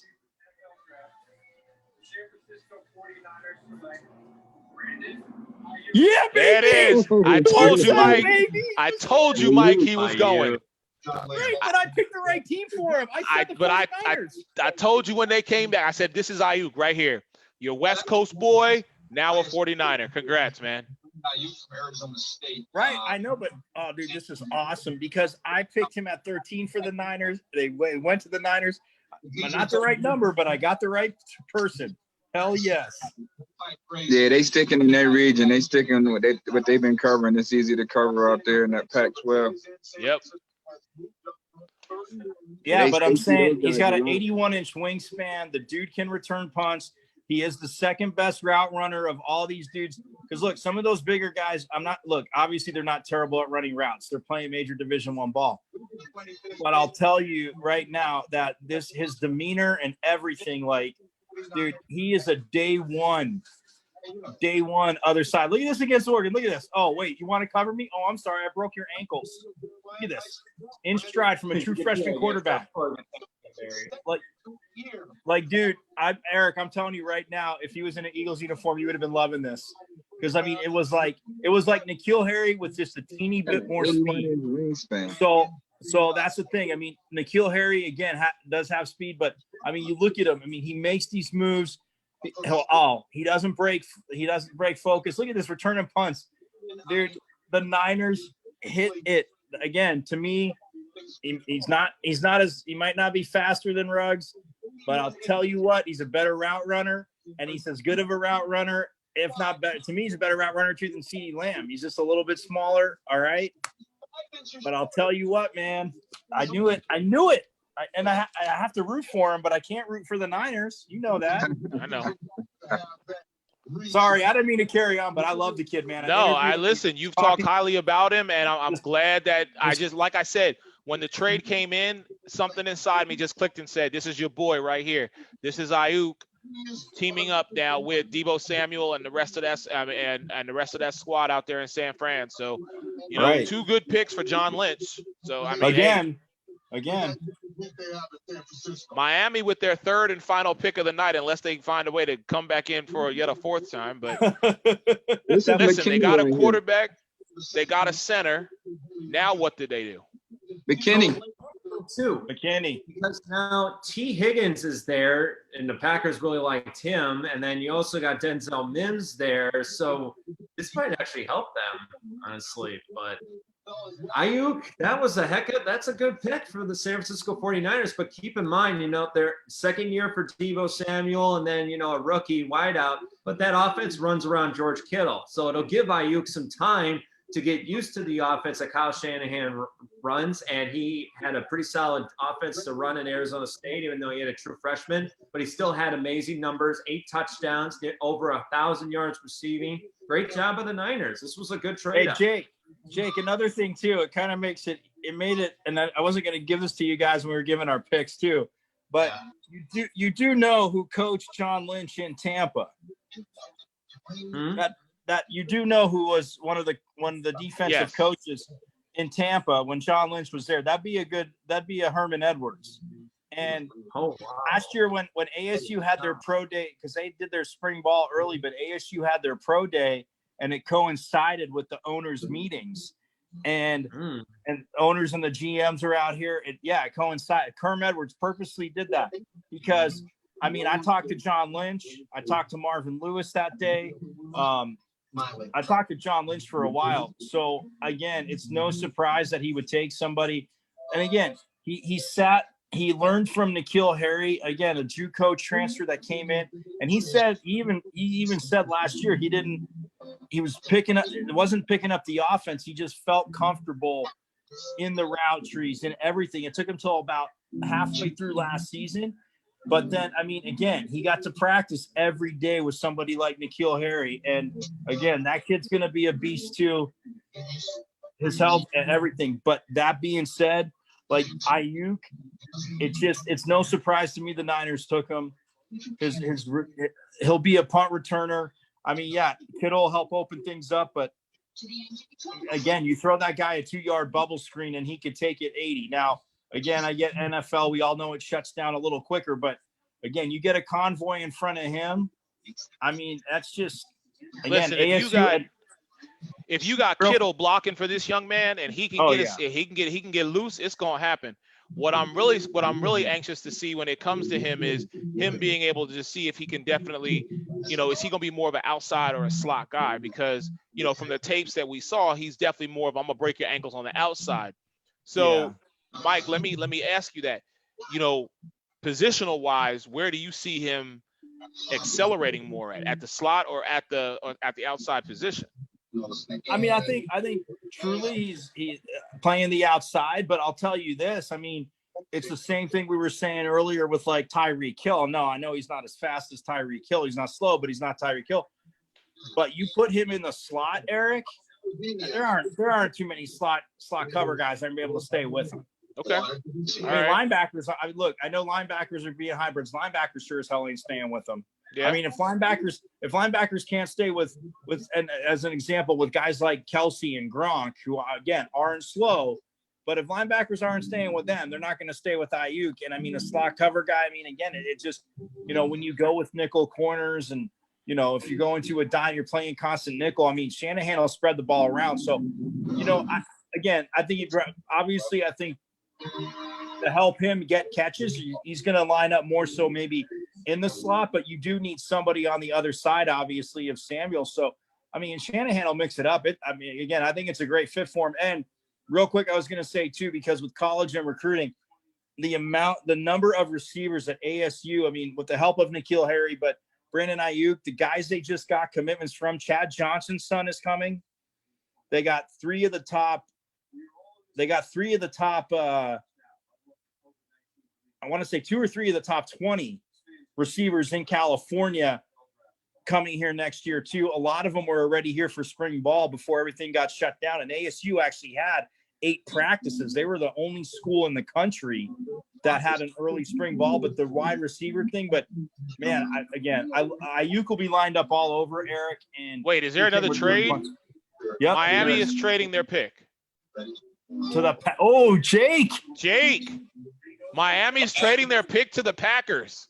I knew it. Packers are trading up. They're going to get him. Who are they going to get? T. Higgins. T. Higgins from Clemson. Mims, possibly Mims here too.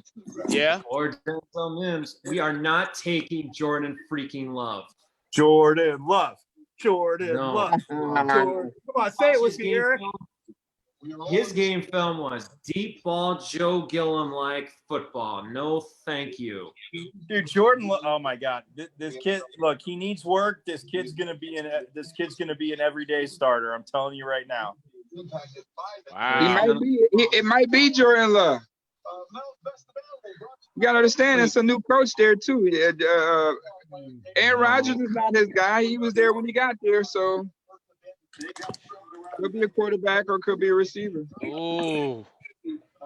Jake, I know you want a wide receiver, but again, Aaron Rodgers, another one of those quarterbacks who is he's getting up there.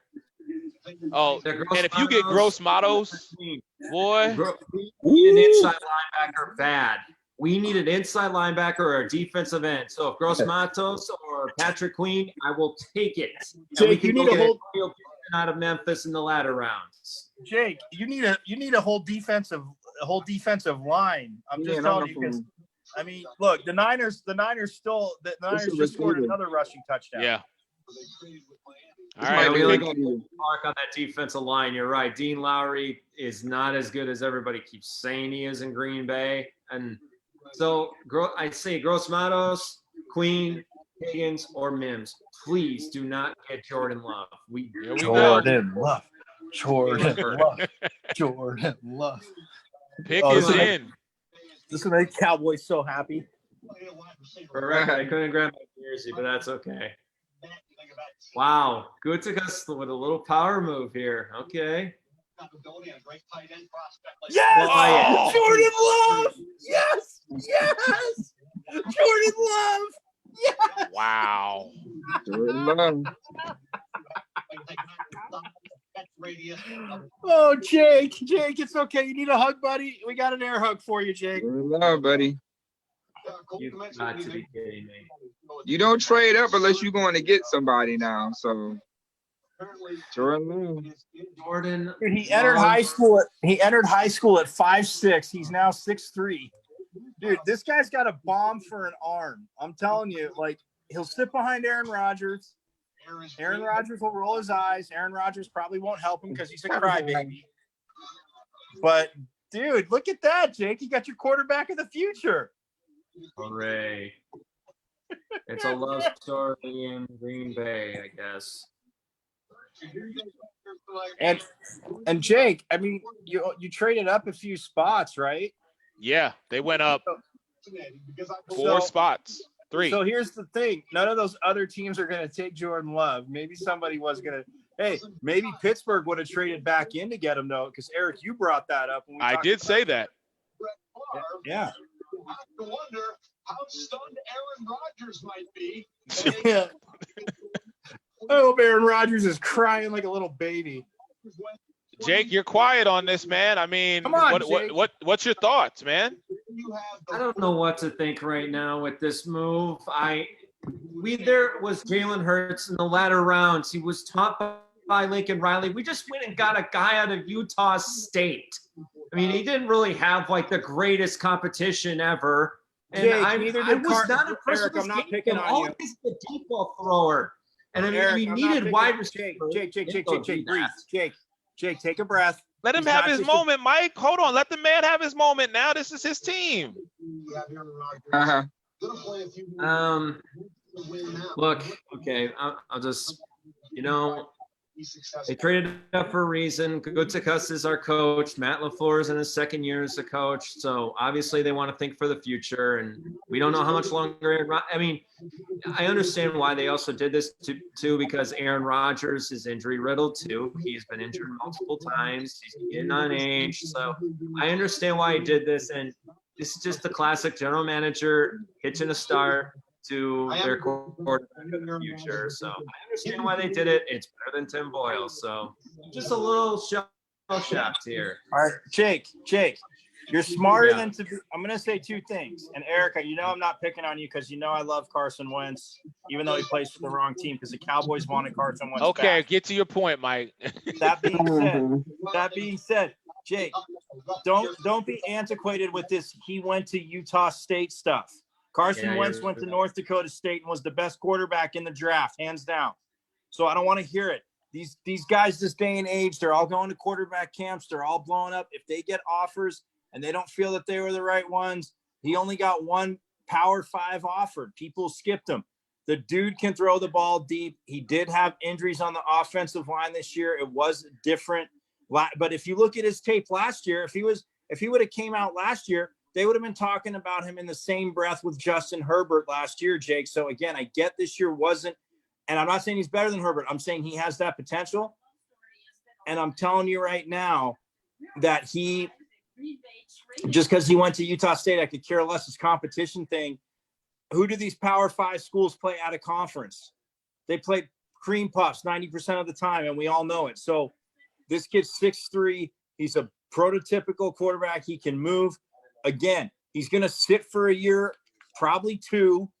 I say 2 more years anyway, and then it's his team. Like it's a good pick, especially if you think Pittsburgh was going to come trade back up and get him, because literally after Jordan Love, think about it. You are definitely going down to another tier, Jake. You're going to what? Eason, Fromm. Well, it's better than Jacob Eason. I will say that. I mean, okay, so I did look at his. Okay, I'll say it like this. I'm just a little shell-shocked by it. I mean, I understand why they traded up. He is a solid quarterback, 6'3", 224. Matt LaFleur is a terrific offensive mind.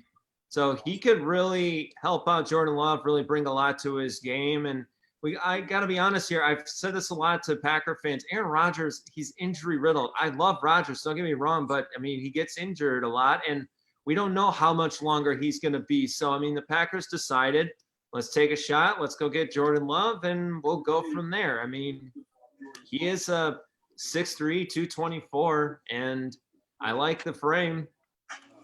Yeah. Also, I like his interview so far. It's one of those things where you have to, we're on the outside looking in, Yeah. And again, Aaron Rodgers having a great career as a quarterback in the NFL, but let's face facts here.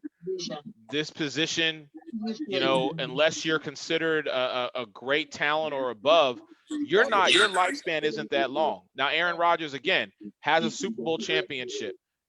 Every year, the Green Bay Packers, in my opinion, it's their division to lose and everybody else's to try to win. But at some point, you have got to, I guess, kind of reset, if you will. They're not rebuilding. I'm not saying that. But what I am saying is you've got to start looking towards the next, because with the injuries that are coming right now, Aaron Rodgers, sitting out. How many games did he sit out last season? Or did he play a full season last year? I mean, we've seen times where he's been out and it's always been that huge question mark. At some point, same thing with Favre, you have to start preparing yourself for the next. Was Jordan Love, as Mookie said earlier, was he one of these? I think maybe he was a reach. But like Mike said, and even I said in our mock draft, Pittsburgh could have came up and tried to get back in to find the heir apparent for Roethlisberger. We know that Tennessee, Baltimore, Seattle, they're not looking for a quarterback right now. So it was an opportunity, and Green Bay took it. Might have just possibly got the best quarterback. I don't know. We'll see. Well, I mean, look, they said for I'm just shocked. I really am.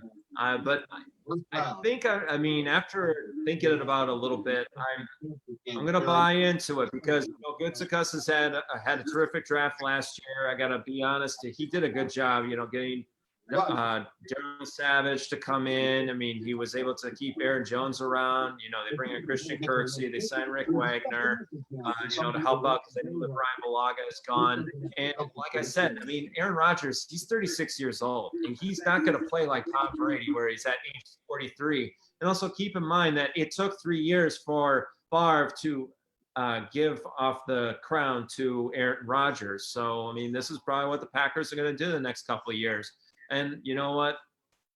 Gutekunst has done a pretty good job so far. Don't forget, he also brought in the Smith brothers, and so I'll buy into it. But with Favre too, Favre lines are really where maybe they would look. Yeah, but Favre wanted to. I mean, Favre couldn't decide if he's going to retire or not, and I get the Aaron Rodgers thing. But what I will say with this too, I mean, yeah, they had other needs. They definitely could have went with. They could have went receiver, like you were saying, Jake. But again, I mean, I look at Jordan Love, and I look at, again, physically. Obviously, they saw his tape. They saw him at the combine. Again, no pro day, but I'm fine with that. It's one of those things where and look, Aaron Rodgers gets hurt a lot too, because I mean, he gets pressed. Will he hold onto the ball a little bit too long? I mean, he slides the pocket great. And again, Aaron Rodgers' arm talent is ridiculous. So, I mean, yes, he has been the upper echelon of quarterback. My picking on him aside, but I mean, it's a good thing for the future. And now hopefully Seattle takes Jalen Johnson. I'm very surprised Jalen Johnson's still on the board right now at number 27. I will say that.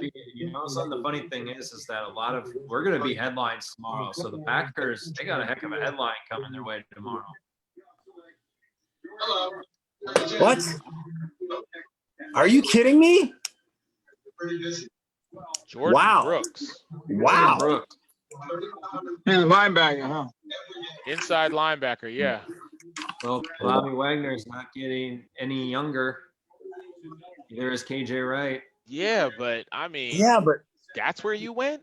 You went inside linebacker, and you don't go with a pass rusher or a corner to help. Oh my, wow. Well, hey, I'm not going to pick on Pete Carroll. I mean, they know what him and John Schneider know what they've done, but Again, I didn't see a lot of Texas Tech, so I can't.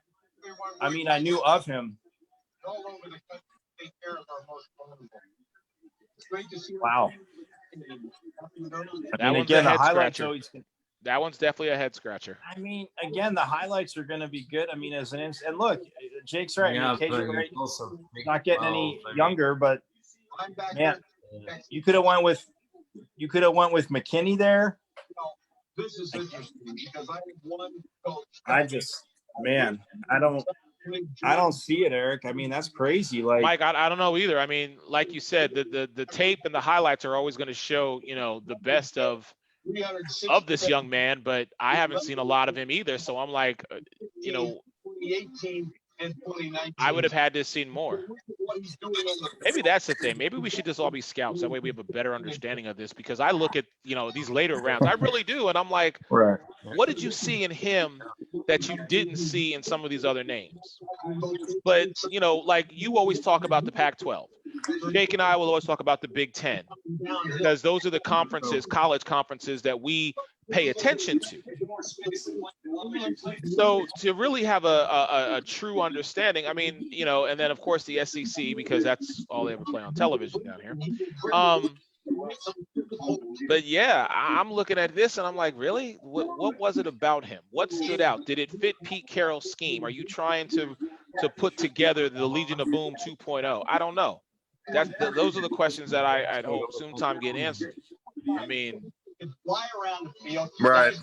No, I mean, and the other side to that too is like when you look at it from the standpoint again, and that's what, like the same thing I was saying to Jake. Like, yeah, I mean, of course, outside of U of A, I'll favor Pac-12 teams, but I mean, when people start saying, oh, that he played in a smaller conference, like so did Big Ben, so did Joe Flacco. Like, there's players, you get these guys out of these schools. And again, I don't look at the school anymore. I mean, I get that from having covered junior colleges out here for so long that, like, there were junior college people you just feel like, oh, these kids didn't get the grades, they couldn't qualify. Yes, there was still some of that, but there were so many more, Eric, that just did not like their offers. They felt like they were slighted. They felt that they could get better offers. So they were qualifiers, but they went and played JUCO for a year somewhere, ended up blowing up even more, getting better offers and going somewhere else. So, I mean, I don't care where a dude comes from. If he can ball, he can ball. And I mean, again, they say competition, but again, I mean, if they just had to play each other, like Power 5 stuck to Power 5, not playing FCS schools, then you might sit there and say that. But again, I mean, Carson Wentz was easily a Power 5 quarterback. I could say the same thing about, Jordan Love. I mean, when Jared Goff first got to Cal, they were like, oh, we don't know. And then, I mean, he worked his way in. And I mean, Cal was only relevant part of those times because of what Jared Goff was able to do. And I mean, it's again, just because somebody went to a smaller school, and again, outside of these guys like Kuiper, they have like, 350 some odd days to get, stuff together, and they're looking at guys, what they did each year. But I mean, I look at it and I say, hey, you know what? Obviously you can play. You're still playing in the Big 12. I mean, it's, they're not known for their defense, as we know, but that being said, I mean, hey, look, the kid made plays, Pete Carroll. They see something in him. Is it a guy that would have been around the second round? We could say, oh, it probably would have been around second or third. But like you said, we're not in the inside of these teams' drafts. Teams that want linebackers, they'll fly up and they'll make the trade. Right. So, Mookie, let me ask you, because you cover the Bills pretty extensively. I need some insight on this one, because lately here, these past couple of picks, or even throughout the night, we've seen moments where a guy who we did not anticipate going in the first round went in the first round. As someone who covers the Bills extensively, what is it about these guys that will make a coach or make a GM take a chance on these young men? Well, if it's a guy that fits all your philosophies on what you're looking in at a player, compared to, does he fit your scheme? That's where it lies. I mean, no matter what round it is, here it is. Devin Singletary was a third round pick for the Bills. A lot of people didn't think that, he should have went that high, but here it is. It was Brandon Beane's guy. Like Brandon Beane, personally went and looked at this guy and fell in love with him. So, here you go. Shady McCoy's not around anymore. Frank Gore, basically was learning, to help groom Singletary. You know what I mean? So once a GM fall in love with you, it don't matter what pick it is. Is it the first round or the second or third? If that GM loves you, he's just going to do whatever it takes to get you. And Eric, to piggyback off that, Eric, it's scouts too. I mean, the scouts are obviously, like we said, if we were all scouts for the Seahawks. We could sit there and pound the table. Like, look, we've all seen this guy. Like, what you want to do, watch this tape. Like, if the scouts are with the GM and they're all having their conversations, they're getting their board set up. But he's right. But like, yeah, I mean, if the GM falls in love with one more than the other, then yeah, I mean, they're probably going to go that way, and the coach needs to do his job and coach. Yeah. But man, I mean, over a guy like Patrick Queen, like, again, what did they see that we don't know? Right. And that's the thing. That's always the thing. So go ahead, Jake. That's the best thing about the draft is that we don't know what these scouts are thinking. We don't know what these general managers are thinking. And I mean, the fact is, like with the move, what the Packers did, here's something interesting that Packer fans were not sure when Aaron Rodgers got drafted 24th. They were not sure what Ted Thompson was thinking at this point. So, Gutekunst is basically pulling the same move with Jordan Love, and I'm very curious to see what happens. I mean, like I said, I don't think we'll see Jordan Love as a starting quarterback for at least 2 or 3 years, but I just have to. I'm not going to be that fan that's going to throw toxic waste at Gutekunst because he decides to make this gamble of a move.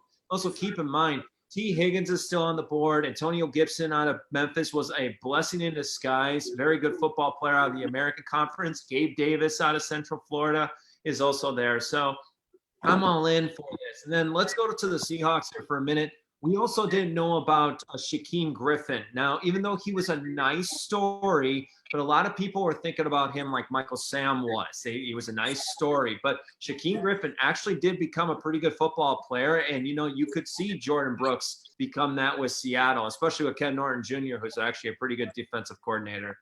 Yeah, he is a phenomenal defensive coordinator because he has some jewelry on his hands. All right, so Patrick Queen is finally off the board, gentlemen. Patrick Queen, Baltimore Ravens. To the Ravens, he's got to be ecstatic, Eric. Sorry. Oh, he's loving life right now.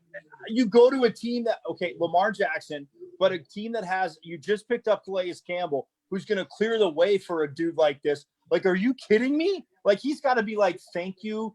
I waited long, but thank you, dear God. I am going to Baltimore because, again, that's a Super Bowl contender right there. Yep. There it is. They probably get a C.J. Mosley replacement. So yeah. Pick my boss. Josh Bynes is now gone, and that was one of their biggest factors was their inside linebacker play. Even though they had Matthew Judon, that was one of the biggest reasons that Derrick Henry was able to run rampant. That's why they went and got Calais Campbell, Derek Wolfe, and now they just drafted Patrick Queen. So they want to tell the AFC, we want to get back to the Super Bowl. We believe we're the better team. This is how you do it because Patrick Queen was an amazing football player all year long. I was able to watch his footage against Florida, and I was blown away how many times Florida was unsure of what to do here to try and get past this defense. But Patrick Queen was just such a wrecking ball and such a problem for them. Well, listen, look at him. Go ahead, Mike. Go ahead, Eric. Oh, I was going to say, just in the national championship game, too.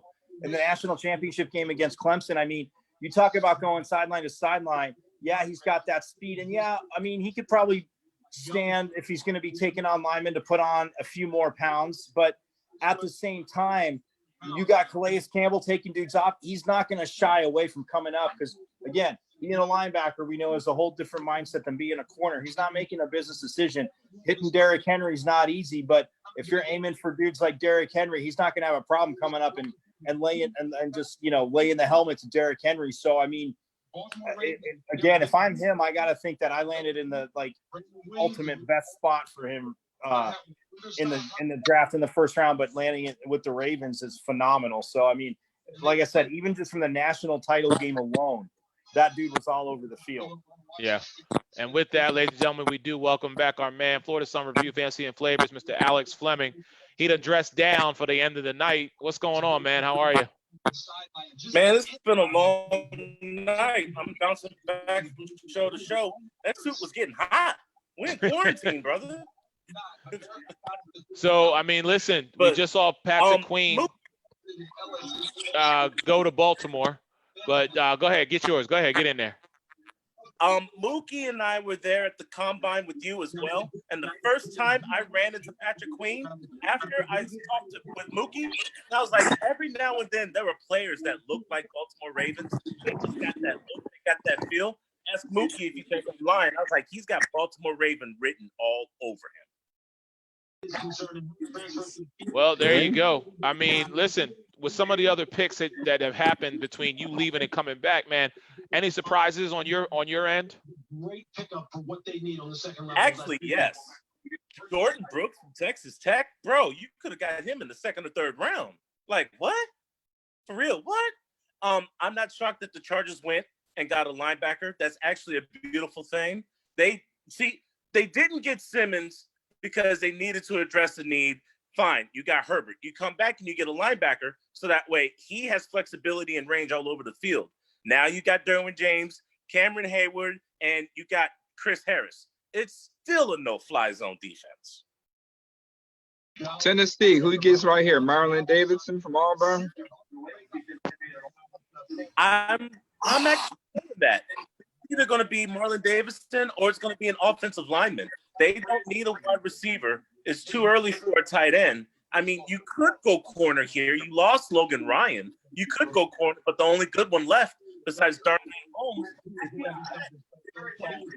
is Marlon Davidson or offensive tackle. Yeah. Yeah. I mean, I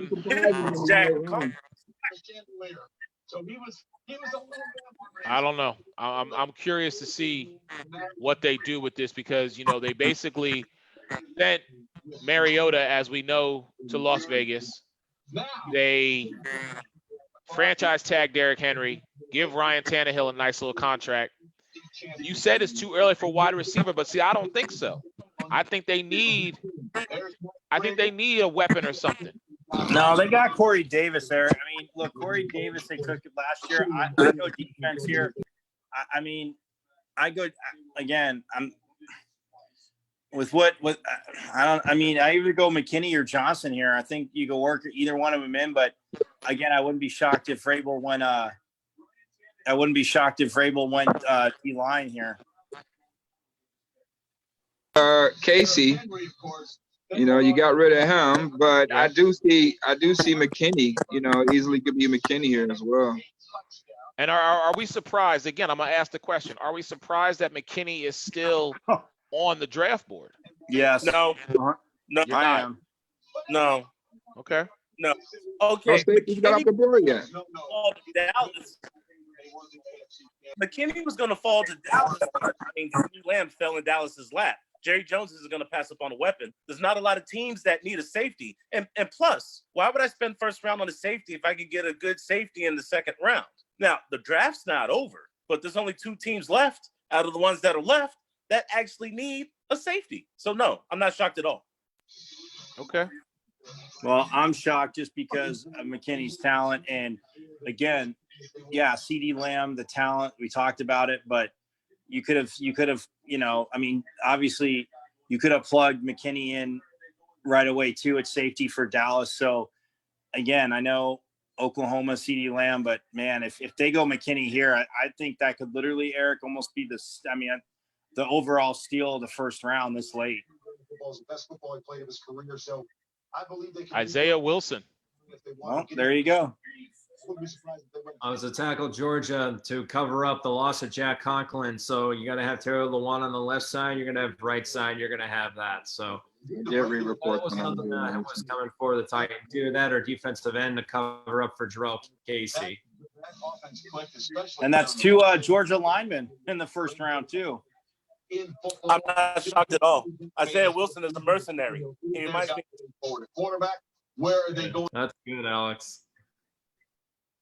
Yeah. Again, they needed offensive line. We talked about it earlier, but The Tennessee Titans, Isaiah Wilson, tackle, Georgia.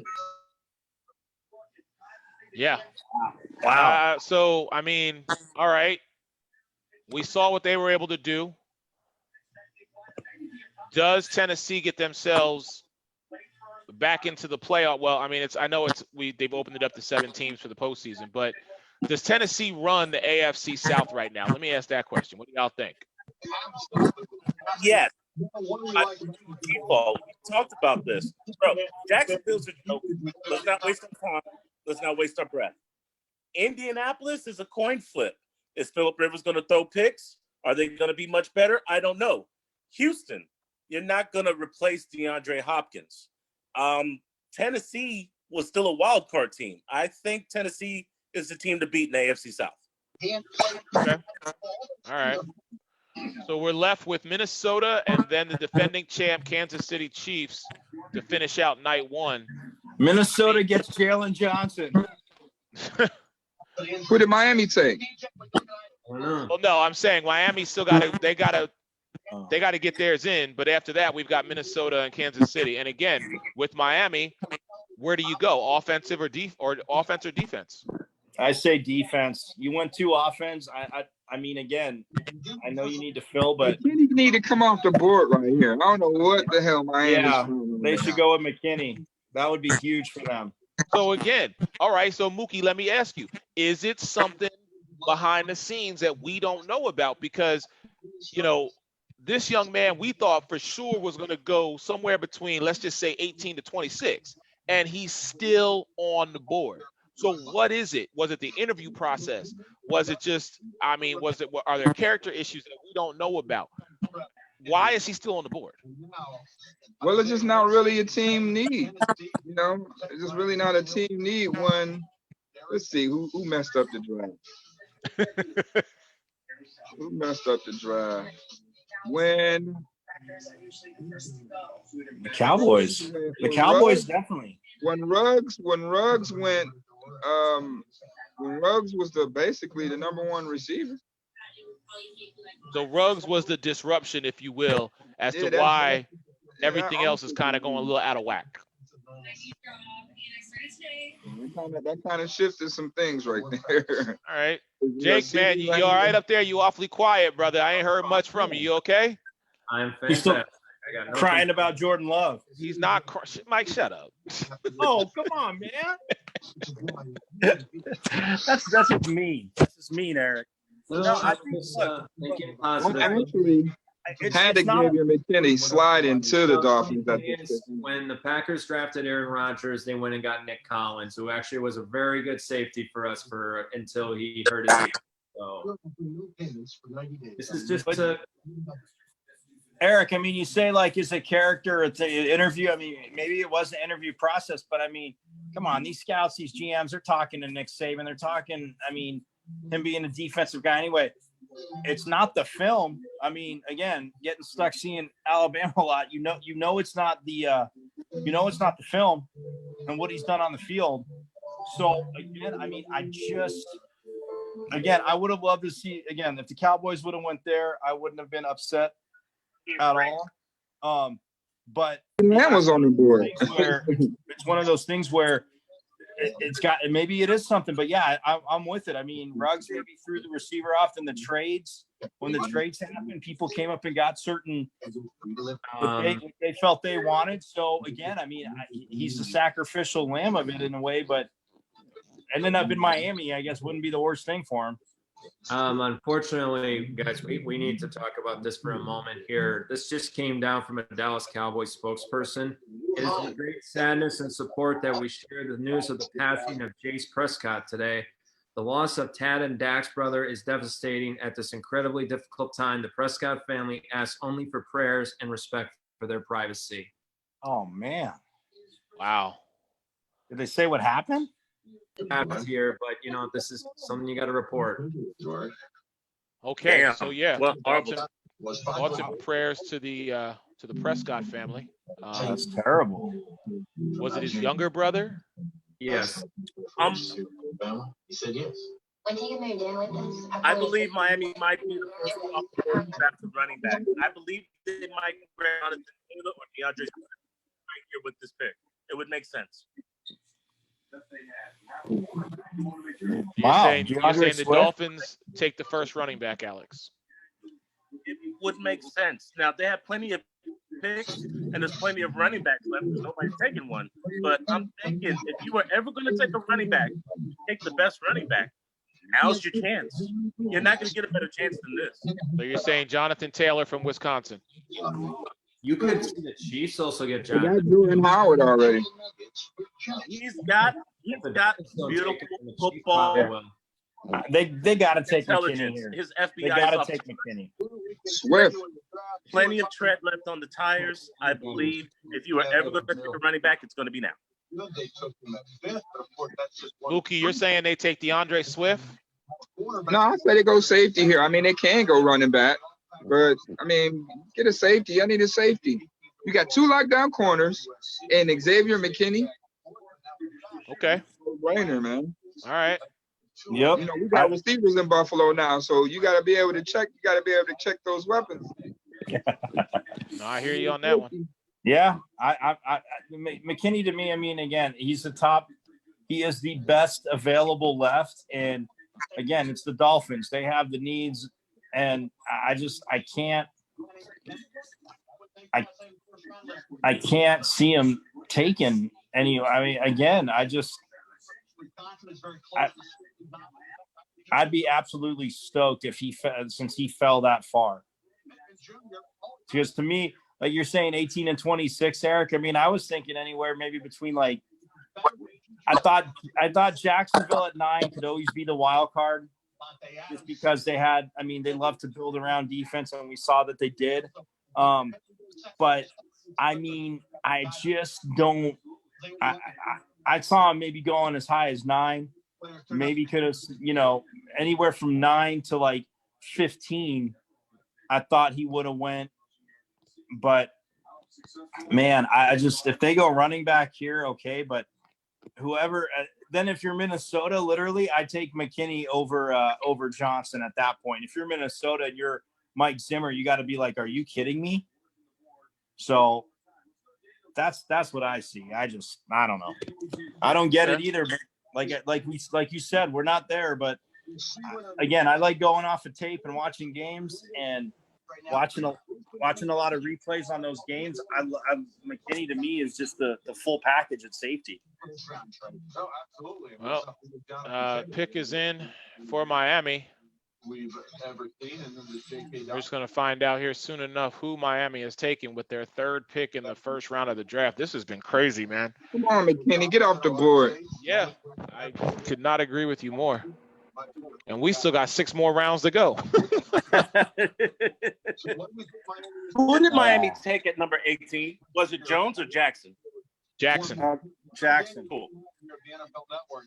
Daniel, we've seen a quarterback and we've seen an offensive tackle protect that quarterback. Yep. Where do you think Miami needs This to is go? This is gonna be real.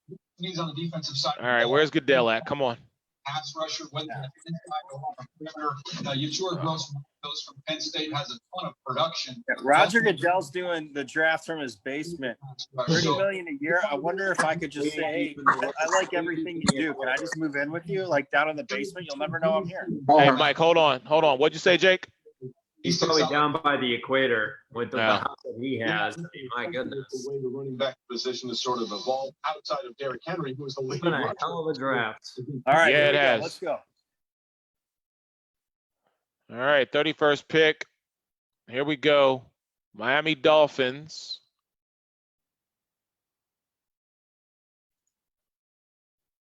Over McKinney? Wow. Ow. Oh my Who? God. Right now. Noah The general manager also Igban. I can't even say it. Don't even ask me. You know, Oh, the he's an cornerback? Auburn product. That was a very good defense Auburn had. He might The cornerback? Yeah. Yeah. Then taking Austin Jackson. Noah Igbenoghe. Nickelback. Round pick. Let's Hmm. go back. Wow. He was an I Olympian. told you, see, it's a run on cornerbacks. This is a cornerback draft. Receiver draft. Well, he's got good DNA. I mean, his mom was a sprinter. Both his parents were Olympians, Yeah. and his sister. Oh no, She's a she's a freshman at Auburn, so Right. But running track. but running track. To be the top 2 pick corner in the NFL. Look, man, he's good. I saw him play. I just wonder what's going to come out about McKinney that, hey, but like I said, Minnesota's like, thank you. Minnesota's like Jalen Johnson and McKinney. Who do we take? For Nigeria in the 96. I just Here's the question. Sure. How many running backs come off the board tomorrow? How many running backs? Tomorrow? Tomorrow. How many? I'll take the over on that, Mike. Really? Mike said 5. I'll take the over. It's 2 rounds. Oh, I'm taking the over. I say 5 total. Mookie, how many running backs tomorrow? Oh, they are getting off the board. Good call, Mookie. Over. Mookie's got the way over, Eric. Way over. It kind of helps my Bills because I want them to take Jeremy Chin. So I'm kind of good that it's a lot of still meat and potatoes left in the second round. He can easily slide to us. We need that's Jeremy Jake's boy. Jeremy Chin is Jake's boy, right, Jake? Yes, he is. Yeah, the guy is Southern Jake Illinois. Jake sold me on Jeremy Chin as a first-round pick. You know what, Mike? I got a sneaky feeling that my boy from Penn State, Gross Matos, is going to the Vikings with this next pick. I was just about to ask you that because it's him. It's also Johnson and McKinney. I mean, yeah, Mike Zimmer has got to be just salivating right now. Yeah. Mike Zimmer's probably calling Kansas City and saying, hey, how do you feel about trading us your 32nd pick? And we'll take 2 guys back to back. Yeah, you get the last one tonight and the first one tomorrow. Hey, no. They would get this is 31. Kansas City's got the 32nd pick. Minnesota's 31. Yeah. So here's the thing. They would basically just give up the pick that they got to trade down because they traded down. So they could trade with Kansas City and take 2 defensive guys, and then Jake would literally just he might not talk to us for 2 days. Eric. Jake's back might hurt tomorrow a lot because he'll feel like he's carrying the Packers. Oh. Yeah. Feels like that beginning of a Mission Impossible movie. Light the fuse. All right, the pick is in for Minnesota. I just tell you, I got that feeling. I think it's Gross Matos. I will laugh if the Chiefs get John. Maybe Espinoza. Yeah. No, not over Gross Matos or not over Johnson or McKinney. Yeah. Hey, this has been a strange late first round. Are you kidding me? They took my boy out of TCU. Jeff Gladney. They needed a cornerback. Remember, they still needed a corner. Yeah, they just got one. Jeff Gladney out of TCU. This guy was very good. So, oh wow, he's 5'10". Yeah, but look how he runs, Jake. Dude, I mean, I know it's the Big 12, but he actually had interceptions in the Big 12. Oh my. Oh, he can jump. Wow. I had the Vikings taking Jalen Johnson with their last I pick. know. KC could. I had Gladney going 31st to San Fran though. He did go 31st.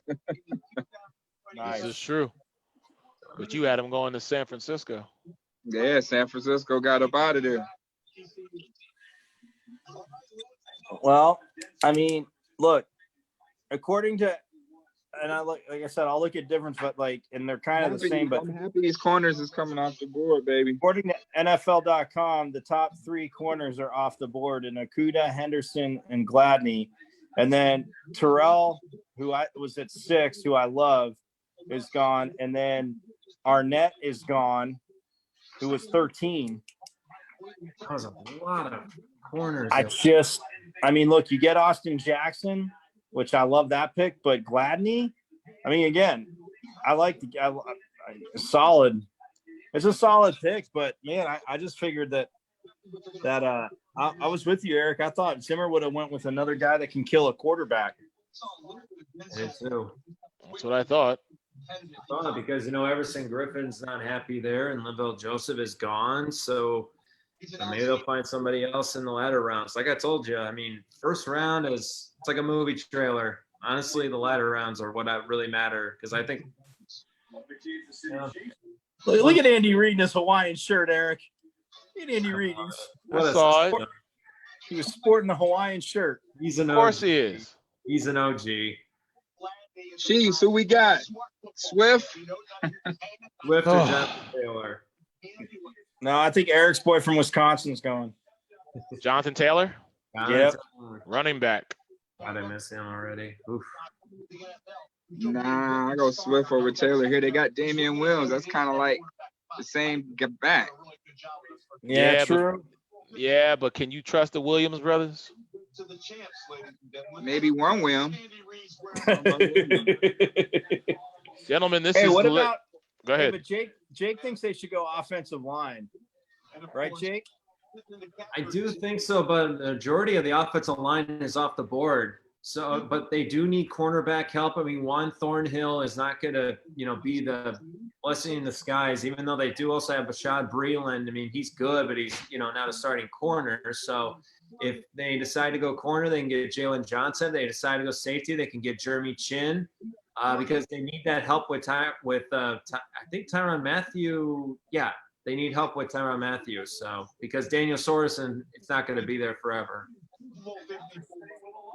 Oh. Jonathan Taylor. I think they should get Taylor, but hey. Before I forget, let me just say thank you very much for riding with me this evening. I really appreciate it. Let me give my shout outs real quick to, Buffalo Bills beat report writer here, Mookie Hawkins, hanging out with us all night. Jake Rongholt, Turning Point Podcast on Wednesdays and Fridays, and of course Michael Caratanudo. And for all the trash talking that we do, man, I wouldn't be where I'm at if it wasn't for these three gentlemen, supporting me. So I really appreciate you guys riding with me. NBC Sports Radio, 1060 Sports Hangover in Arizona. Last pick of the night, guys, Kansas City. Wow. This has been a very interesting first round. I'm so excited to see the other six, not only because there's nothing else left to do, but because I just want to see where chips are going to fall and some of these big names who are still on the draft board. I mean, I'm very surprised by this. Chiefs got 3 minutes before they give us their final pick. Once that happens, we'll do a quick recap and then I'm gonna let everybody get the heck up on out of here. I think they're trying to trade, man. The pick's not in, and they're still box ticking away. I think they're trying to trade. If they can't get a trade, then I think they're gonna go Swift. Just imagine adding DeAndre Swift to the rest of those weapons you got there. Yeah, true. Right. Well, I could see McKinney going here too. Andy Reid taking a safety. Put him next to Tyrann Mathieu. I mean, if they can get a trade partner that could just push them back a couple of like five picks away or whatever the case, maybe they can think that Swift will be on the board then, but who knows? If he ain't there, if they don't get a trade partner, got to take Swift right here. I mean, they do need a cornerback though. They definitely need a cornerback. Pick is in.